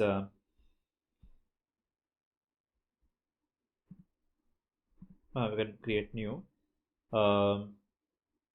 Kotlin class or file stories ViewModel. Okay, which extends from ViewModel. Right, we'll write all the stuff there slowly, one by one. It will be kind of like the feed view model, right? We need the repository to go here. Okay, and or we can call it the tags view model maybe, because in our case it's the tags or whatever. So with the tags, we can do is where do we get the list of tags from? So the tags are actually available here in the API. So we get these tags response. Inside the tags response, we have got the data which contains a list of galleries. So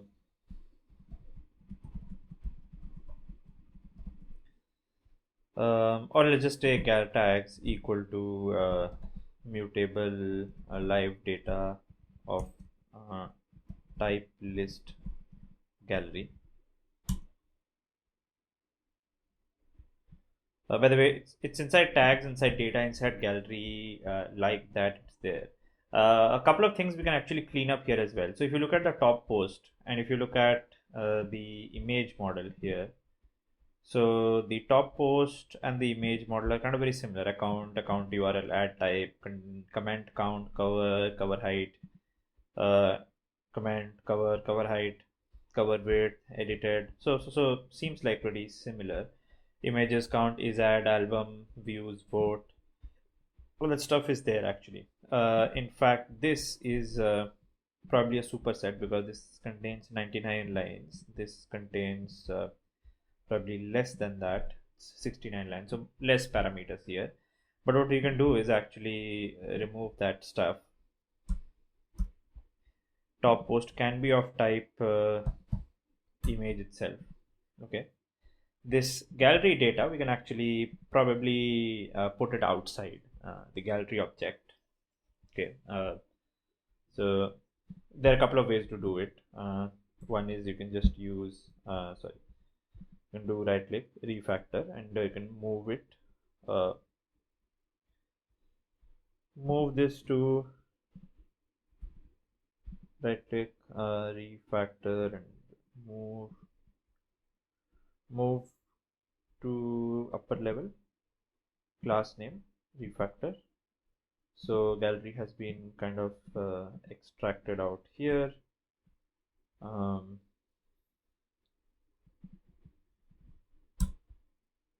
You can do is put it here, new Kotlin.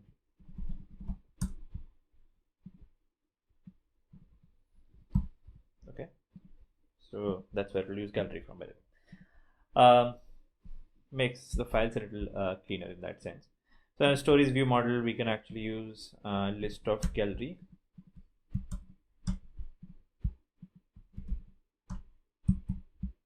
This, okay, and we can do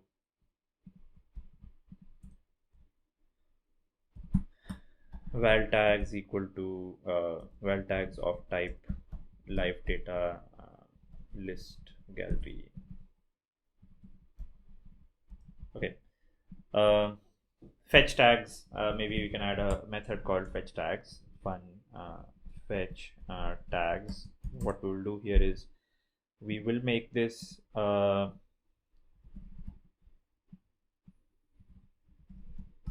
scope dot launch on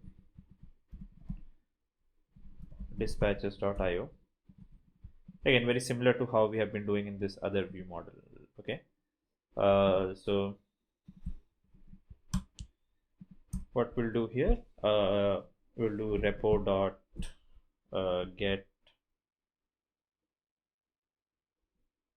Oh, I think we have not written that stuff. So suspend fun get tags is going to be a list of gallery we are going to be getting. Val response equal to API dot get tags, and return response dot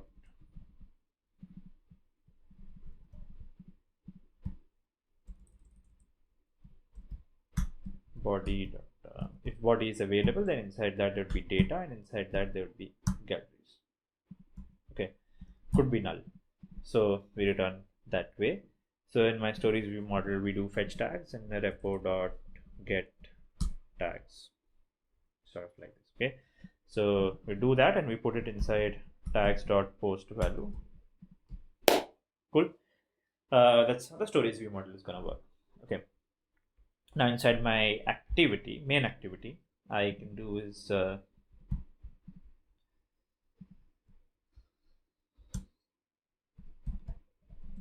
private val stories view model by view models.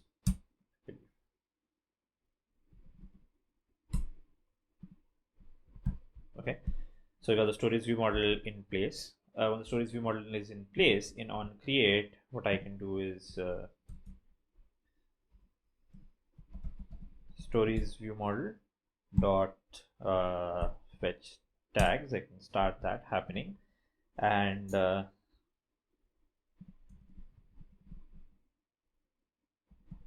so on resume we can do certain stuff.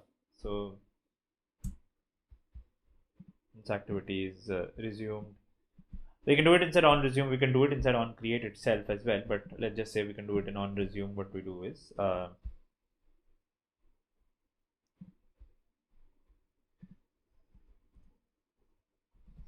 stories view model dot tags dot observe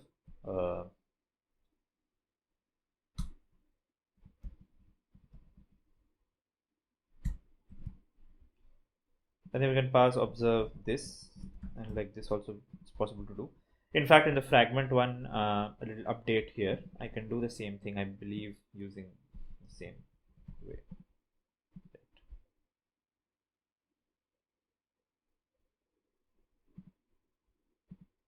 View life cycle owner, like that. Okay, cool.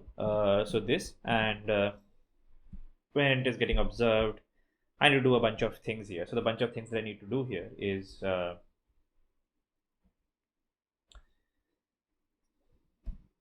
binding dot, it has a stories recycler view.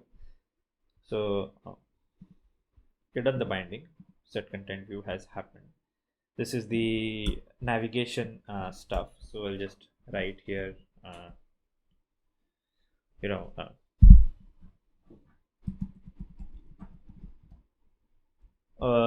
even in fact actually put them into functions, which is kind of a better thing to do. So you can take all of this stuff out and create a function, private fun setup.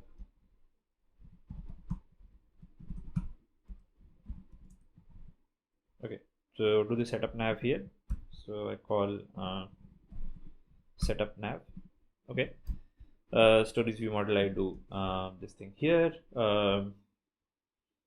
Setup binding, I'm done. I will do this thing, bindings dot stories recycler view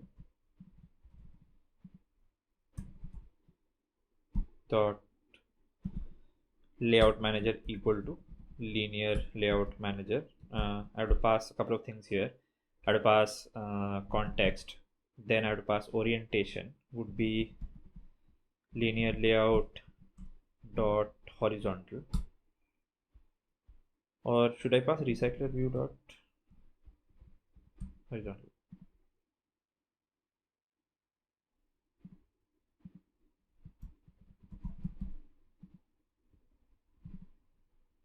RecyclerView dot horizontal, I believe, is just linear layout dot horizontal itself, right? Yeah, so does not really matter anyway.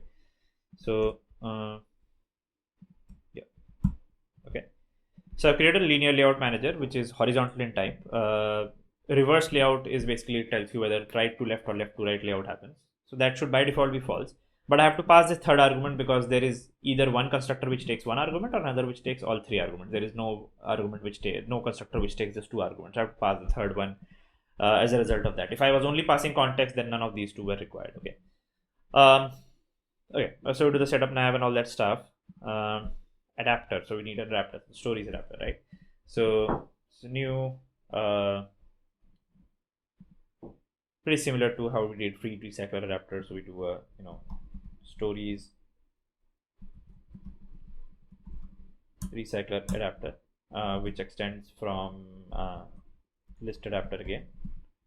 Okay, T will be of gallery type here, and view would be of I'll create a class stories view holder, which extends from RecyclerView.viewHolder.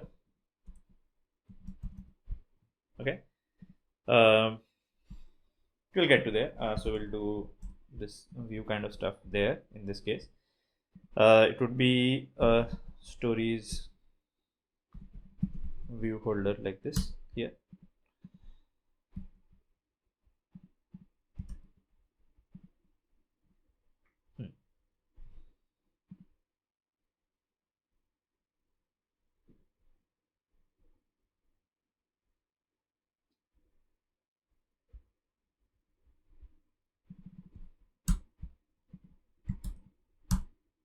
So we need the recycler view.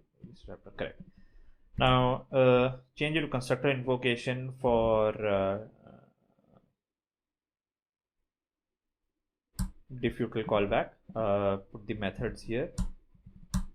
Okay, we will go and create that stuff here. So we'll create a class stories diff callback, which extends from defutal dot item callback of type gallery. Have to do a bunch of things: constructor invocation, implement the members. This is gonna be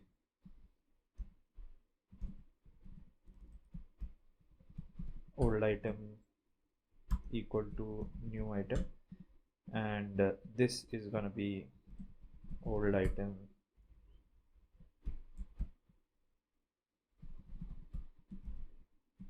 new item.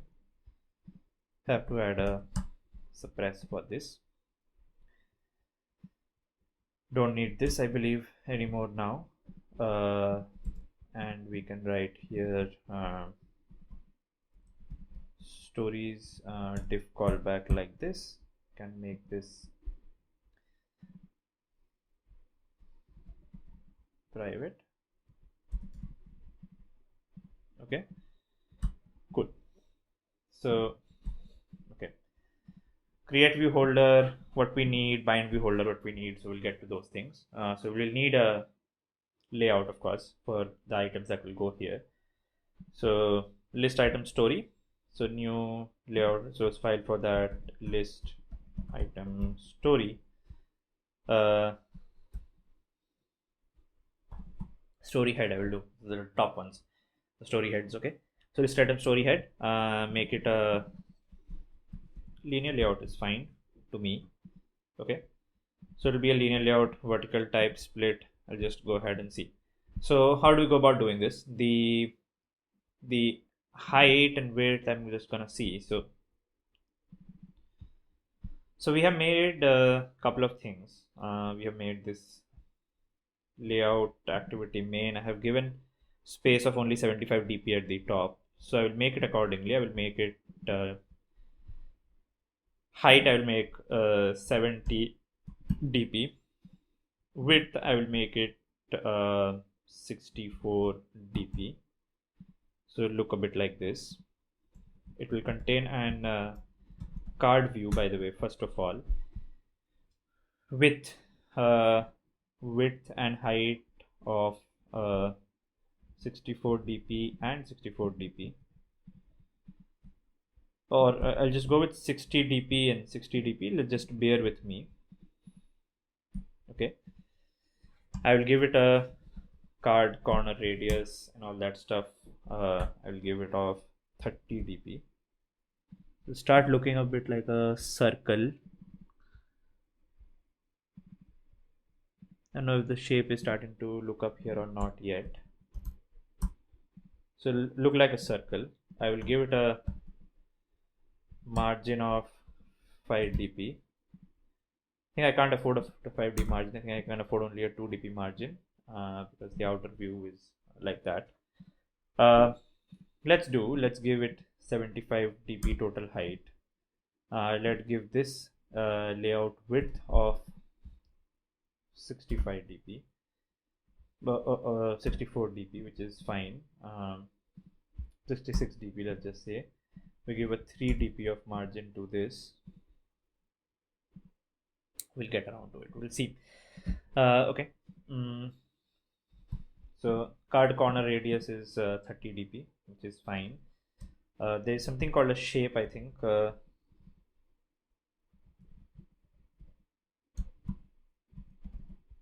believe either Android shape or app shape. So just card corner radius itself is needed, I believe. We'll just get to that. Okay. Inside this card view, I will put an image view with width match parent and height match parent, right? I'll give the tools NS here, so that I can write here that tools, sorry, background color black. Okay, so that's how it's gonna look like.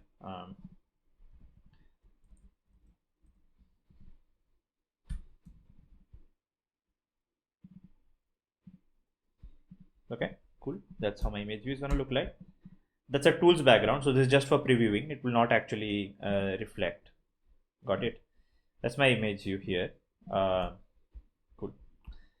Then what we do here is that we take below the card view, after the card view, I take a text view here. Width, match parent, height, wrap content, and I'll give it some text here.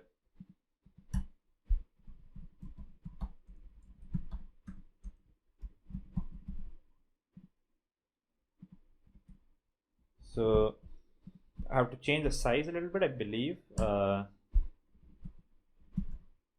Text size maybe 10 sp, smaller. Probably the entire thing not looking exactly very great. 0 dp margin and padding also 0 dp, I guess. Line height, can I reduce? What can line height be? I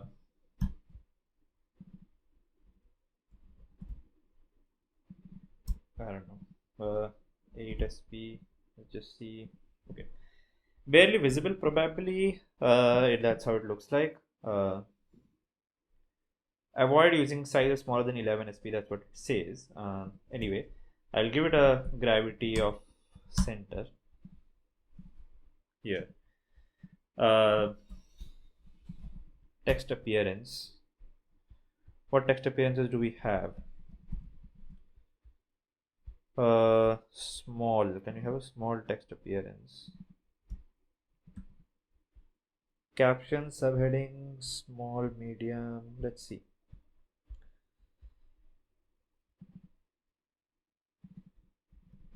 Maybe just go with small. We'll figure those things out slowly, the styling and all of that stuff. That's how it looks like. Give this whole linear layout a horizontal margin horizontal of 5 dp. Okay, so this is what my list item story head looks like. I will give this image view story head image view, and I'll give this story head text. It's just something like that. Give it a rebuild so that I can create list item story head view binding. Here on create view holder, I will have to do is val inflator equal to parent dot context dot get system service layout inflator, right? And then binding equal to list item story head binding dot inflate, pass the inflator. Same here, pass parent and false to attach to root. Let this take a binding here, and let this be binding dot root. Okay, so we'll pass the binding stories, return story view holder with the binding here. Val gallery equal to get item of this position, correct? And then we do this stuff. We will do holder dot binding, call it val here, holder dot binding dot story head text view dot text equal to, and I will do gallery dot title is there, or I don't know, gallery dot name is there, which is fine.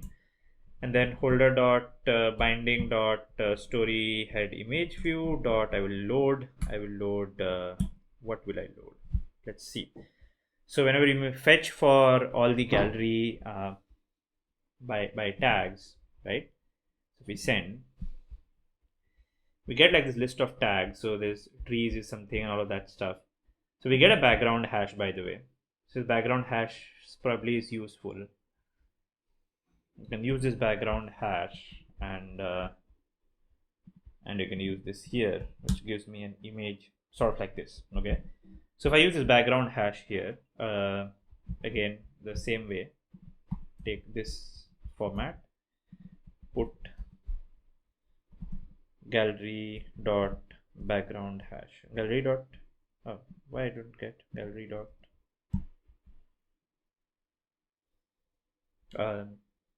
interesting, get tags. What did I get out of get tags? Tags response, I'm getting data status success. Am I not getting data status success? There's something different here. Where am I making this request? So slash tags. If I make a request to slash tags, I'm getting something very different here. Data contains tags. Oh, it contains galleries. I did not need the galleries. Did I? I have got most viral, user submitted, random, staff picks. No, I need the tags actually. So the tags response contains data and it contains galleries. Oh, it contains tags. So let me just change that stuff up a little bit. So got a few things bad here. Let me go to my view model. Stories view model. Tags is going to be list of type tag. Okay. List of type tag. Get tags. List of tag. Not the galleries dot tags is what I want. So cool. I get the tags. Once you've gotten the tags, adapter code I need to change a little bit now. Yep, here. So val tag equal to get item position, tag dot, so what do we get? Tag dot name. Do we get a tag name? Tag has names. Awesome. Tag has a display name as well. So is the display name different from a name? Usually, I don't know. But display name sounds a better name to be used. Oh, there's a space here. So I will use the display name.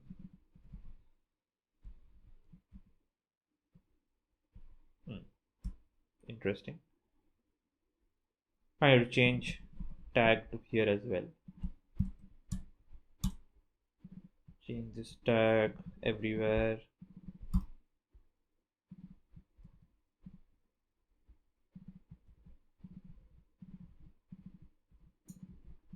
I think we're good now. Has a display name. Perfect. Okay. So here it would be tag dot background hash. Okay. On bind view holder, we do tag dot background hash like this.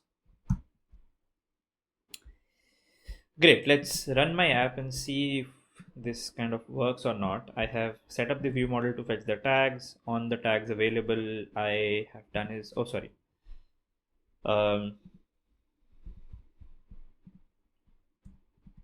private val stories adapter equal to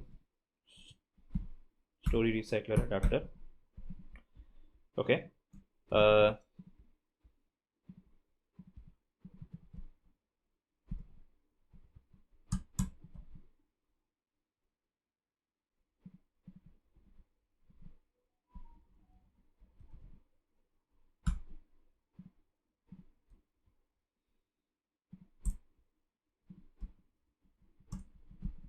Adapter equal to this stories adapter.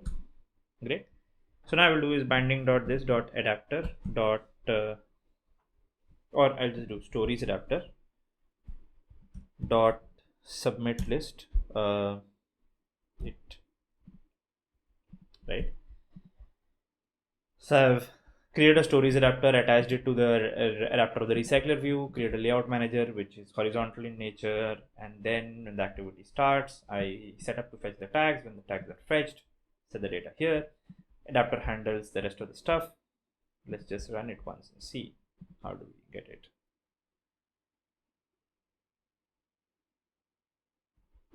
Interesting.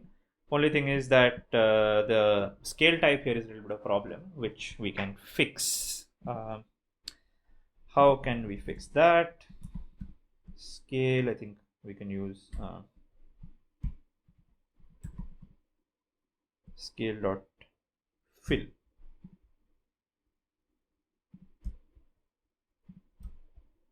We can use scale dot fill type. Should do a center crop kind of a thing in that case.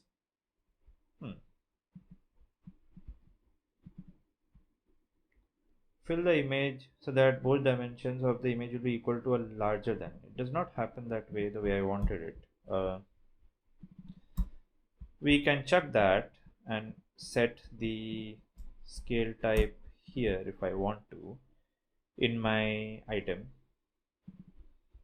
image view, scale type center crop.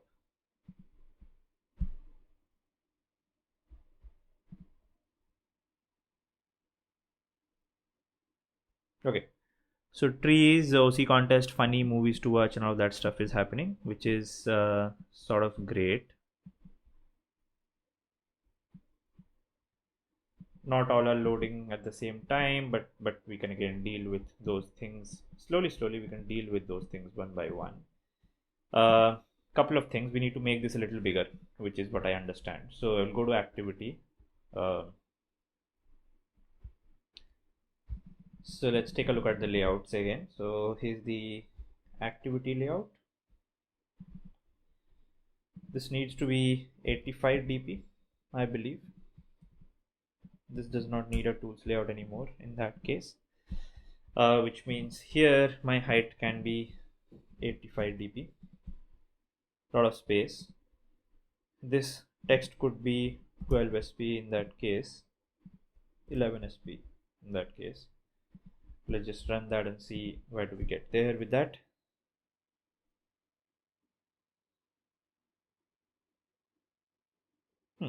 Interesting. A little bit of padding is also required, so I'll make this 85 dp. I'll make this 90 dp. Now I'll give it a margin bottom here of 5 dp.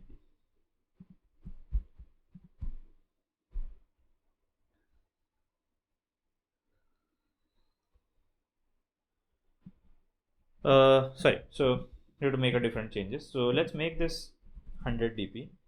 Let's give it a top of 100 dp as well, or I think 90 dp is fine, and 90 dp is cool. Here we have 85 dp and 5 dp and all that stuff. Let's go.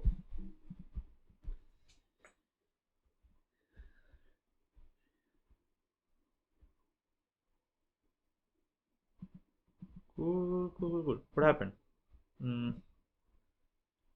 Margin top 90 dp. Did that not work? Okay, that worked. Cool. Great. Top stuff is there, and hot stuff is also there. Interesting. And all of the stories are there. Okay. So fantastic. We want to preload them before they come to the screen. There is stuff we can do about that as well, by the way. So we can check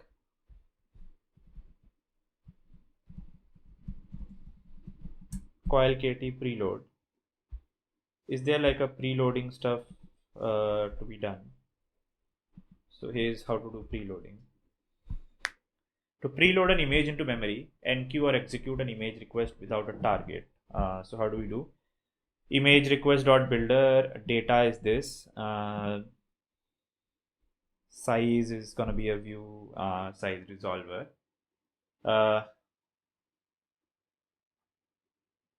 So we can do something like that.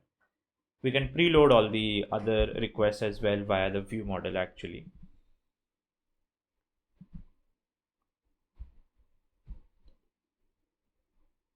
Okay, let's see how we can do that, so that when we scroll, they are not coming out blank like this, right? So we can do some preloading on that stuff. So, but this is like the tags. Now, if you click on that, we should show images of the tags, which is another thing that we need to do. So let's start working on that as well, by the way. Okay. Let's finish this.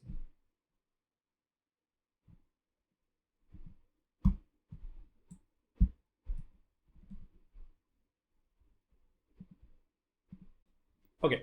So now if we get a tag as a story, how do I find out the photos inside the story like Instagram does, right? So to do that, if I go for gallery tag like this, okay, the next one. So in place of tag name, if I pass trees like one of them was given, sort window page again, not mentioning them, and send them. So we get this data, which is consisting of the gallery object, and further there are some items inside that. Now these items here are some title inside it, some ID inside it, there is a link, it contains tags of that image, and it contains images within it. Okay. The ID that's there, can we actually use that ID for something on Imgur? I don't know, maybe i.imgur.com like this. If I pass the ID here, it does not show something like that. It will show the images within it. So basically the first image within it would be the URL, which we can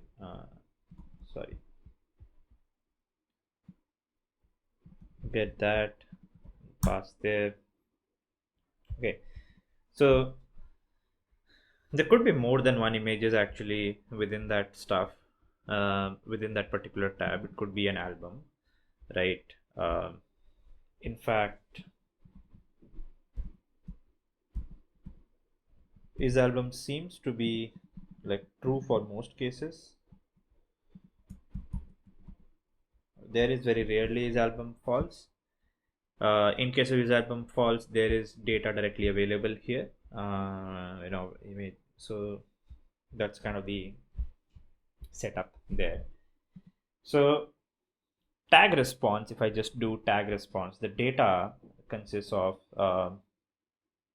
let me just copy this entire data for a second, and let me create a tag response here. Models, I create a new here, advanced, it should have val, auto determine, let keep everything nullable, annotation for code gen and extensions seems okay. So This is called tag response rather than tags response. It's for a particular tag. Now actually inside this, the data that comes and the tags response. So this contains this data as well, which contains featured galleries tags like that. This data here contains accent, background hash, background is animated, which is basically looking a lot like the gallery object. Is it? So it's looking a lot like the tag object, right? Accent, background hash, all that stuff. So we can turn this data into a,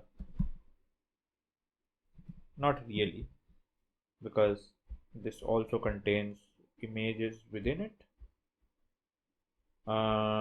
Description annotations, I think we don't need this stuff. We will remove that shit from there. Contains item. So items. Each item is basically so an item is of type image, which further can contain images. It's interesting. Okay.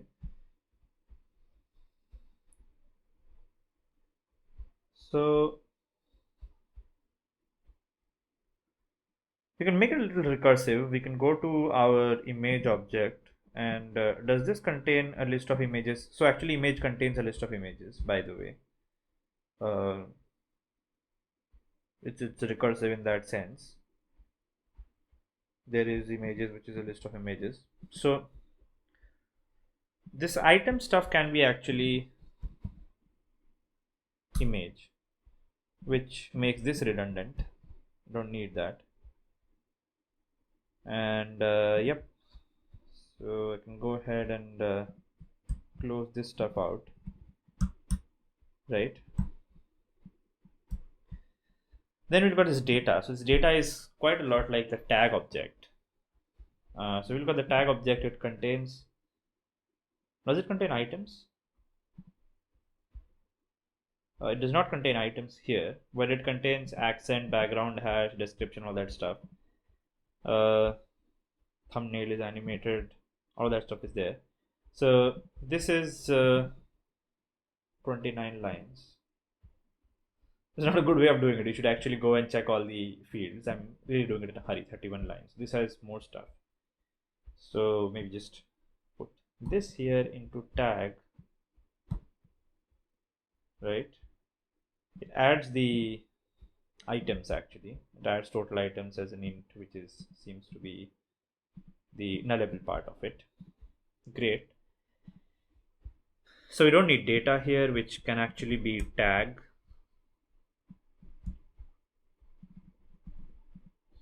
Sounds great. Gallery response actually has data like that. Tag response contains data. Data is featured galleries. Okay.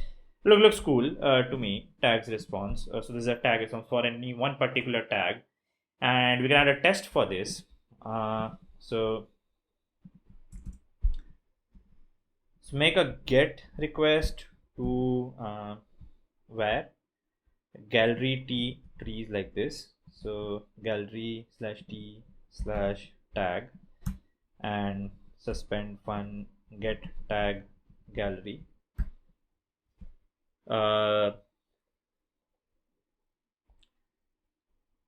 We can pass path tag. It's going to be a string basically, right?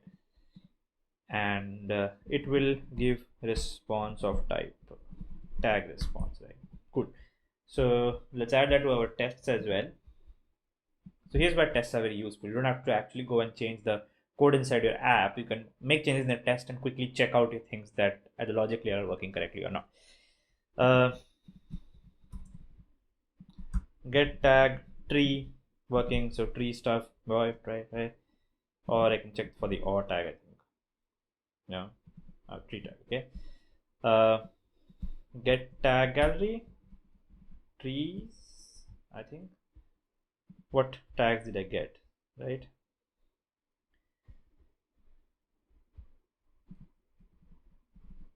So or was one. I think we can go with or one. get getter and response body is not null. Let's just check that we get this response or not. Debug. Let's hit it. Okay. So do we get a list of images out of this or not?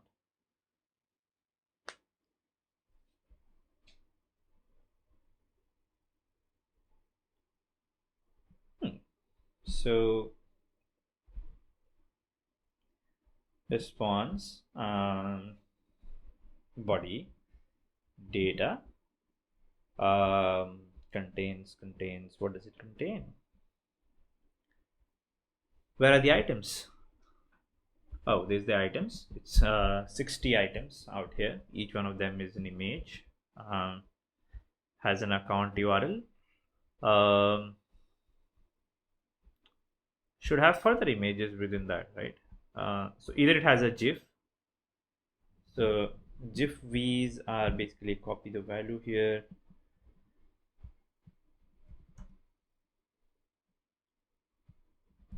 GIF V extension, it's I think a extension, it's a video file. So it's a extension created by Imgur themselves. Interesting. Can I just get the GIF out of it? Apparently can. I can get the only pure GIF out of it. I can get the MP4 out of it. Fantastic, I can get the MP4 out of it as well. So I can make it a video player for this if I want to, right? Can I get a JPG out of this? Just the still? Wow. I can get a JPG out of this as well.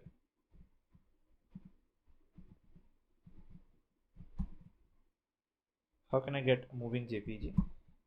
Is this a GIF? Oh, it's a GIF. So if I look JPG, then I get a GIF at the end of it. But not a problem. So we either are gonna get is album in this case. I think, yeah. So either like is album is supposed to be false, but if is album is true for any item, if is album is true, then there will be images, right? And if there's going to be images, then I can get that image out of there. Okay. So great, seems pretty good. Is there a way in the Imgur API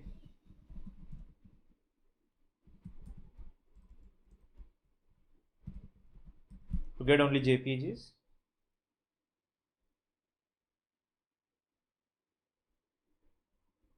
Or not? Let's check that. We can do that filtering on our own on our end. Okay. Never mind. But we're getting the data here. Okay. So once we get this data, with that data, what can we do? So with this data, what we can do is we can create a new activity where we show that story layout that Instagram has, where there is a bar at the top which sort of scrolls through stuff. Okay. Let's do that, right? Let's do that.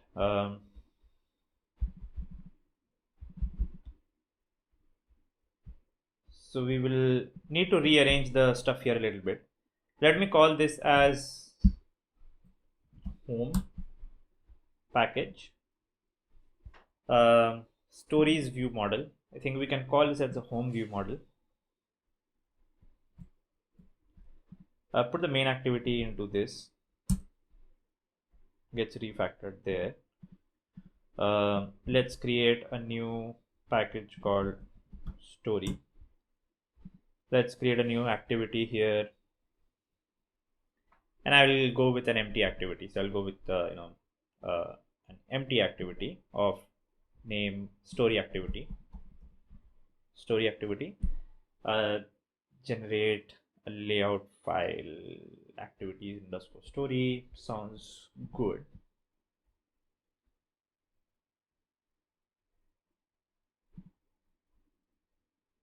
So need to add the story activity and the main activity and all that stuff. So need this. Cancel.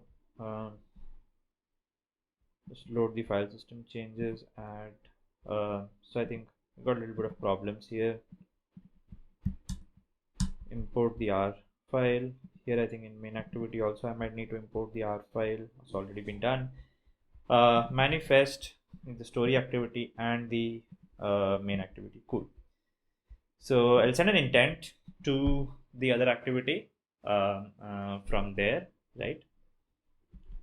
So I'll send a intent to the story activity. Does the Android navigation graph work with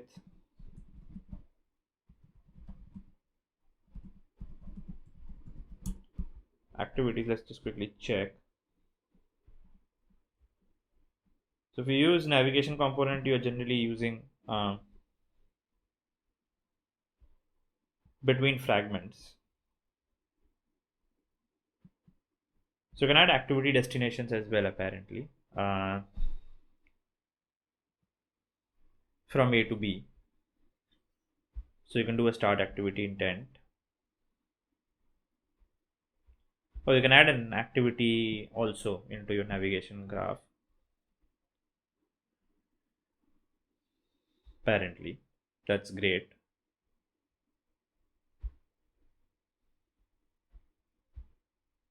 I can just start with a new activity intent directly like that. But yeah, we'll see activity destinations later on. For now, I will use the simple activity stuff. So if you look at the navigation, it has like a design view where you can see what all navigations are happening, navigation top and all of that stuff. We can create another navigation graph for stories, but we don't need one. We can just simply send a new intent to that. Okay. So what happens is when I click on any of those stories, which is inside that adapter. So I'll go to the recycler adapter and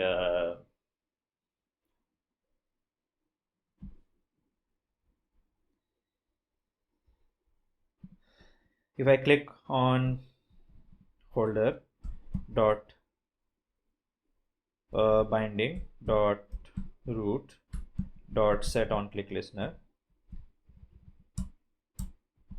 right? So I will start activity. So I have to do context first. So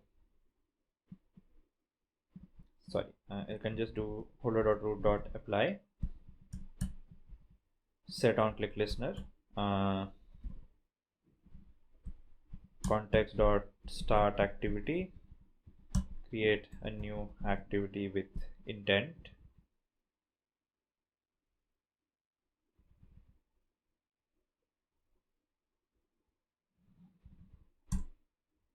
to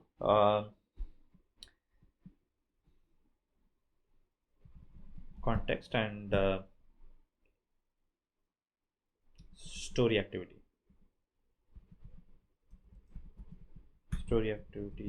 class. Sure, right? So we'll open the new activity in this case. If I click on any of those things, just quickly check that out.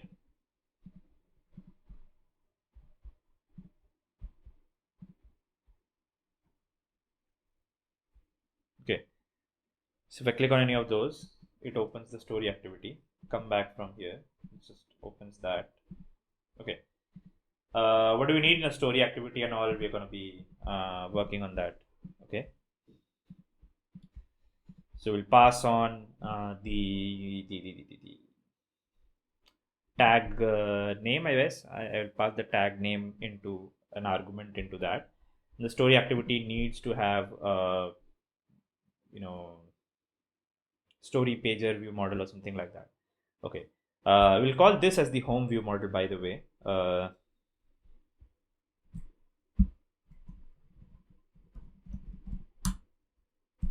It's called the home view model.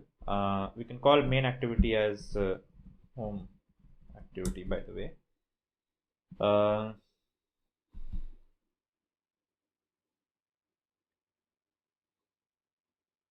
Cool. And you have to create a view pager. So a view pager is basically how you page through different images in your screen, right? So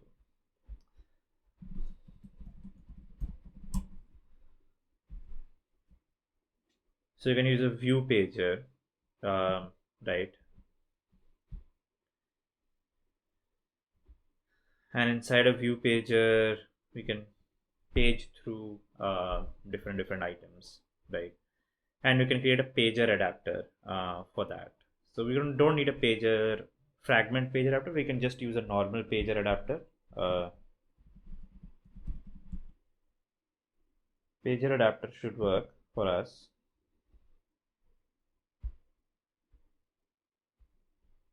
There's a view pager 2 as well, I believe. And this is the newer view pager, apparently. Um, okay. A view pager 2, and it obviously has got a view pager adapter also as well, I believe. View pager 2 dot adapter. So I can create a view pager adapter here.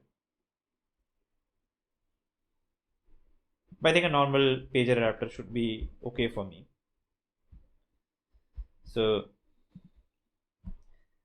let's go ahead and build that stuff. So I will add in my activity story, make it a frame layout. God, I hate the fact that they always make default constraint layout everywhere, because most of the views don't require a constraint layout. It's too complex for that. Frame layouts are kind of pretty cool enough for most stuff. So what's the difference between view pager and view pager 2? What's the difference? Is anything new available from view pager 2?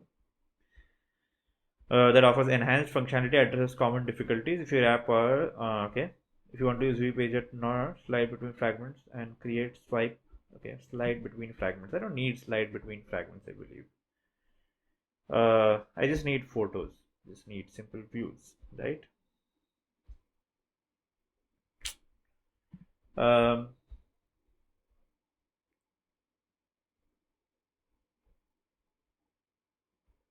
View pager supports vertical paging.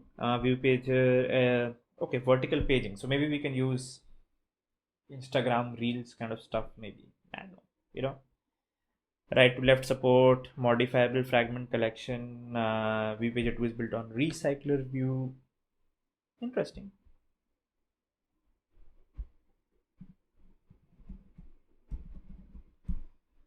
Let's open view pager 2.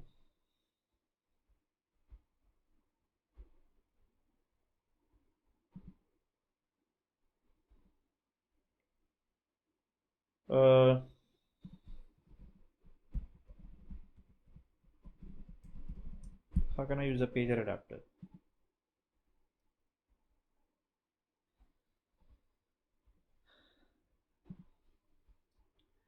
Update the XML file to view pager 2. Update your adapter classes. When view pager oh, we just use a RecyclerView.adapter with view pager 2.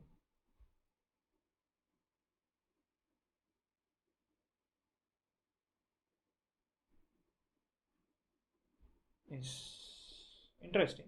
We can use RecyclerView adapter itself because it's based on view pager. So let's create a view pager 2 here.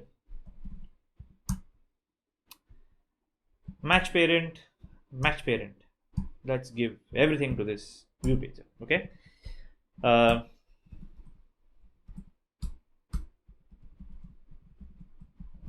Let's call it the story view pager. That's my frame layout.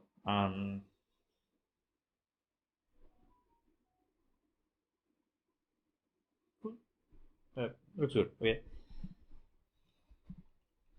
Then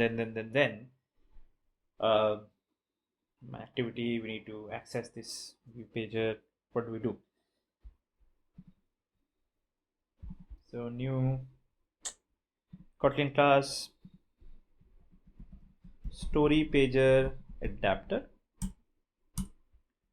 extends from RecyclerView.adapter.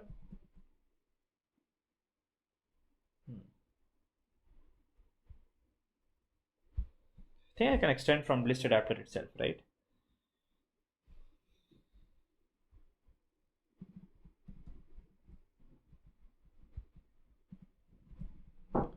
because I mean list adapter extends from RecyclerView.adapter actually, right? So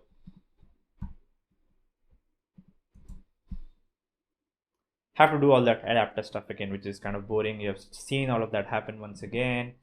So you have to create a bind view holder, create view holder. You have to create a stories. So you have to create a class story page view holder extends from RecyclerView.view holder. Make it constructor, whatever. It will contain story page view holder, and first argument here would be of which type? Of image type. Okay. Get all that stuff ready. We need to implement these two things. Then we need to implement item callback. We'll create class story diff callback extends from diff util.item callback of type image, right? Make it constructor invocation, implement members. Pretty similar again.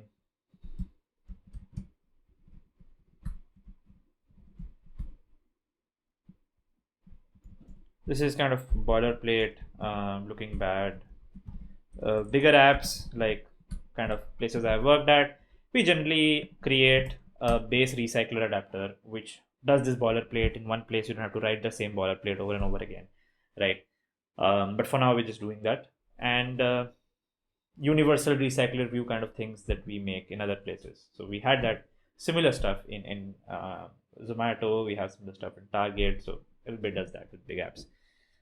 You see there's a lot of common stuff we're writing inside every adapter. Anyway, besides the point, this is the view holder. We will get to that view holder stuff soon.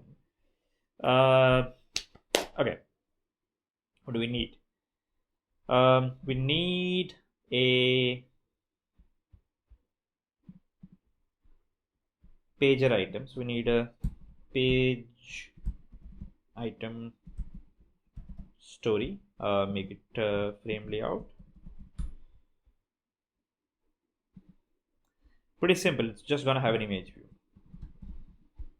That's it. Match parent. That's it. Just give story image view. Okay, that's it.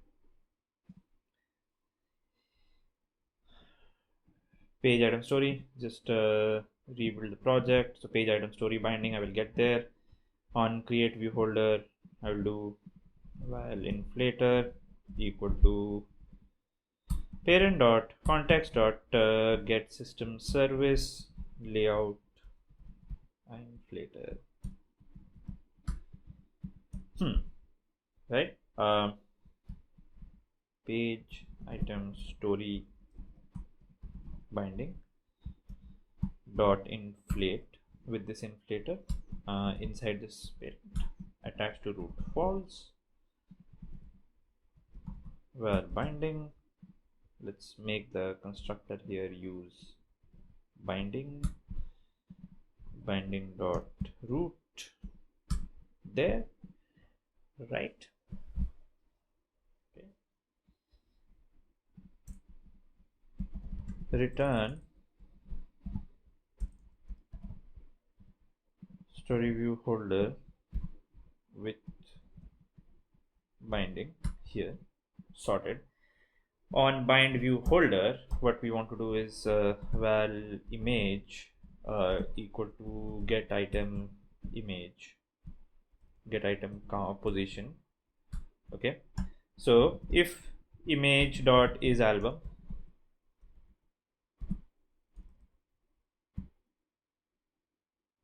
I think I got a wrong image here. Not this image. It is supposed to be the imgur image. All sorted. If image dot is album,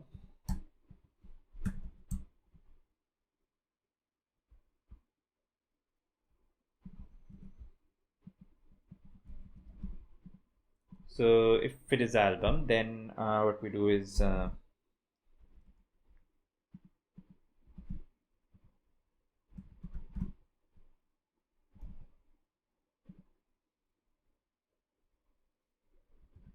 image dot images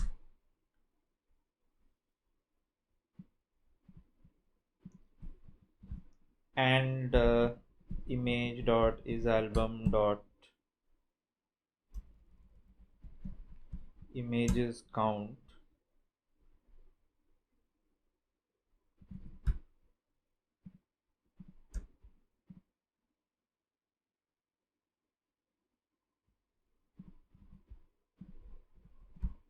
not 0. Okay, so in that case I will do image dot images 0 dot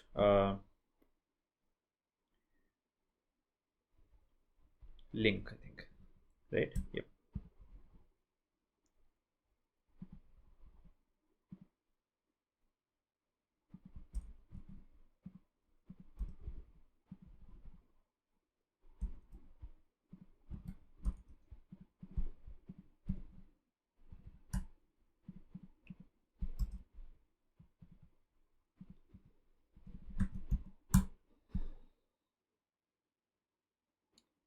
Else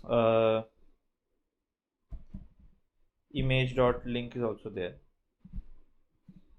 Okay, so you get the image URL. Okay,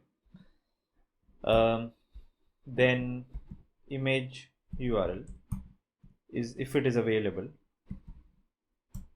then we do holder dot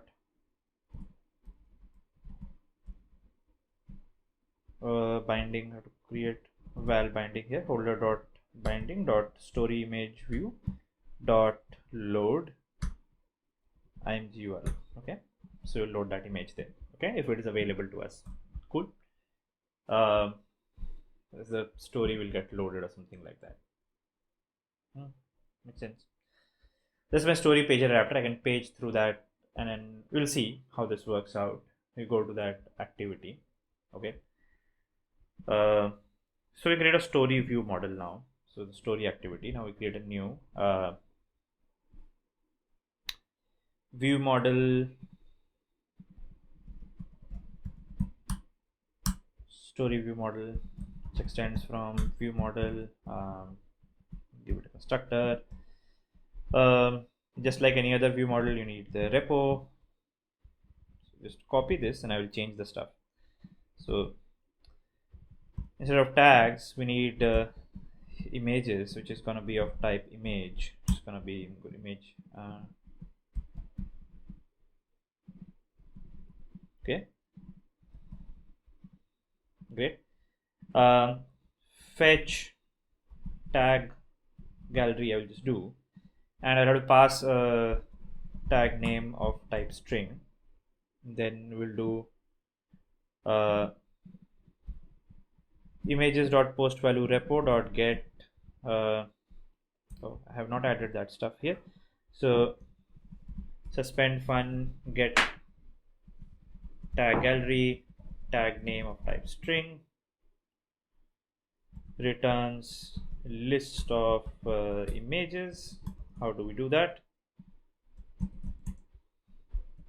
Val response equal to API dot get tag gallery with that tag name, and return response dot body dot data dot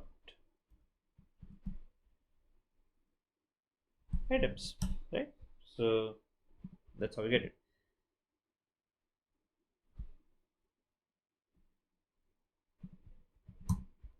Okay, images itself could be null apparently in this case. So in the repository we can do like dot filter not null,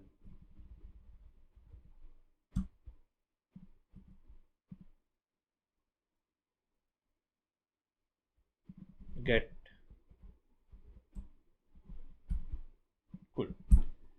So get the non-null ones at least, because in the in the code it says it could be null apparently. We can fix that part, by the way. Like it should probably not say null there. Here, if you look at the repository,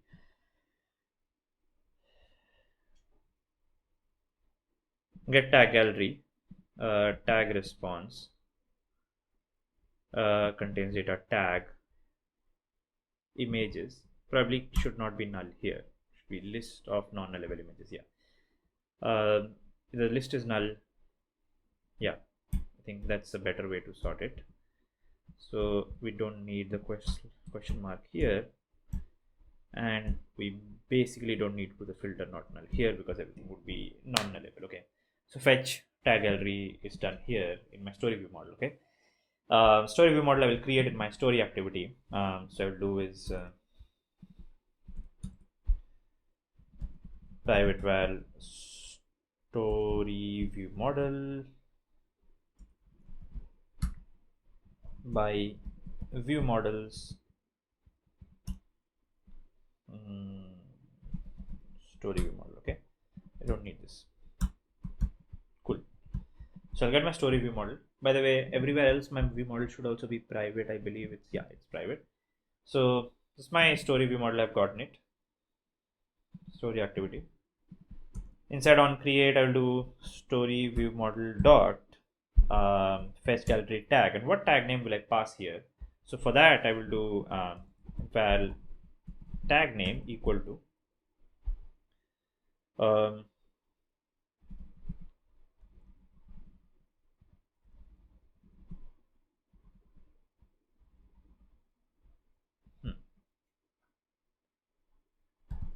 intent dot arguments get string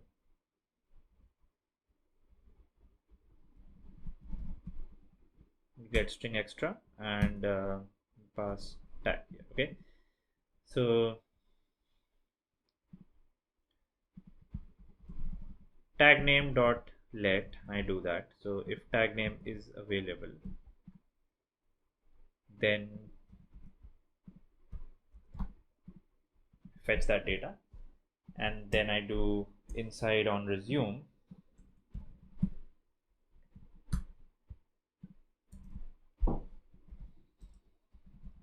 story view model dot images dot observe on this images are available. Then what all do I need to do is that by the way, you can use bindings here as well. So instead of set content view like this, we can do val private late init var binding is going to be of type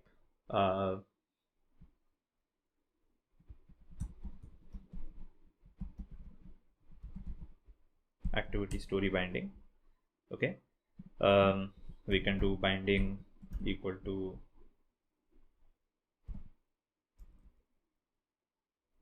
activity story binding dot inflate on layout inflator, set content view binding dot root like this.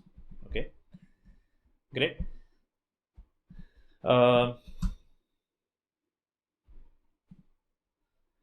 What else we need to do is we need to set up a adapter and all that stuff for this here. So binding dot story view pager dot adapter equal to, and here I can set the adapter to private val adapt story pager adapter equal to story pager adapter like this. Story pager adapter. Set that story pager adapter dot submit list it. Okay. Believe I don't need to set anything else. Let me just quickly check how to use view pager 2.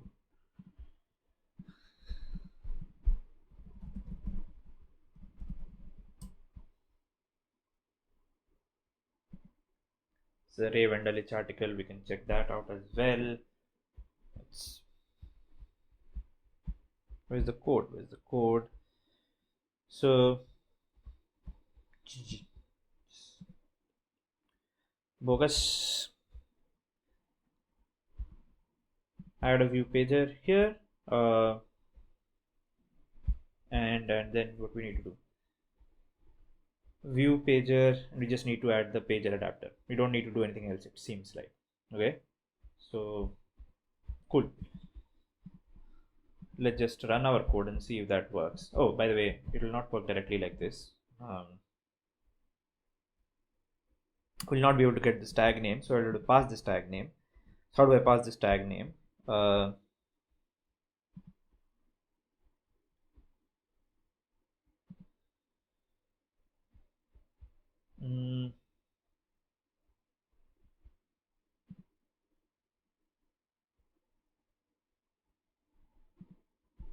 Story pager adapter. Oh, sorry. I need to remove this stuff, and I have to make this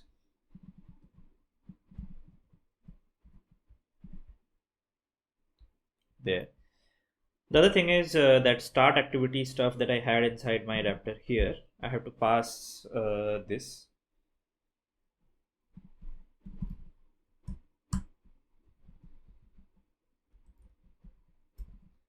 Put extra tag, and inside tag I will pass tag dot name. Okay. So I pass the tag name inside the intent here. I receive that in my story activity here. When I receive that, I start fetching a particular tag gallery accordingly. I believe this should start working.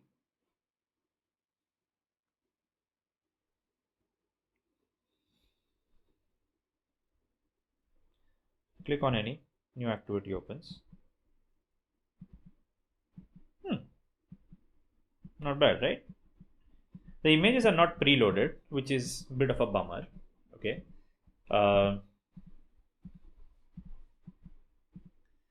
So if we just log all the image URLs, so if it does not end with JPG, we can not show it or stuff like that as well. So I just do image URL stuff here.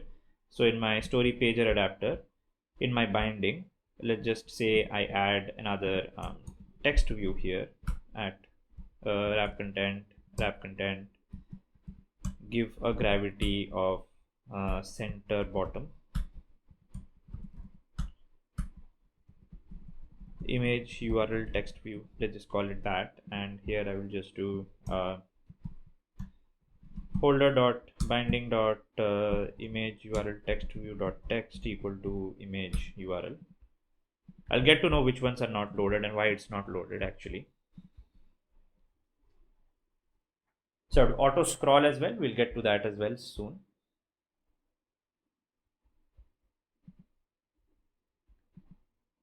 This was a GIF, so it did not get loaded. So coil is sort of unable to load GIFs. Can coil load GIFs? Let's check. So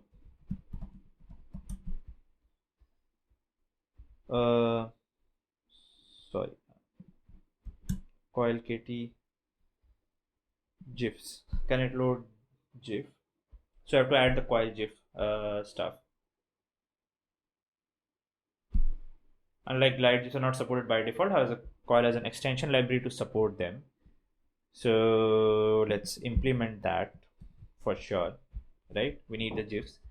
So let's go to app. Let's add coil GIF, right? Then we need to add something like this here, which says that to add to your component registry when constructing your image loader. When you're creating an image loader. Do I need an image loader? I have not created an image loader as of now, right? So I believe, how does this work? Dot load is taking a context.image loader. It's a coil.image loader. Can it take a image loader? Can we create our own image loader?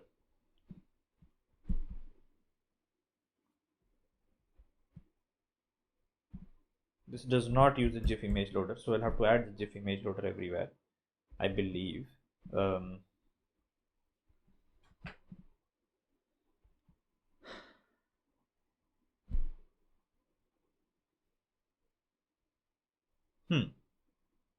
Context.image loader.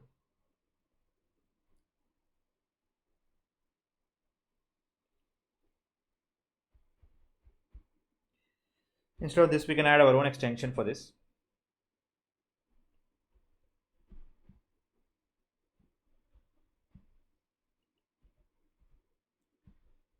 So we can pass image URL and we can pass the image loader, which we can do.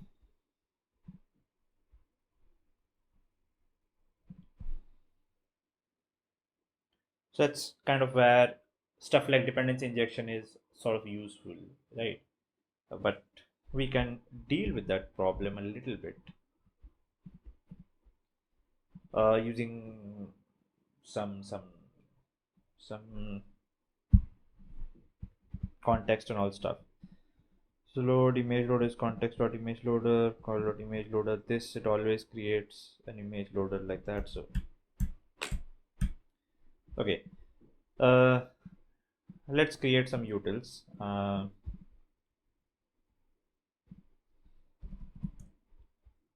Let's create an image loader. I'll create an object here. Okay, so interesting. So I'll do is private var image loader of coil type.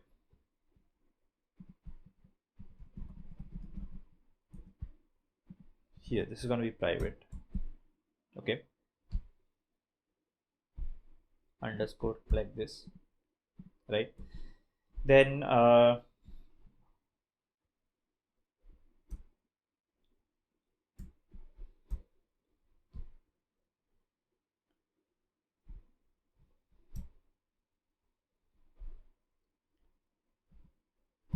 val image loader is going to be of image loader coil type. Will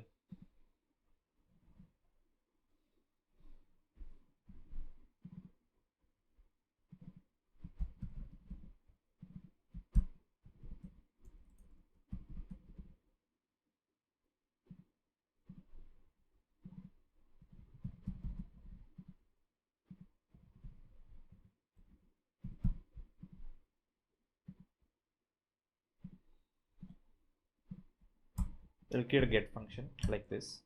Okay,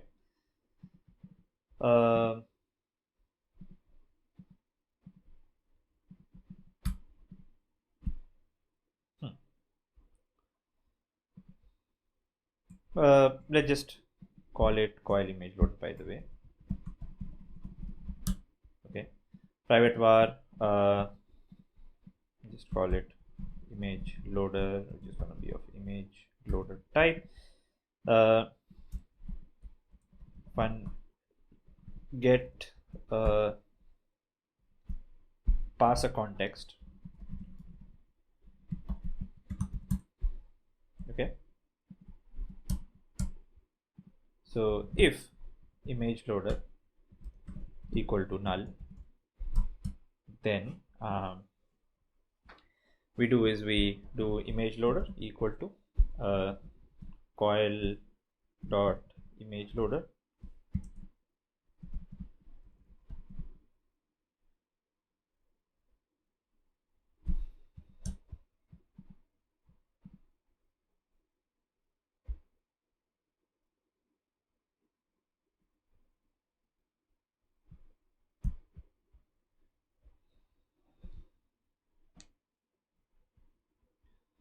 or we can use a set image loader apparently exists. So we can remove this stuff from here. So let's do is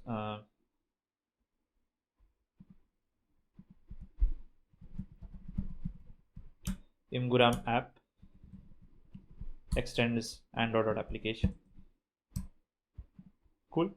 In manifest application, give a name imguram app. Okay, so in imguram app, I will do is on create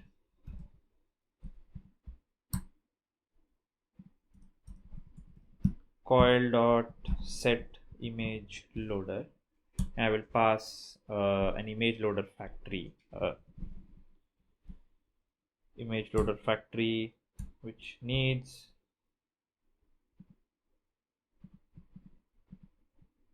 new image loader, something like that. So I can do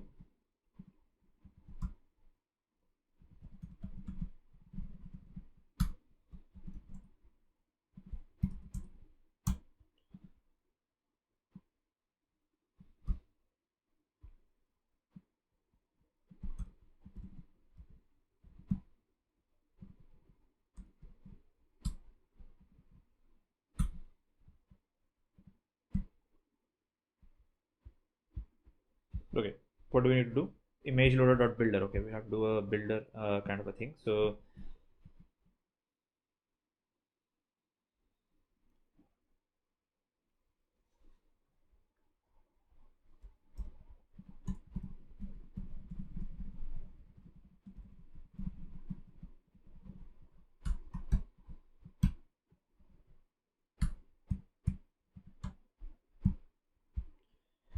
dot component registry, and I can just write this stuff here. If SDK int greater than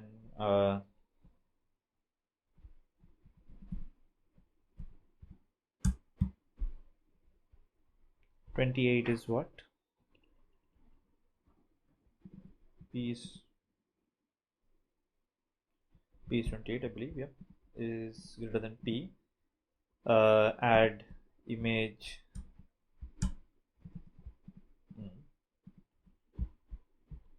Somehow it's not working out.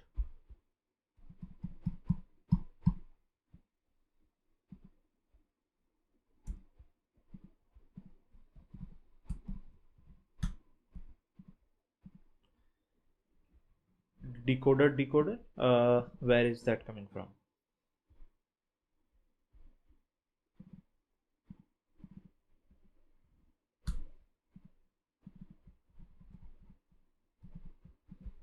Okay, where do I get GIF decoder and all that stuff from?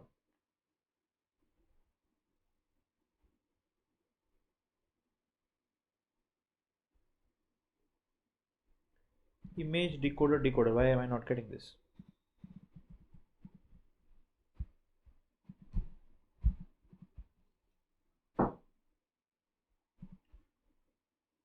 Do I not have a target SDK of 28 or above? I do have. Okay, image decoder import and GIF decoder import. Cool. So if greater than 28, then image decoder and else GIF decoder. So this is only available in 28. So cool. That's my image loader builder, and image loader builder.build I have done. So I've set the image loader when the activity is created. So it should be able to decode GIFs automatically then, I believe, because like this, what this function says is that set the image loader factory that will be used to create a singleton image loader. The factory is guaranteed to be called at the most once. Node factory will take precedence over an application that implements image loader factory. Okay, set image loader. We'll do that. Okay, got makes sense. And let's start. So apparently we can add application can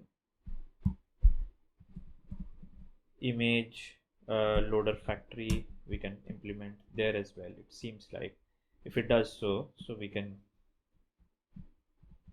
put all that stuff here, and then in on create we can do coil.set image loader, this.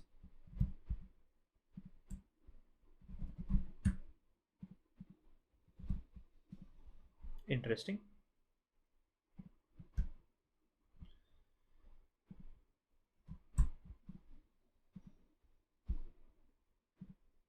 Okay, this should allow us to decode GIF images that coil is allowing via this method. Let's see if that works. Video frames, it can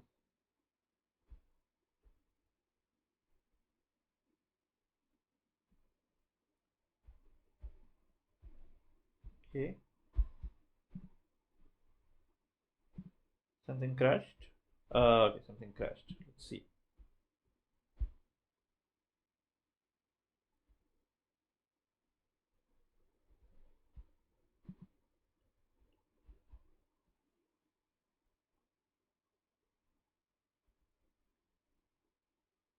Action bar dot set title. Okay, something wrong happening here.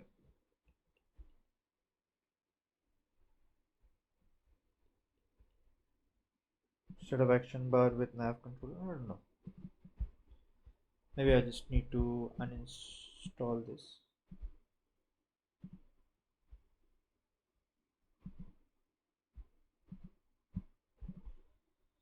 Okay, let's run it again. Why is such a stupid thing happening? Okay, again, it's happening. Okay, here it's happening. Context is not yet available when you need it.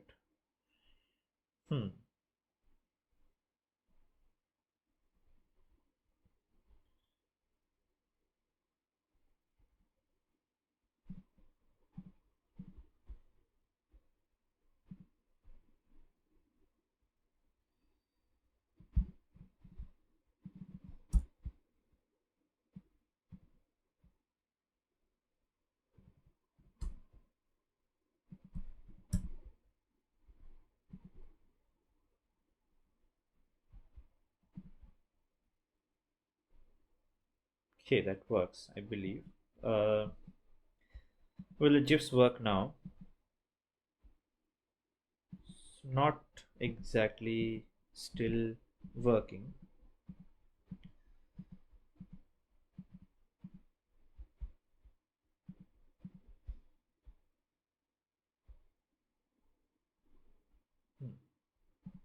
Should have added the GIF decoder here. Remove this probably and not implement this, and put all of that stuff here.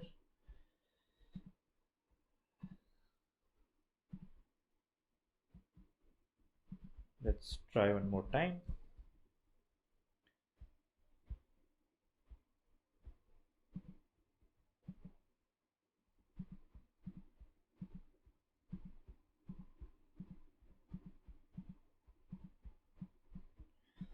There's a lot of MP4s which obviously are not working.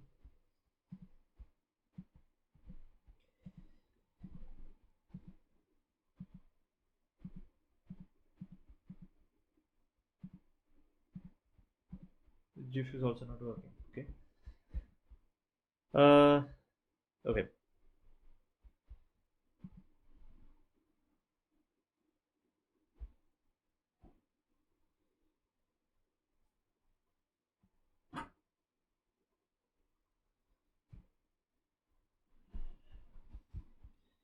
Let's try something else then. Let's try one more thing. Instead of doing this image loader.builder, if I just use this for a second, set image loader in my story pager adapter.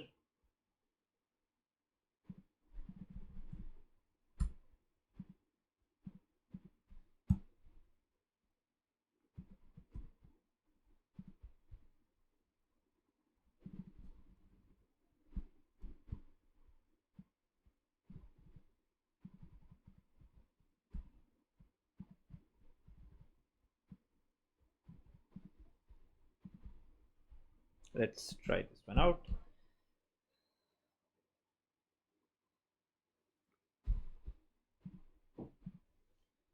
If this GIF decoder works, apparently does not. So I'll have to search coil kt GIF URL.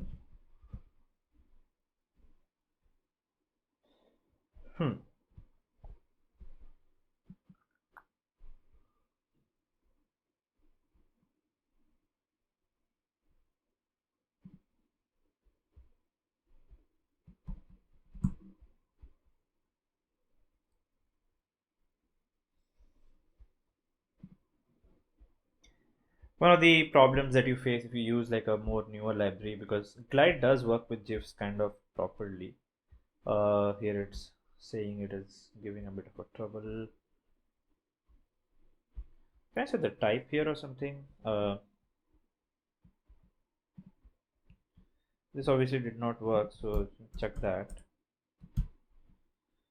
Image loader, builder is there. URI is there.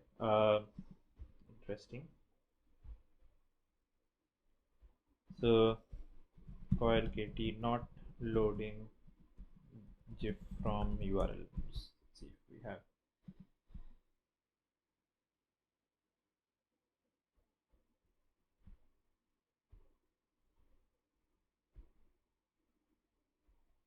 Cool. If I just use maybe GIF decoder everywhere.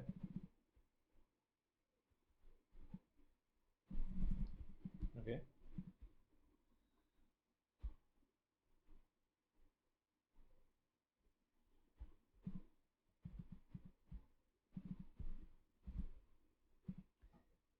So for all APIs, if I use GIF decoder, maybe then let's give it a shot.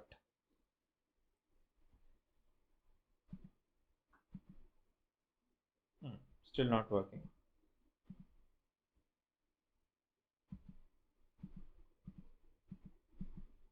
Here's a GIF again.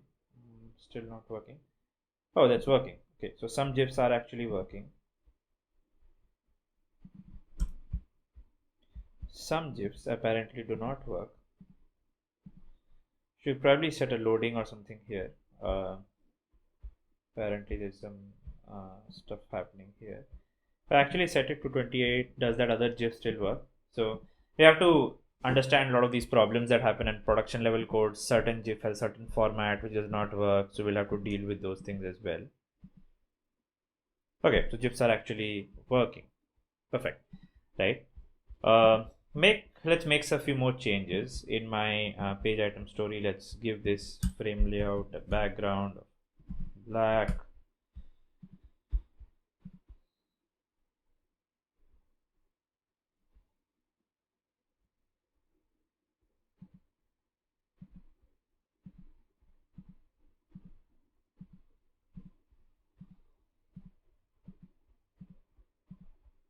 Cool. So stories are kind of there. We need to auto scroll the stories. We will just develop that. By the way, this background black here instead of here, we can also give it to the story XML itself. So the activity story itself, we can give it here as well. That should also work.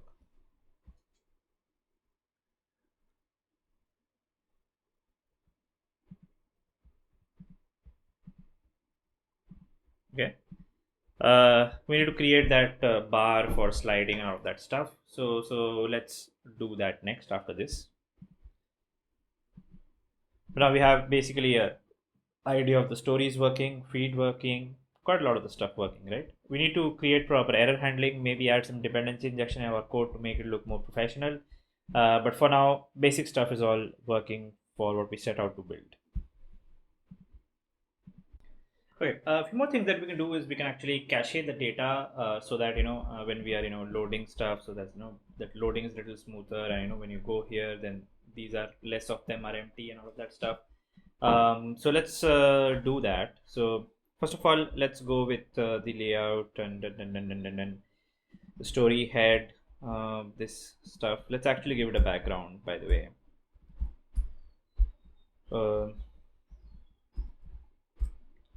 Right. So circle shapes are correctly can be seen when we start loading them. Right. So they had this gray kind of thing beforehand. You can use a different color as well, or you can circle through the colors as well, and all of those things. Next, how to kind of preload stuff. So if you look at coil preloading, so I think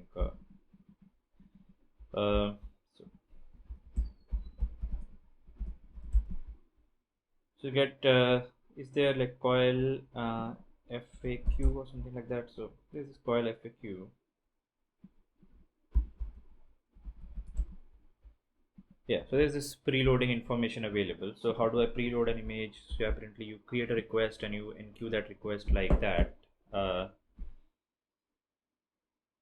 preload a network image only into disk cache, disable the memory cache for that request. So stuff like that.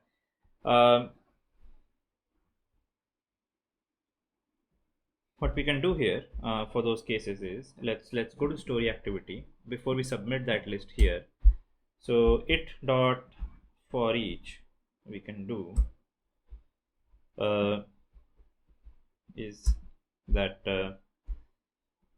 while URL equal to, and inside the story page adapter as we're using image URL.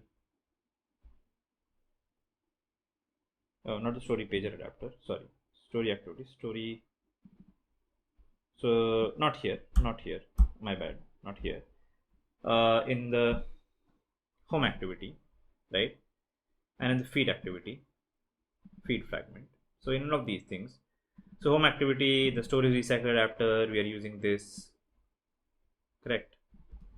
So inside the home activity, let's do it dot for each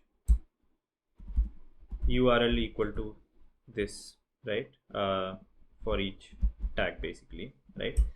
Then let's copy this stuff from here. So while request equal to image request dot builder, context we can pass this, data we can pass the URL here. In fact, we can just pass this as f, just directly pass this. Remove the URL. Size, okay, so size we have to pass some size here, then we have to build, and then we have to do coil dot image loader for this context dot enqueue this. Okay, now size, what is the size that we should pass here?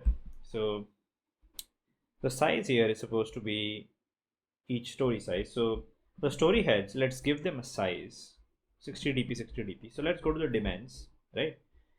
Let's go to values and dimensions, and let's add a dimension, story head image size, okay, and give it 60 dp here. Cool, nice little size. Let's add that here, story head image size, story head image size in both cases. So that's the size. So here you have to pass that size value here. So what size value can I pass? Resources dot get dimension pixel size r dot dimen dot same thing. Okay,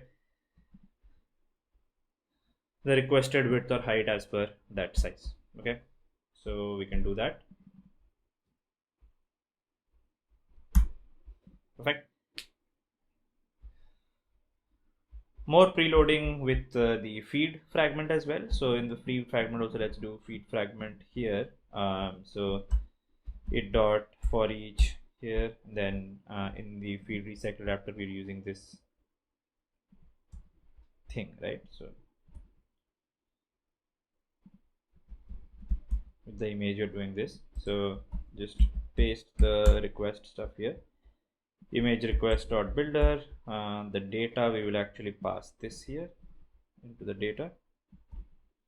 Size for this case has to be a little different. I'll just get to that. I have to pass require context and coil dot image loader require context like that. Okay, so what should be the size here in this case? So in this case, the size we can do is the width of the recycler view. So with the width of the recycler view could be binding dot feed recycler view dot width. Okay, so we can use that width as a size parameter. Or yeah, okay. So let's go ahead with that and see what caching gives us. So does caching gives us something better?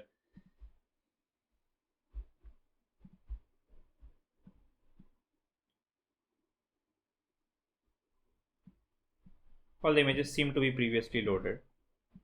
The hot and top seems to take a little time to load to me. Images are taking a little bit more time. We can disable the disk cache, by the way, as it is said. So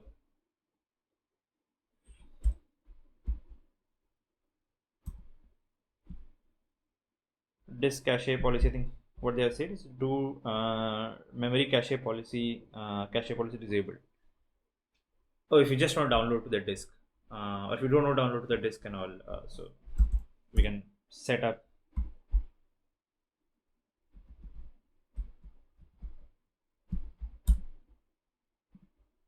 Just do this. So I disable it in the disk, but only keep it in the memory. Is that faster? Doesn't seem to be any faster.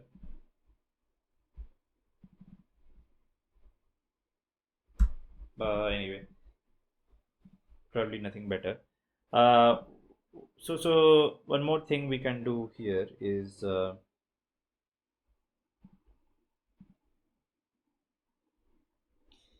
actually do that a little while later. So submit the list a little while later, while the cache is getting built. That's also something we can do, by the way, right? So we can do for each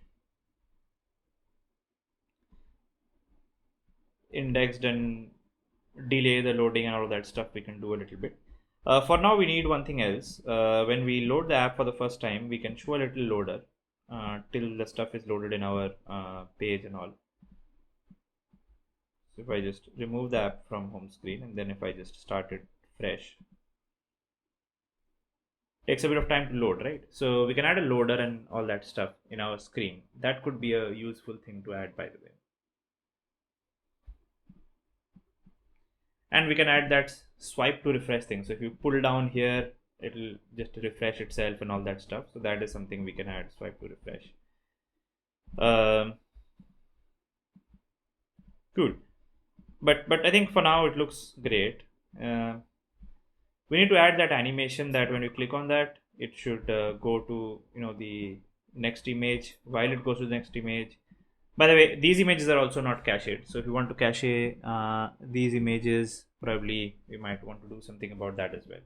So to cache these images, just to cache probably the next image only, what we can do with this adapter, story pager adapter here, is that this is the image of first position. If I want to just cache for the next image, private fun cache next and pass the position. Okay, so we can call cache next and pass position here like this. So val image would be get item of the next position.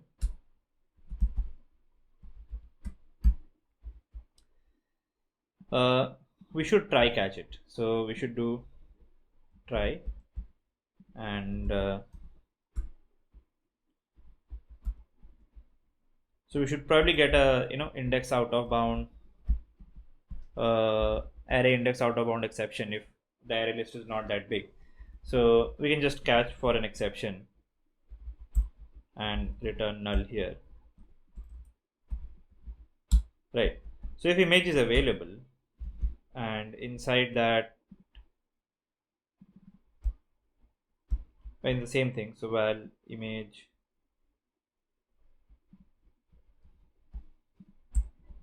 sort of like this.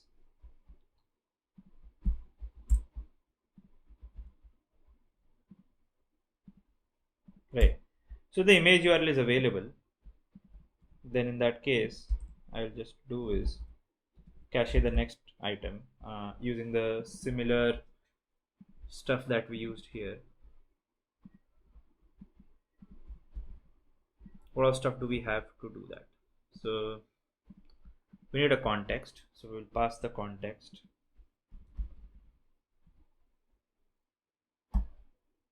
So how do we pass a context? We can pass folder.story image view. We can pass that as a context.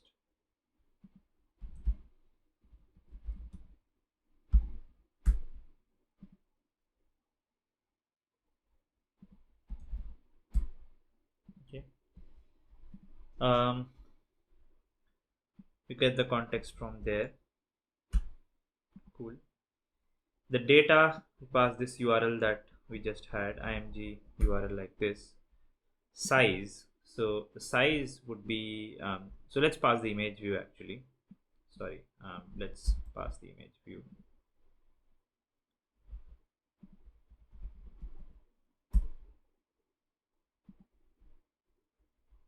The next image view would be of the same width actually. So I will do image view dot context here, and I will do image view dot width here, and here I will also do image view dot context. Okay, so I'll cache the next image every time I fetch an image.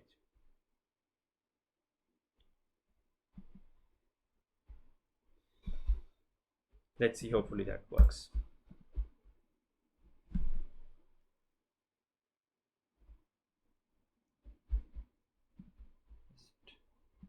Stop it, run it again. Okay, so we open any story. We should really definitely add the loader here, but before that we open a story.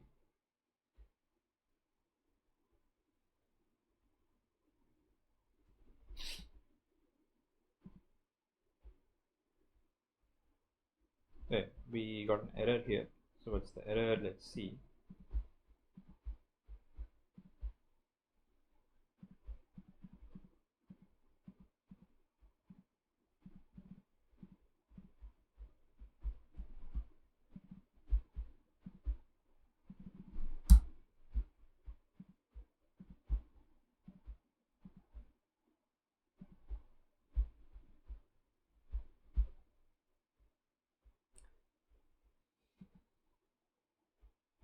Width and height must be greater than 0, it's what it says. Okay, let's not pass the size then, let's pass the whole thing. Apparently image size coming out to be 0 in this case.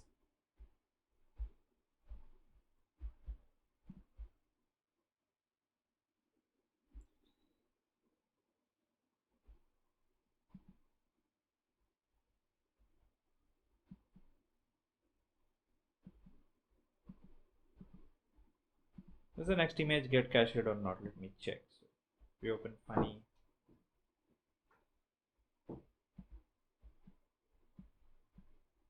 Hasn't been cached if I see.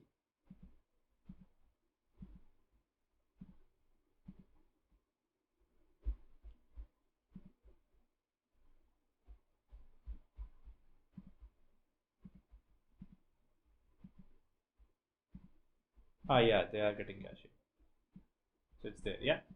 So sometimes it's getting cached, sometimes it's sort of not.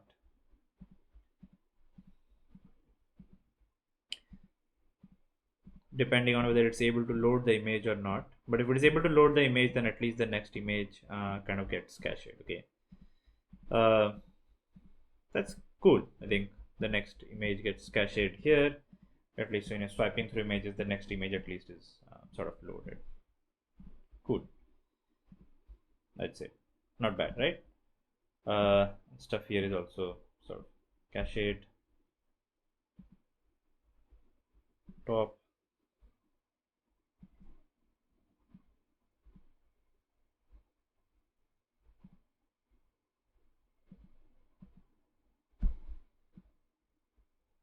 Cool. So stuff looks cool.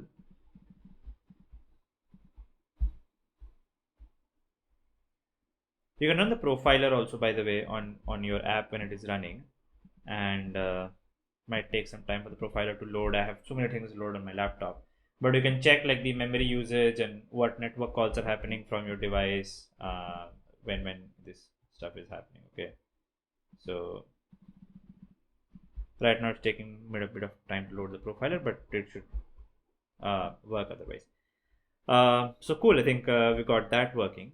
The next part would be to animating that header at the top of the view, which we would love to do. So the header at the top of the view, we can go for the fragment, not the fragment, the page item story, the frame layout. We can add a view here. Layout width match parent, layout height say 2 dp. So let's just put a tools background here.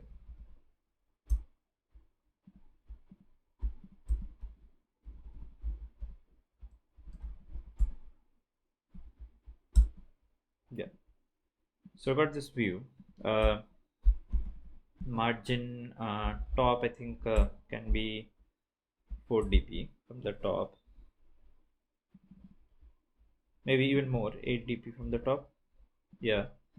Height can actually be 4 dp itself. Background is white, so you have that thing.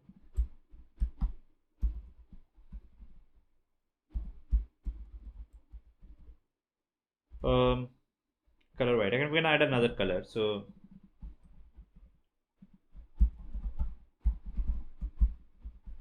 white transparent 50, where RGB A. So I think we can just pick that stuff and make it, half transparent. Okay, so 88 FFF like that. So white transparent 50, and let's put another view exactly at the same point, right? Make it white. Width I would say here, so scale X I will do 50.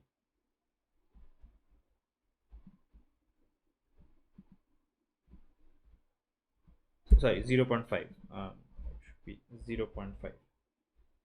Okay, and layout gravity left. Why is the layout gravity thing not working?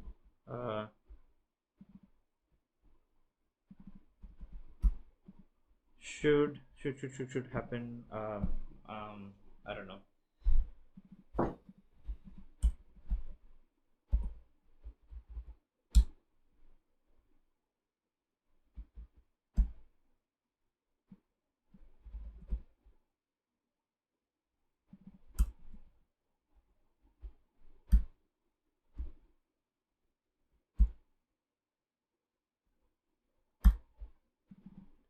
So do the translation and scale and stuff like that around here.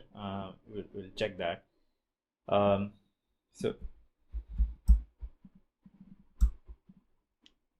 yep. So let's just give this an ID.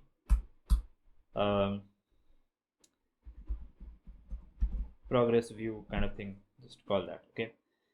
So the progress view, I would want to do a transition for 5 seconds or something like that, and then make it grow. So let's try and achieve that thing, by the way. So in the story pager adapter here, we would have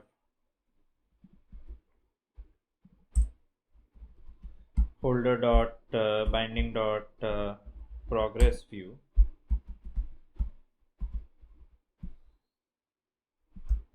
So how to set a transition? So let's see, Android set transition.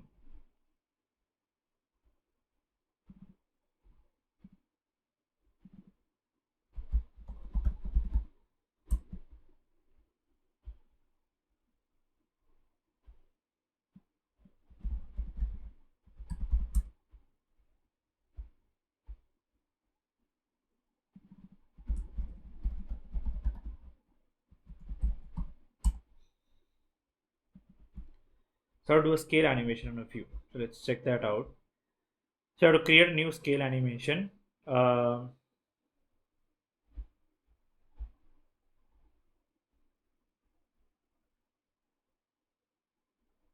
start animation or something like that. Dot animate scale X scale Y, something like that. So if I do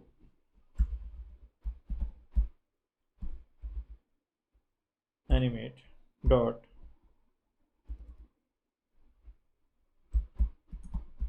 scale X 0.5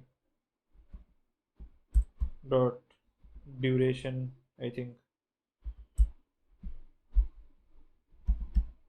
3000 milliseconds dot start. So I think let's start it from let's scale it to 1 f, and let's start it from a scale with 0. Okay, how would that look like? Let's just check that.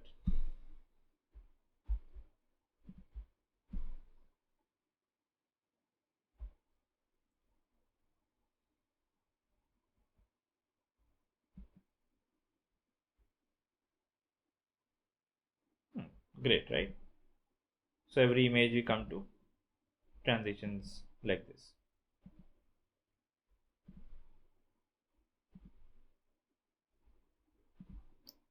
You can do from left to right as well, but I think this is also a good way to transition.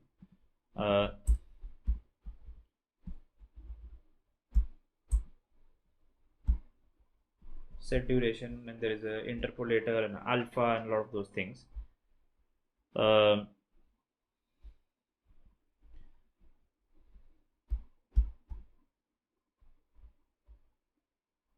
And you can do a with end action. With end action, you can run something. We can basically go to the next page or something like that, right? So you can check those kind of things if you want to. Or we can do something. We can do something is actually keep this stuff.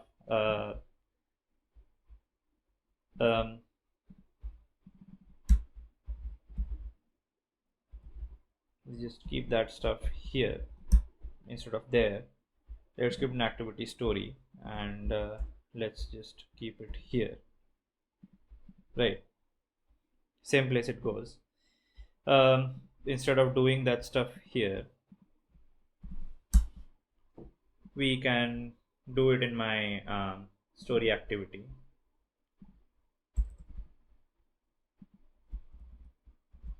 Binding dot progress view dot animate like this, and we can do it for every page change like that. We can do. Okay, so here it will happen only once and not happen for every change, but to do it with every change we have to work on a few things. So it'll happen once, it's not happen after that. So we open a new activity, then it happens. There's a bit of a stutter here, which seems bad. Should not happen. Okay.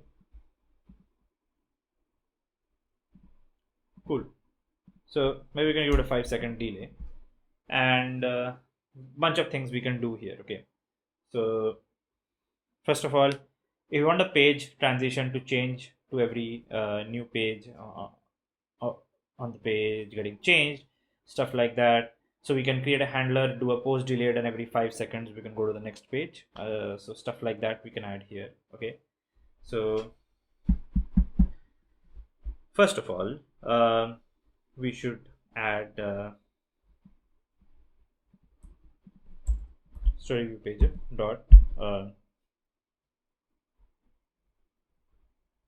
So animate gives me, I think, a view property animator.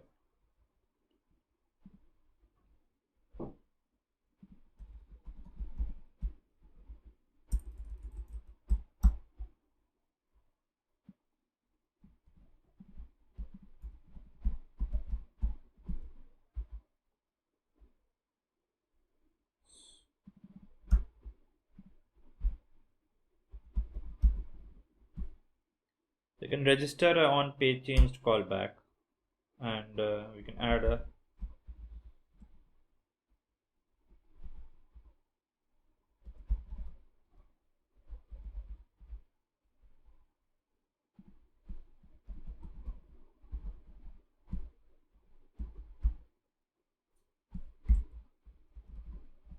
on page change callback. We can add here. Add oh, is that an abstract class? Oh, it's an abstract class, so you can't do it like this. We can't actually inherit two classes, so that's fine. We can do object that inherits from this.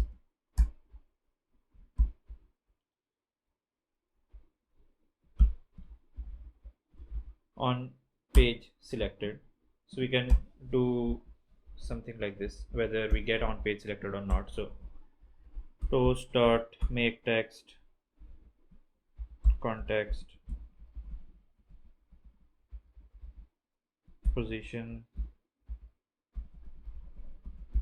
short, and then show that. Let's see if we can see every page change is happening or not. We'll have to make a hook to the page changes as well, obviously.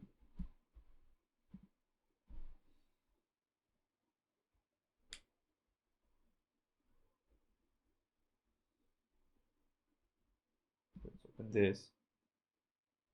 Page 0, page 1, page 2, page 3. That happens. So congratulations, that happens. What I will do is I will create a class here.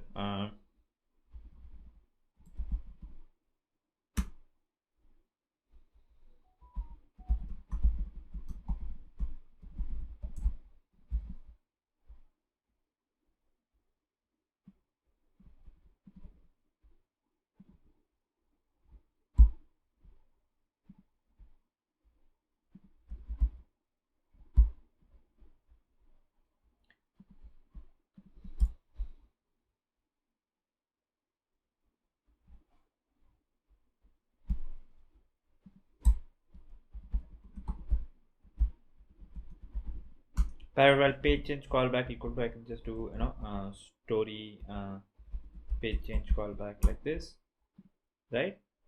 And or I can even in fact do an object here. So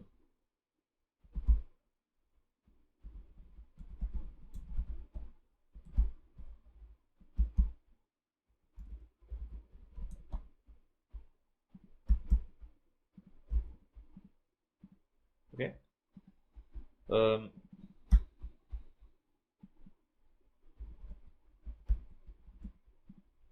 use the page change callback object here. Great.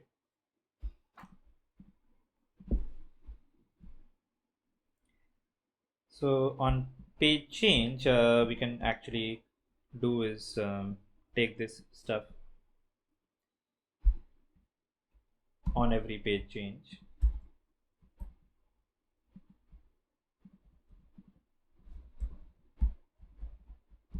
Clear animation, and I think on every page change we can at least make it happen every time again to start with.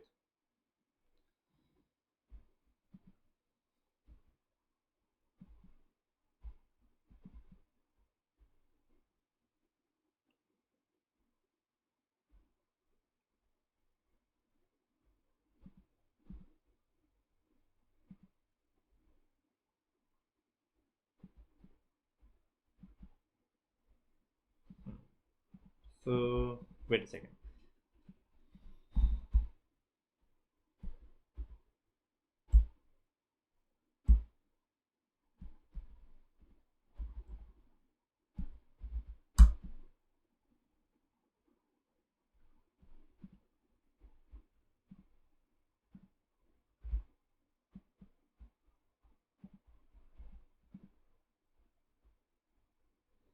Where are we with this? Can we reset that animation, or we'll just check how we can make it work?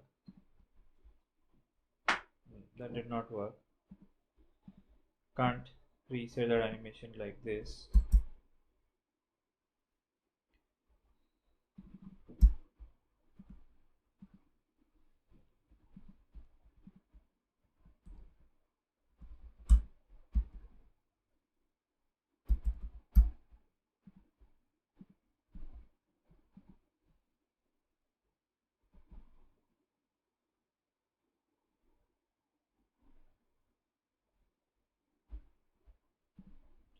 Okay, so let's just create a view property animator rather than that. So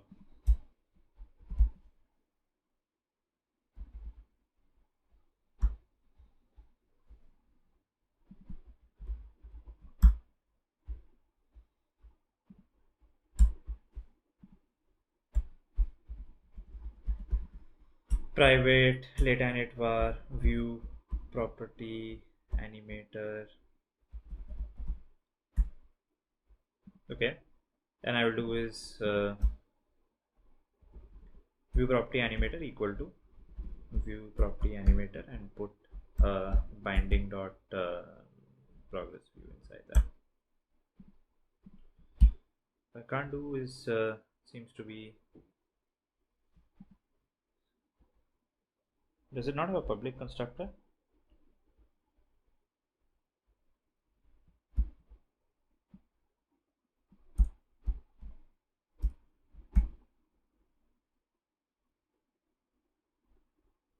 Well, apparently you can do that. So we can do is binding dot progress view dot animate. Okay, so view property animator, probably we can do something about this.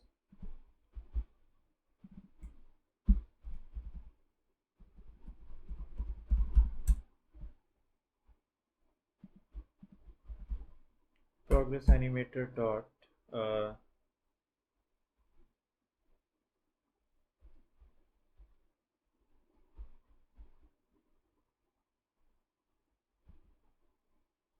cancel, and then progress animator dot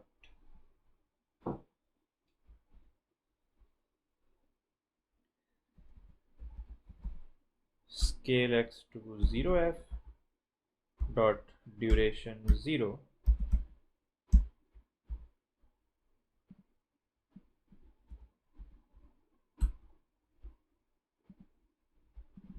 set duration 0 dot start, and then scale x to 1f, set duration for 5 seconds, and start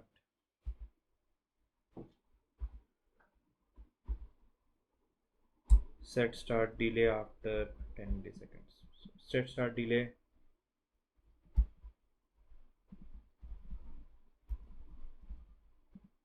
dot start. Okay, let's just see if that works or not.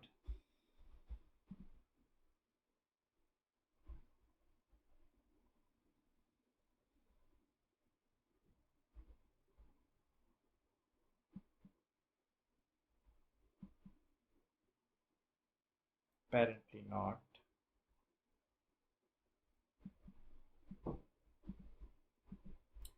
So I'll probably put the scale x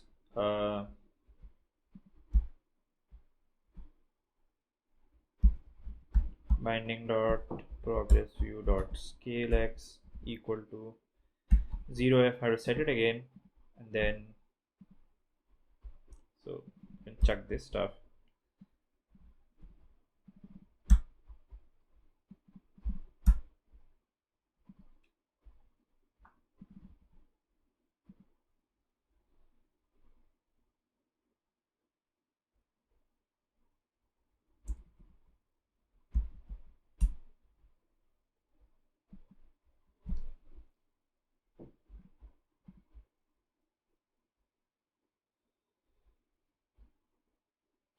Okay, let's see that works.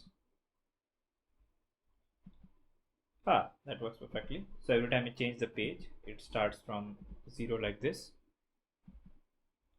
which is fantastic, obviously.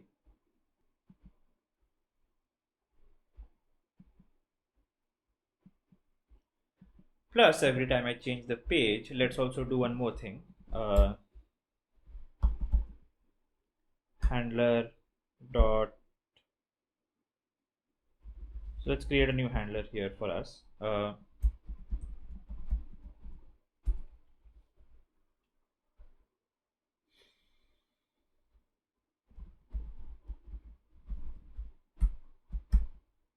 So create a new handler. It says it's deprecated. So what I should do?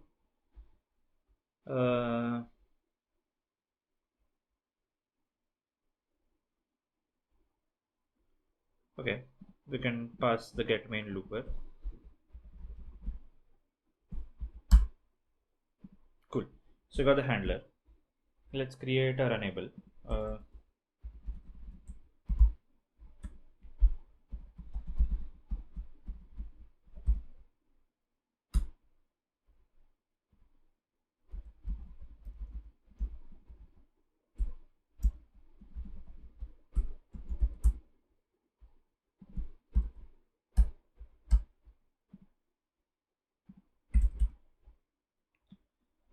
So to go to the next page, what I need to do is I just have to call binding.storyViewPager dot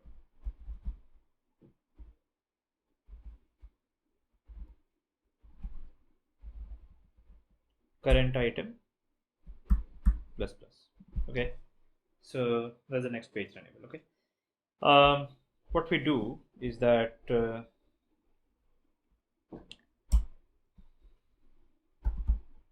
handler dot remove callbacks for next page runnable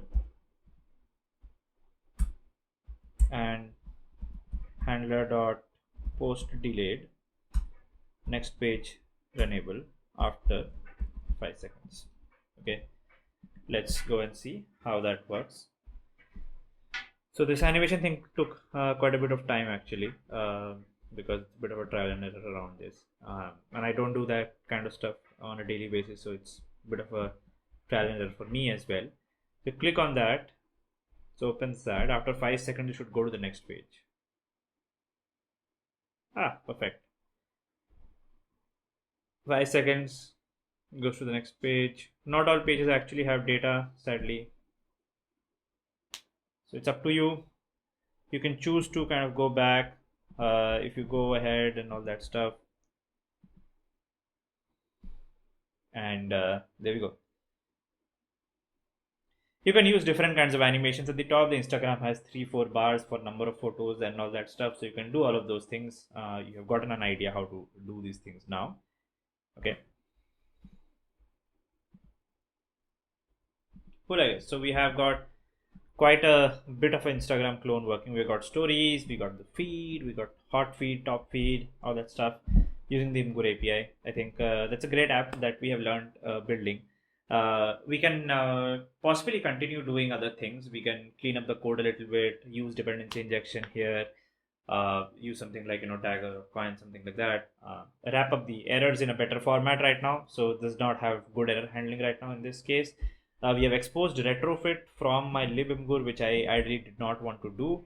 You should have it implementation here and expose only the created objects, so that what network library are you using is encapsulated only to the lib level. So there's a bunch of things which we can do for making it a little better. But I think at this stage it's pretty workable app, and a lot of people in their initial days they do deploy apps of this quality to the Play Store, and we keep improving things as we go by.